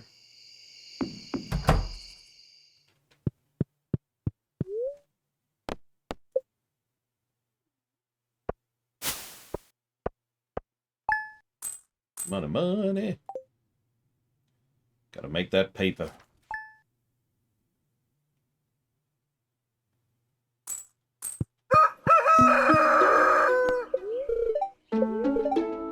Aw, another sunny day.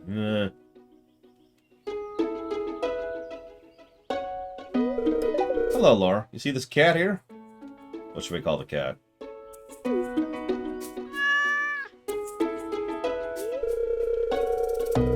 Found it sitting outside the entrance to your farm. I think it's a stray. Poor little thing. Major Tom. Yeah, you know what? Sold. I think it likes this place. Don't you think this farm could use a good cat? Yes, I will adopt the cat. Major Tom. In honor. Well, little Major Tom, you be a good kitty now, okay? To my knowledge, there is no gameplay point or benefit of the pets at all. And, once again, I'm okay with that.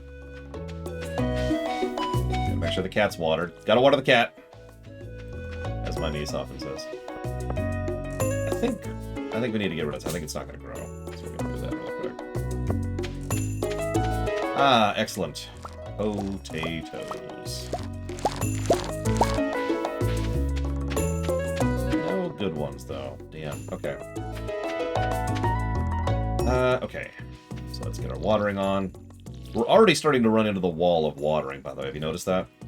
I talked about this earlier in the time economy thing and the energy economy.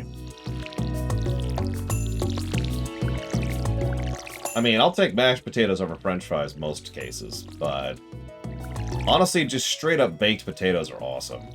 Get some baked potatoes, mashed potatoes, french fries.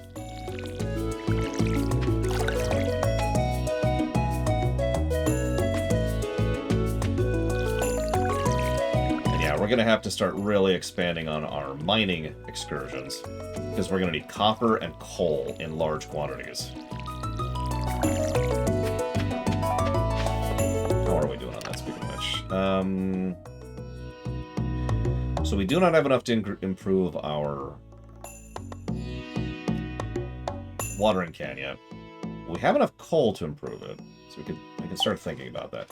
We do need to make a furnace, though. That's something we need to just pull the trigger on. That's going to be copper. Oh, I forgot that took copper ore. Okay, so we need a lot more copper ore. We need all the copper ore.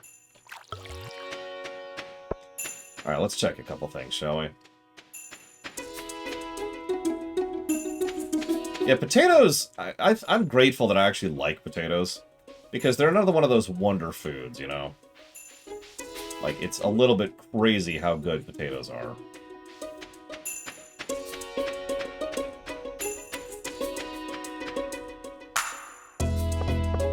I do like sweet potatoes, too. I believe sweet potatoes are in this game. I know yams are. It's 2000 dead, Dakota. Oh, it is Vincent's birthday today. Perfect. Do they have the McRibs right now, Paranoid? Because that would be awesome. Oh, you suck, Bragwin. Speaking of which, your package should be there.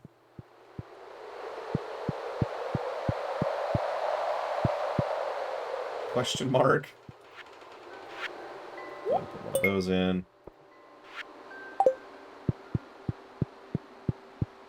I get why they do the limited time McRib thing, and I hate it. You know, call me weird. I miss the McLean. It was such a basic burger, but I liked it. At least the one back by where I was at when they had the McLean. How do you remember the McLean? It was just a basic burger, but they did it nice, and they layered it with lettuce. Like, I loved the lettuce they put on that.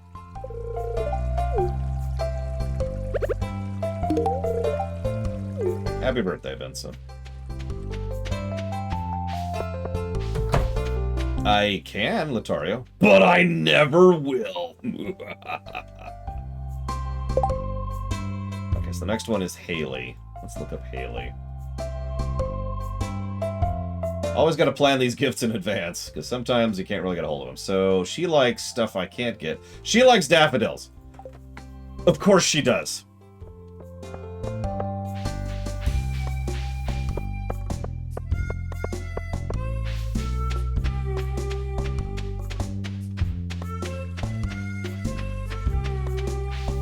It's okay, Latario.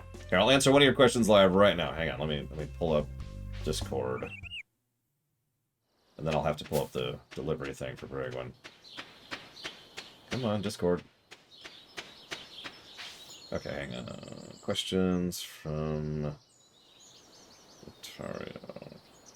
Would I prefer the Chantry being right over the true creator being a jerk-ass god? Yeah!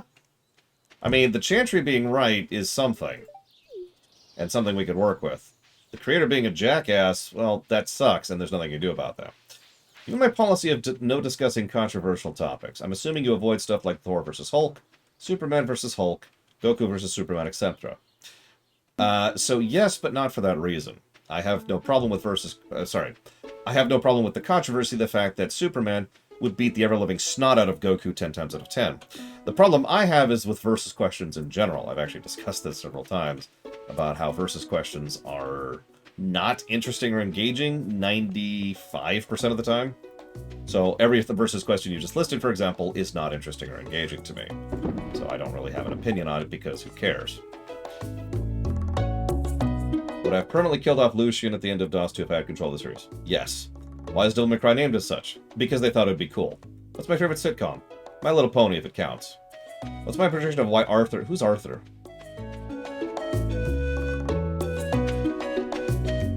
Who's Arthur?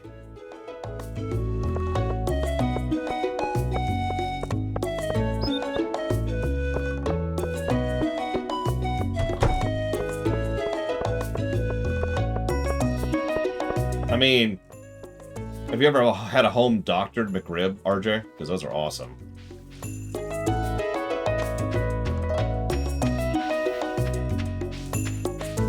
I don't know who that is, but I think you're referring to the recent Joker movie, which I haven't seen. And never will, I should probably add. So, question mark on that one. Or I guess shrug. Whoop, whoop, whoop, whoop. Sometimes I think it's impossible to live without destroying nature in some way. Yes! Yes, that's correct. No, I think I'm going to firmly say never on that one. Robin, because she'd have me backing her, Huthor. The last time you inspired anyone was when you were dead. If Ma and Pa Kent had heard that, would they have given Bruce a verbal lashing? Yes.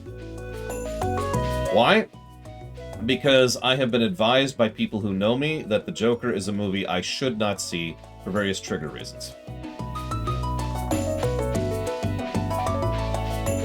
So I'm not. I will never watch that film. So, it's probably a good film. I have no idea. How could I possibly know that? But yeah, again, people who know me have said that, and who have seen the film. I trust their judgment on that. It's one of the biggest reasons why I almost vetoed Andor.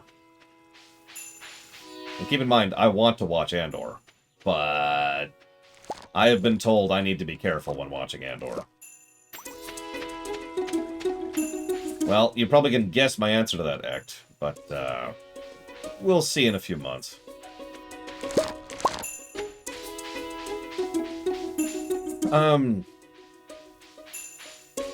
Yeah, we got a gold one there. That's really nice. Unfortunately, I don't have any use for it right now, but hey. No daffodils, of course! There's never any daffodils when I need them. And then they are daffodils, and I sell them, because like, oh, I'll never need daffodils again. Damn it, Haley. Yeah, no, exactly, Act. Like, give me a few months. Let's see what happens. Like, it's exciting possibility-wise, but I don't want to get my hopes up, you know? That's my thoughts on the fusion thing.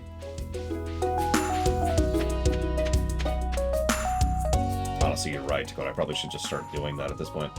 There's no food. But anyway, so I didn't answer one of your questions, which was question 7, Lotario. So you say there's a story where there was a pirate who infiltrated the Marines. He made them think he cared about them, but in reality he was only using them for his own agenda.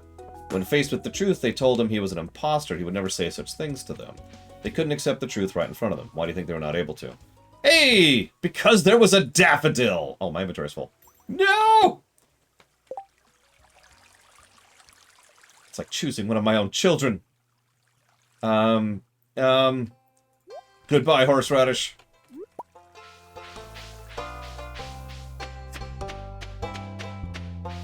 Human denial is a very common thing. Like, so much so that I almost feel silly for even mentioning it.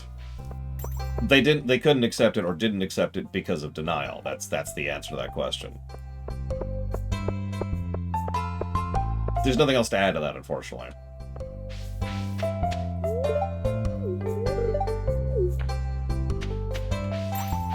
If you ever see me do this, it's because I'm right-clicking to interact with someone. Oh, Caroline, my one true love. So, you want to head out to the farm? She just said, okay, so I know I ran through that pretty quickly, but what she just said, you sure you have everything you need out in the farm? If there's anything else, we can help you get what you need. Caroline, you can absolutely get me what I need.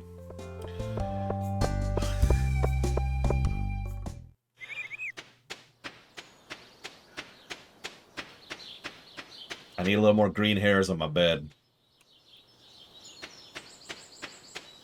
What, Huthor? She's not taken. She's just married. That just makes her more desirable, not less. Okay, so, damn it, Franklin. Let's sell this horseradish, I think. So no, actually let's do this. That should be enough. We're gonna start holding on to stuff.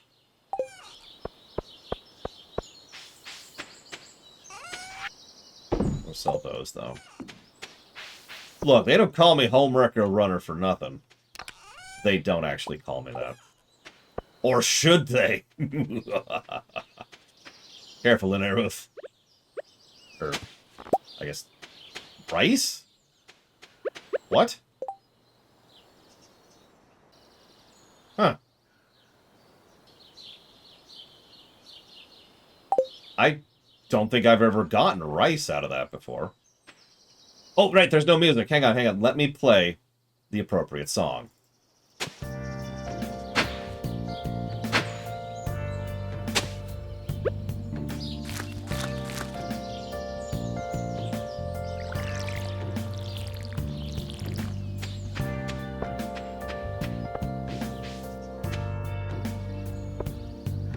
Honestly, I've heard a lot of music set to this game, and a surprise. We're gonna do all the tests, by the way. We're gonna do the Morrowind test. We're gonna do the Mechanicus test. We're gonna do the Doom test. But I've heard a lot of music set to this game, some of which actually works pretty well. What kind of rice do I like? I don't know what it's called, but it's the kind of rice I get when I go to an Indian place. It doesn't stick. It's less gluten-y than other rice, but it's really good. Ironically, another type of rice I really like is sushi rice, which is much more gluten-y and much more sticky than other types of rice. Might be basmati.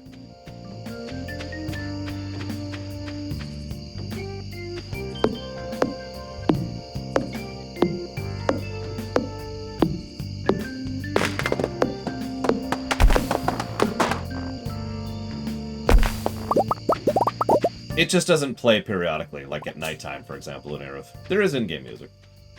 It's even on right now, I'm just not playing.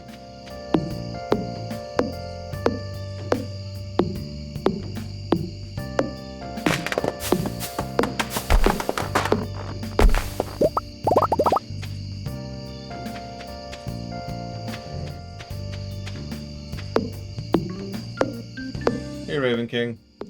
God, I'm 10 minutes into my lunch break.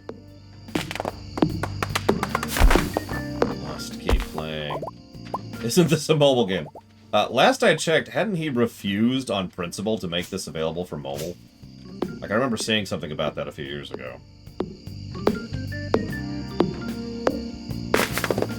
Everything has its place, Raven King. I don't mean that as a joke, I mean that as like a policy. Everything has its place. If it doesn't have a place, then it either gets a place or it gets out. Apparently it is on mobile. Wow. What do you know? That kind of sucks, honestly, but that's okay. Look, no offense. But screw mobile and everything about it. And everyone who likes it is evil!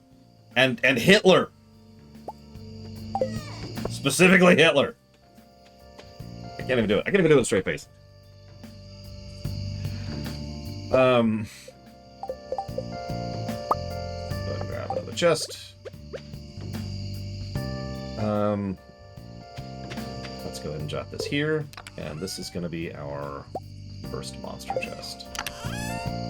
Which I don't think we have anything monster related yet, but yeah, no, we don't.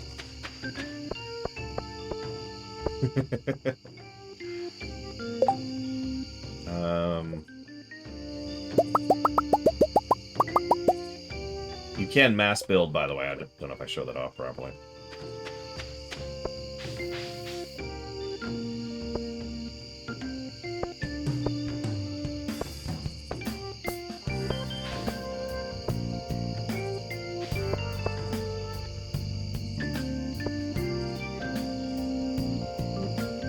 I mean, all joking aside, I do think that the way the industry has treated mobile gaming is a cancer on both economics and society in general. But that's not really mobile's fault, right? Like, mobile is the vector... Mobile's the hammer, right?